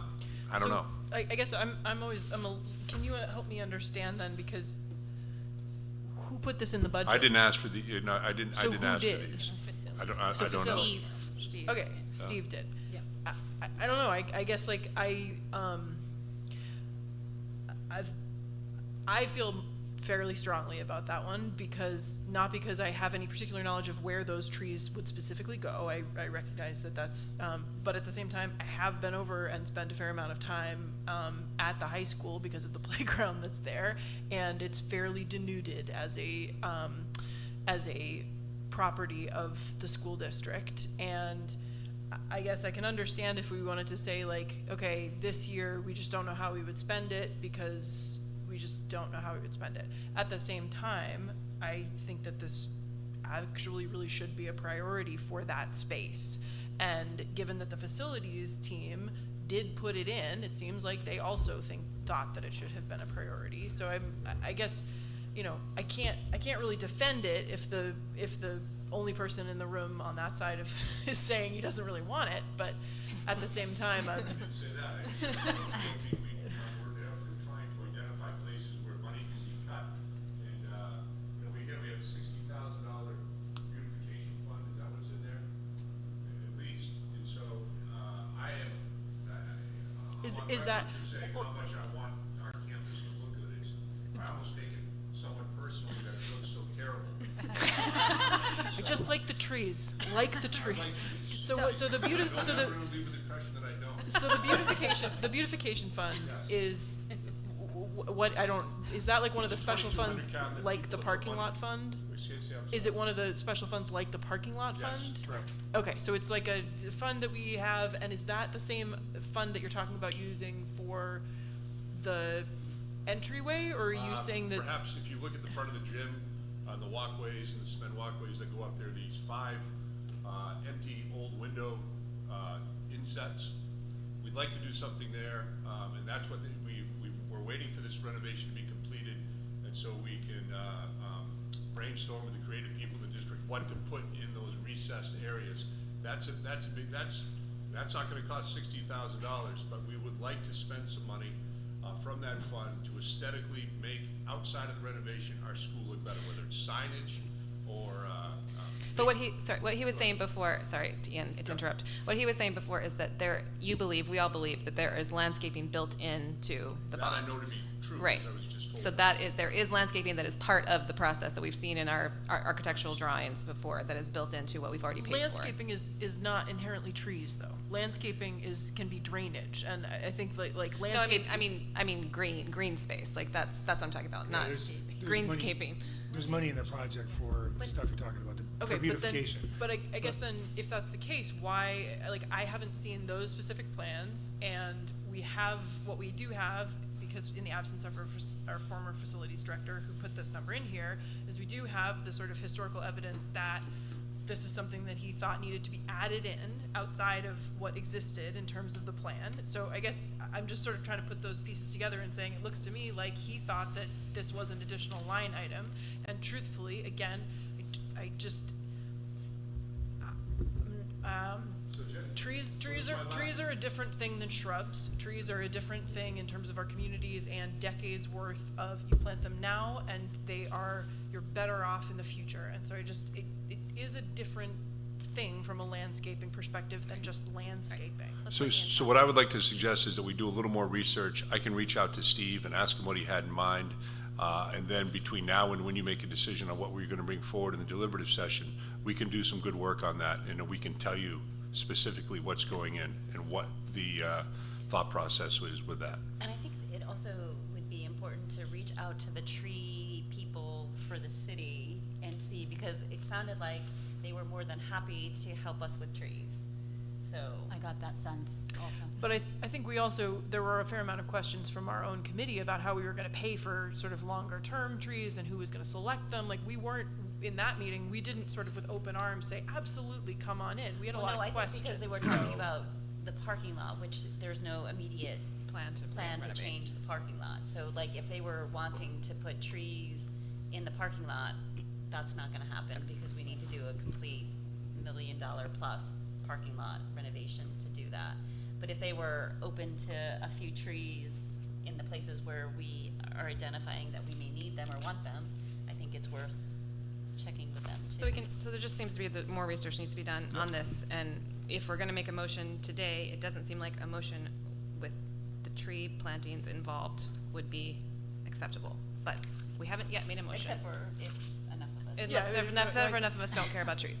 So. Let's frame it that way. Or we're anti-tree. I'm just kidding. I get it. I appreciate the willingness to do some more work. But we do need to have, which brings us back to another.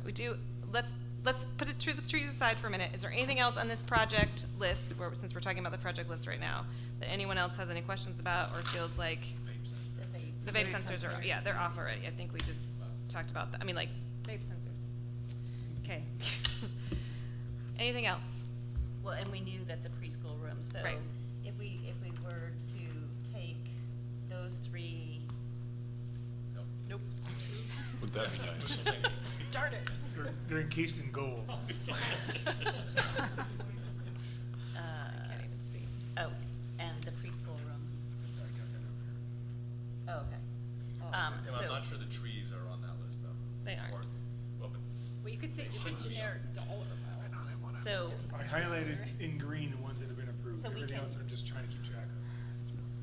So I will make a motion that includes the trees, because taking the trees out, because I feel like we have sufficient funds for that, or opportunity. So like, I would make a motion to reduce the proposed project list by taking out the preschool room, the art design concept, the grounds, and the bathroom. So that would be a reduction of $47,500. I'd second that. So you don't have the art room up there. Okay, so the motion by Wendy to reduce the proposed budget proposed, sorry, projects budget by $47,500, seconded by Steve. Okay, any further discussion? No? Okay. All right, we're gonna vote on that motion. We're gonna do a roll call vote again. Kevin? Yes. Steve? Yes. Jessica? No. MJ? Yes. I'm a yes. Wendy? Yes. Tia? Yes. Lisa? Hold on. One moment, please. Lisa? She said yes? Okay, yes. All right, thank you. All right, so that's 7 yeses to 1 no. So motion passes. Jessica, a while ago you used the word denuded. Don't use those fancy words. That's a good word. Gotta get Okay. those $100 words in where we can. Okay, so are there any other things that people want to suggest adding or deleting? So I don't have a specific reduction. Well, so in 2 things. So, use of the special ed reserve fund, is that on the table to help offset some of the special ed And costs? tell people what the special ed reserve fund is for people who are new. So we have 4 capital reserve funds. We have a capital reserve fund for building. That's the one 99% of the time we talk about. We have a capital reserve fund. There's money set aside in previous years for things that come up. For building, for special ed, for technology, kind of emergencies. And there's specific wording in the warrant articles. That one's got $200,000 in there. And then there's one that was set up way before my time called for safety, and there was 50 grand put in that at the beginning, and that's all that's been in there all these years. So the cap reserve fund for building, well, this was in your chapters. I don't remember the exact number. For special ed, it's around 1.5 million. I'd have to get the exact number. And that money is set aside. It's been set aside to cover like unexpected special ed expenses. I said unexpected. I'd have to check the wording of the warrant when it was written.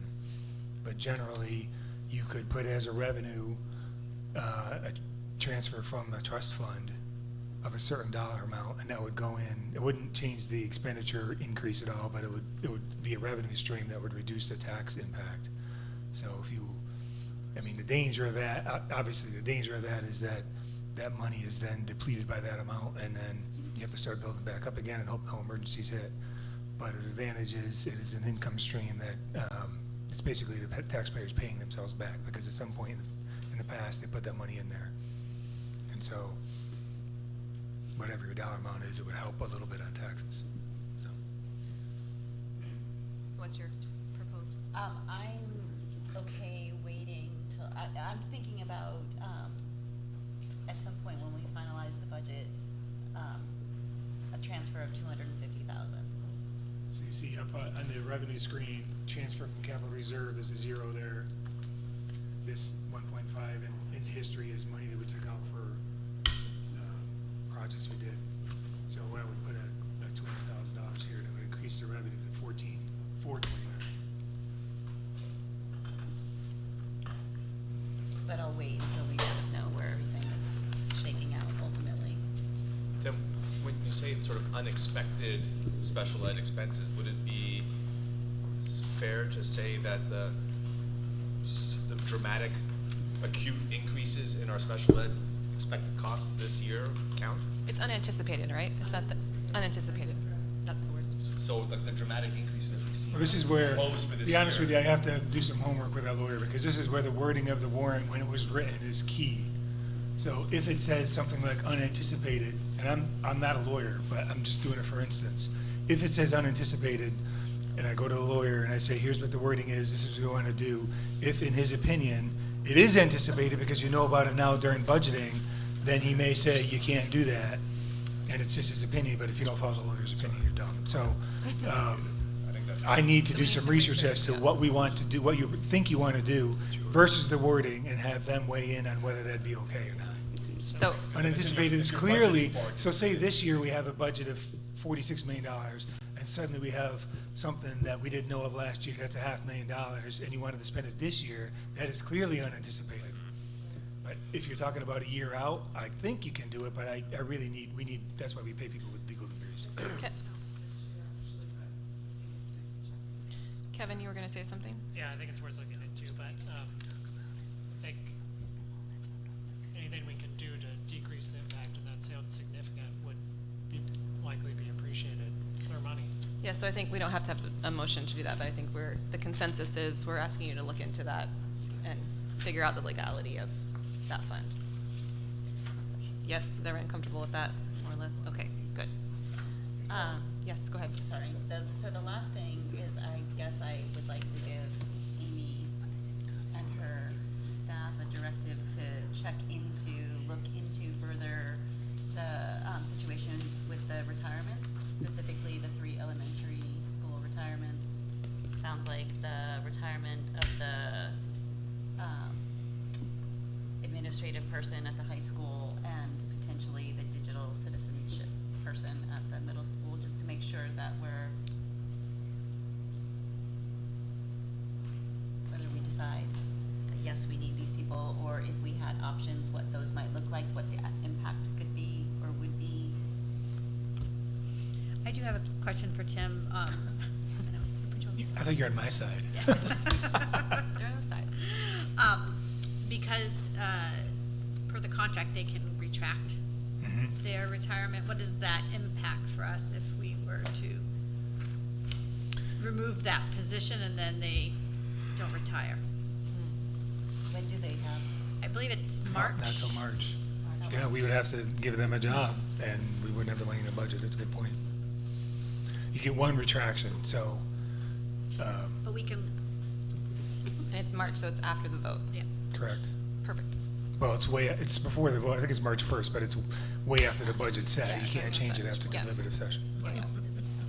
Yeah, how often does that happen? I mean, it's a possibility, but how often does someone actually retract their retirement? I don't have numbers, but it's not unusual for someone to retract. Yep. We've never, since I've been here, gone down the road of not filling a retired position, so, but retraction is not uncommon. But that would then be an unanticipated. Not special ed cost. But the regular ed. It's not a special ed cost. But we'll look at the options with our entire team, the retirees. And I think part of that question, sort of what we're asking, or what I'm asking, is to think about this, as we pointed out before, of a long-term plan, right? Like, is the current configuration that we have what we need? Is a change something that we want? Is it something the community wants? You won't be able to answer that question, but there might be a way to talk about what are the options in general, long-term. And even just to get a sense too in this conversation, if these policies are going to, like the ways in which our current staff would recommend these policies. I mean, when you read the numbers, everybody's like, no.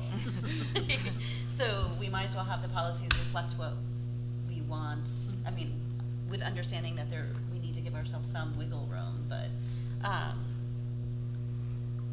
it would be, I mean, and not that we're going to take on the change in the policy for this, but just have, I think, understand sort of how we're moving or what we're thinking, sort of our district. Just to get an idea, is there a general will for this board to raise some of those elementary class sizes? I mean, I guess I would, when I look at the numbers, so if I'm looking at Hanover Street School, Mount Leb School, and I see a 4th grade classroom of 13, and I compare that to Hanover Street Schools, who's looking at classroom sizes of 20, like, that doesn't make any sense to me. So it seems like we could reduce, with the 4th grade retirement, that we have a teacher at Mount Leb that could swing over, so we maintain that 4th grade. But then we have equity in size, so that seems like a reasonable wonder, and doesn't put us out of alignment with what we've done historically in that 4th grade classroom. I'm also curious just about the K-1 kind of thing, and does that make sense? Does that even work in our district? Is that something, you know? So I mean, I think 13, Just nod. 13, I think 13, I think 13, 14 is low. I don't think we need to go above, in the K through 2nd, I don't think we need to be above 18, but if we're at 16 or 17, I think that probably Yeah, I mean, is fine. Like, I don't know. from my perspective, I think we talk a lot about equity, but if I had a 4th grader at Hanover Street and they're in class sizes that are 20, and my friend across the street has a 4th grader in Mount Leb and their class sizes are 14 or 13 at 4th grade, that to me seems like a question we need to be asking, and an experience that is not equitable. So I just want us to ask those questions and think about things creatively. If they're moving into the middle school and they're going from a classroom of 13 and they've had 13 all the way along, and then they're all of a sudden at 20 or 22. You know, how do those kids adjust and transition? I would love to know how teachers feel, especially if there's behavioral, social, emotional issues. A larger class size might be too stressful for them. And so that's one of my concerns about increasing a class size at this moment if we are seeing some of those other issues. So I'd love to see or know of the comfort level of teachers and what their perspectives are as the people in there all day, every day. No, I think that's a good question too. Well, I think that goes back to the policy, you know, where are we as at a district in sort of these current times, Please do. So I'll speak about Mount Leb. Currently, we have 17 students in each of our 16 and then 17 kids in our 4th grade classes. And we have one regular ed shared para support in there. And I will say that with that 16 and 17, I meet with the 4th grade teachers weekly, and they are asking for more help for students because of the range of needs, academic needs, educational needs, not necessarily students all that have specialized services on IEPs, but just due to different needs. And they're always saying, Katie, can I have more help during the reading time so I can do centers with my students? And if I can't teach whole class instruction and reading because of the different levels of need with my kids, with the students. And so trying to do small groups with some of the independent levels of some of our learners is really tricky when you have one teacher in there. And so I just caution you when you have larger class sizes, even though 20 sounds good, at 17, they're like, oh my gosh, this is really hard to manage when I don't have any support in here just because of the diverse needs of our learners. So I guess I would say if you're going to ask to increase the class sizes or have it more closer to 20, we will probably come back and figure out how to need more para support in those classes, because there's already, and I don't know how to do it differently. Haven't quite figured that out, because a one shared amongst the 3 teachers is really, stretches them then for the additional support that the students need. And maybe someone has a better idea and we can do some focus groups. I just think it's important. If it's not tolerable for you, why is it for Hanover Street? Do you know what I'm saying? Yeah. I mean, so it doesn't, there's an inequity between those 2 schools, so how do we solve that?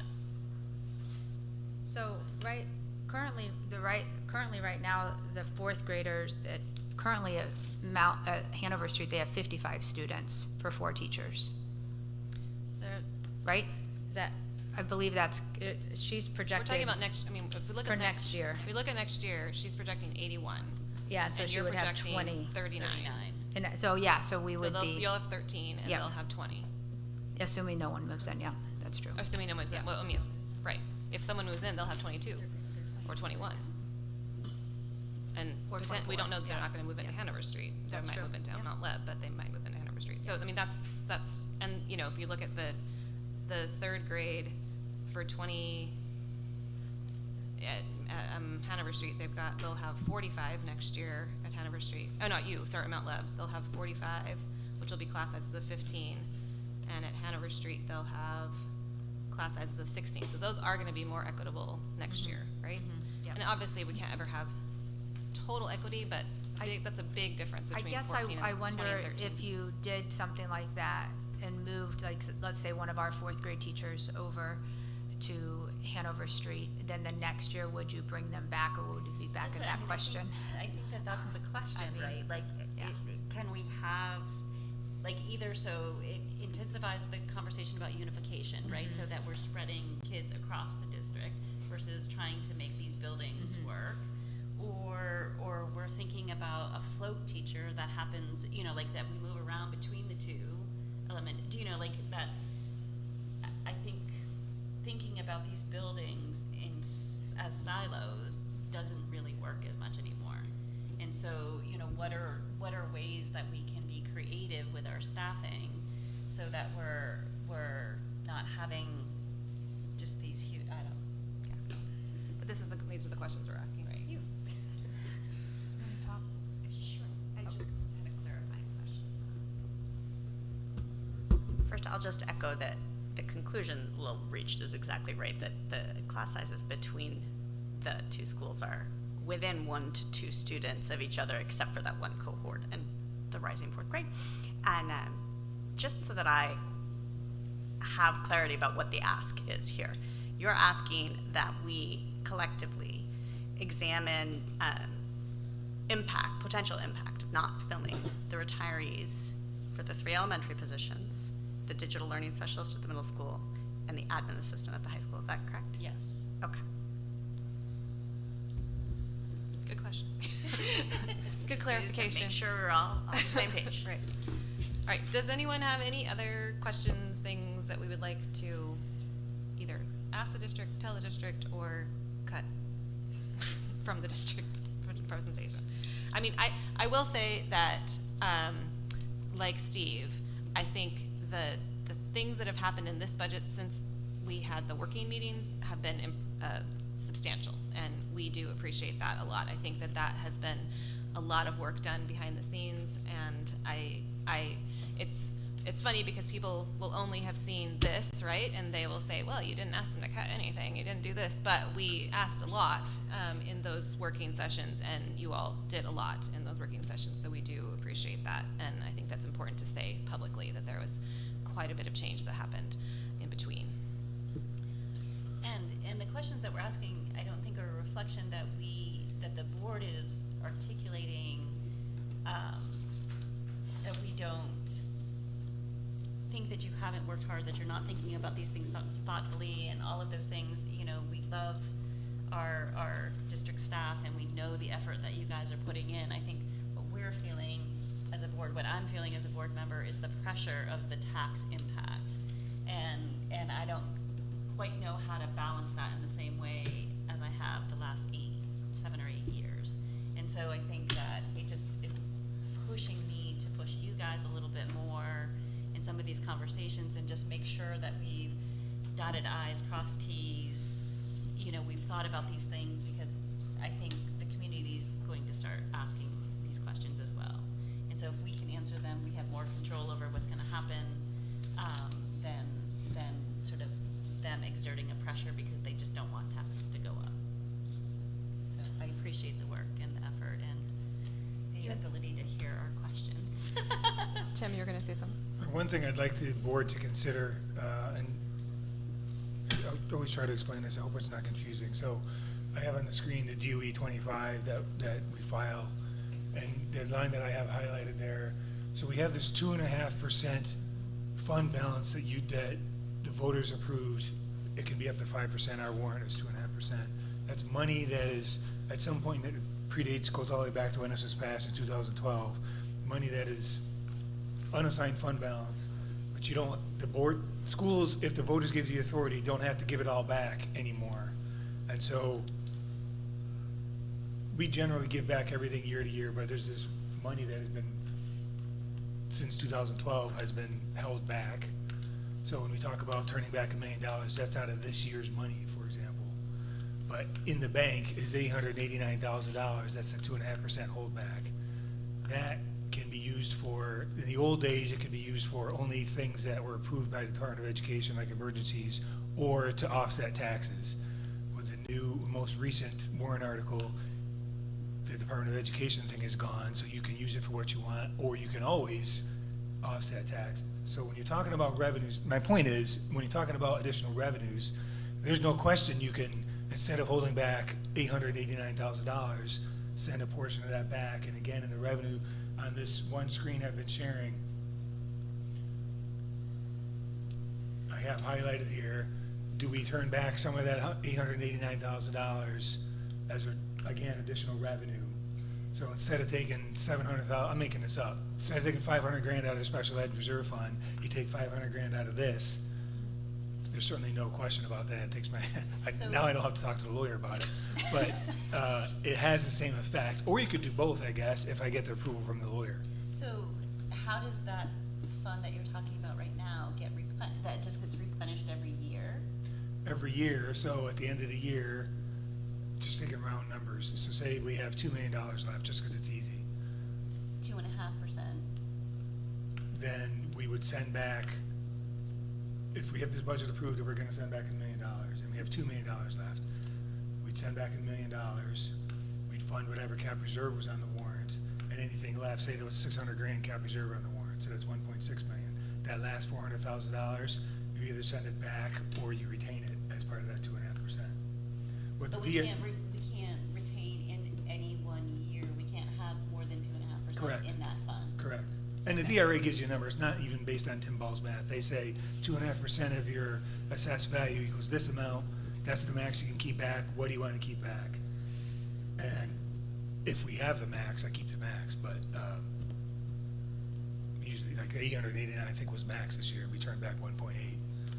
So money in the bank, we had the 1.8 from last year plus 889 that's been sitting there for several years and not used.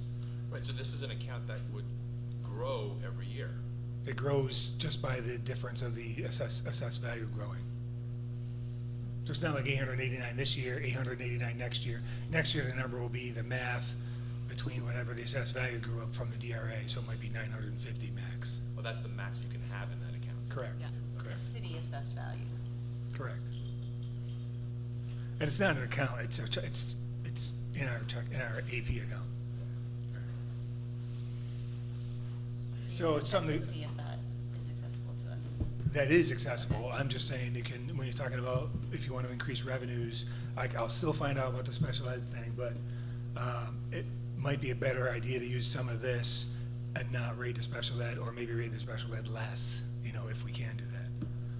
Just, there's no strings attached to that money, that's the point. So yes, we authorize you to think about that. Find out which is going to be the cleanest, I guess, is what you're saying, right? Yeah. With the fewest strings attached. Right. Okay. It seems to me like that, like we have a clearly identified, somewhat unanticipated, maybe not legally, but an unexpected increase in special ed funding.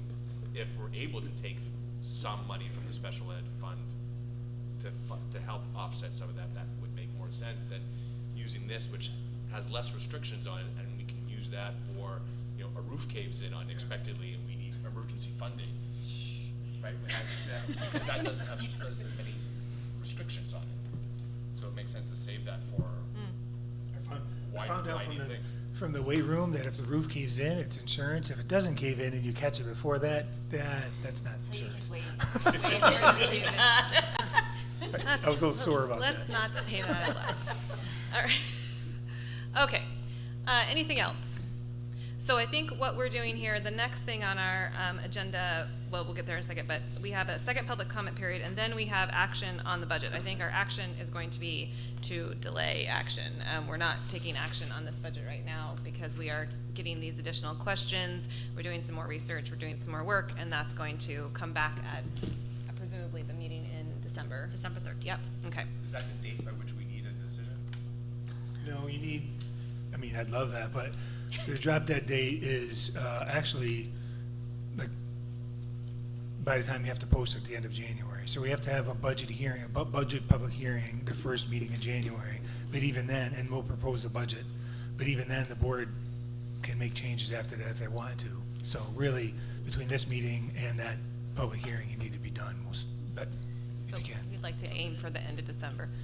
So how much, what other things are on that December 13th budget, or that agenda? meeting? Yeah. That is a good question.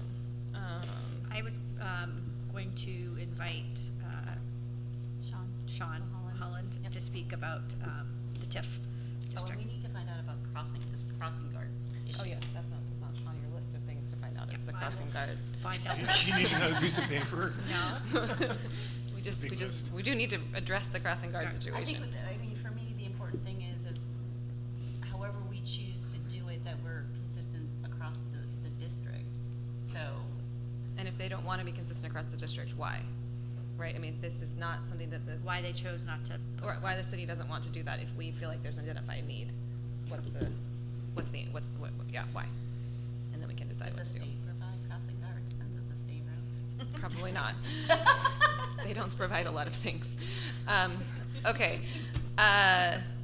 Anything else? Okay, so we're going to open up the second public comment period. Is there anybody in the room who would like to make a comment?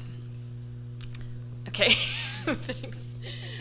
Is there anyone online who would like to make a comment? Yes. Okay. Faith?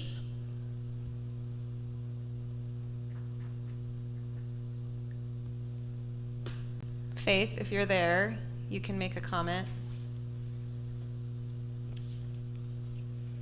I think there we go. Oh, hold on, we can't hear you quite. We're going to try and up the volume a little bit. One moment, please. All right, go ahead.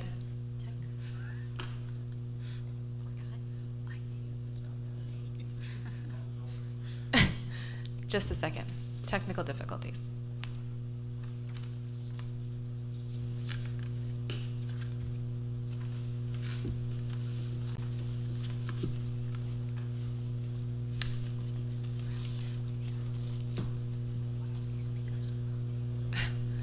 Our speaker is not working very well, so hold on.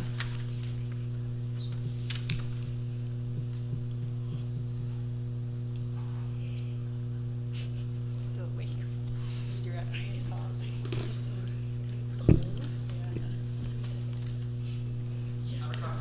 Okay, Faith, can you try one more time? Oh, okay, hold on one second. Yeah, go ahead.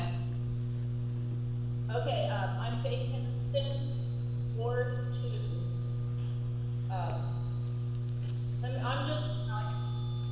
I'm getting a weird feedback. We can hear you. Go ahead.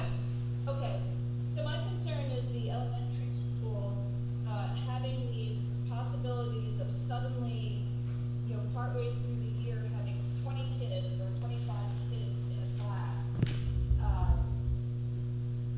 And one of these solutions would be to redraw the line so that some kids all of a sudden are not with their usual cohort that they've been with for a year or whatever. I feel like there's just this constant possibility of difficulty for the elementary teachers as well as students. And I'm just wondering if you could have, for example, all this second grade teachers in the same building so that if 10 kids move in, they can be spread out across one grade level that's in the same building, and you don't have to have one school have 20 in class and another school have 13. And how would that affect the transportation system? Thank you. Okay, we have another online.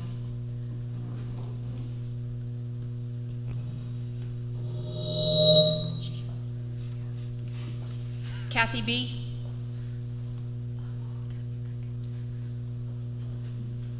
Kathy, can you go ahead and say something and see if we can hear you?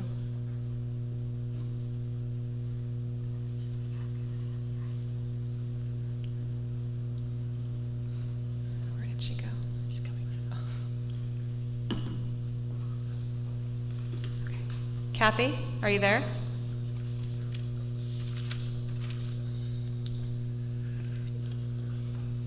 Can you hear me now? Yes, we can. I just want to express my gratitude for all the hard work that the administrators and the board have done in their work on the budget. There are 3 areas that I found important. One is the issue of tree, and the tree advisory board recently received a large grant. Oops. Can you hear me? Yeah, we can. So that's something that I'm sure you'll look into. The other issue is football and safety equipment for, I'm not in favor of football schools at all. The issue of safety equipment is really important. And also the issue of laptops and trying to do something to affect that 80% budget. As an aside, I was in first grade.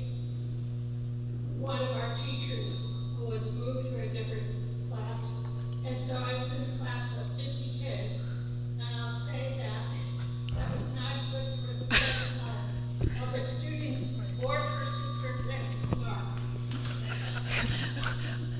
Thank you. Go ahead.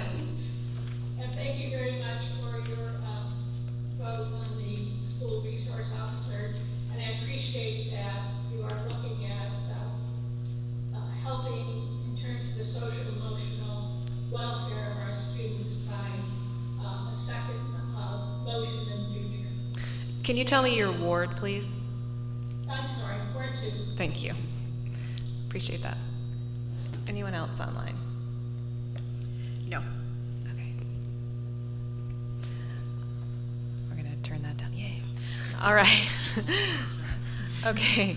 All right. So next on our agenda, we're not going to do any action on this budget at this time. There are no future agenda. Are there any future agenda items besides the things that we've already discussed? No? Okay. The important dates to remember, our next school board meeting, at which we will discuss this again, is Wednesday, December 13th at 6:30 p.m. here. The deliberative session will be held on Saturday, February 3rd at 9 a.m. here. Also, the snow date is Monday, February 5th at 6 p.m. also here at the middle school. Yes. So back to can we also just take a look, because sometimes when we've done this, because we've added a second meeting in, if we haven't approved the budget, so I guess I would want us to have enough time to be thoughtful, either have the information ahead of time enough that we can have thoughtful conversation about some of these questions that we had on the 13th, or that the 13th agenda is not so packed that we're trying to, so if I guess I'm saying I'm open to having a meeting added in if we needed to give us the time that we need to get the budget approved, depending upon the complexity of the. So if we added a meeting in, we would either be adding it in on the 20th, which is before Christmas break, or we'd have to add it during Christmas break, because the next. 29th or the 6th, right? The what?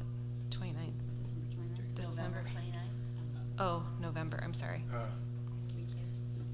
I see, yes. That doesn't give these folks. Doesn't give them very much time to do anything. Some of us are trying to take a week off next week, so it's like. Let them enjoy their holiday. So could we say that we could have information by the 6th? Or we could do like the 6th and the 20th for meeting, you know? Mm-hmm. Or, I mean, either way, like, if people want to do that. What are your thoughts? Board members and people who have to do research? This would just be a placeholder in case we need it. Yeah, exactly.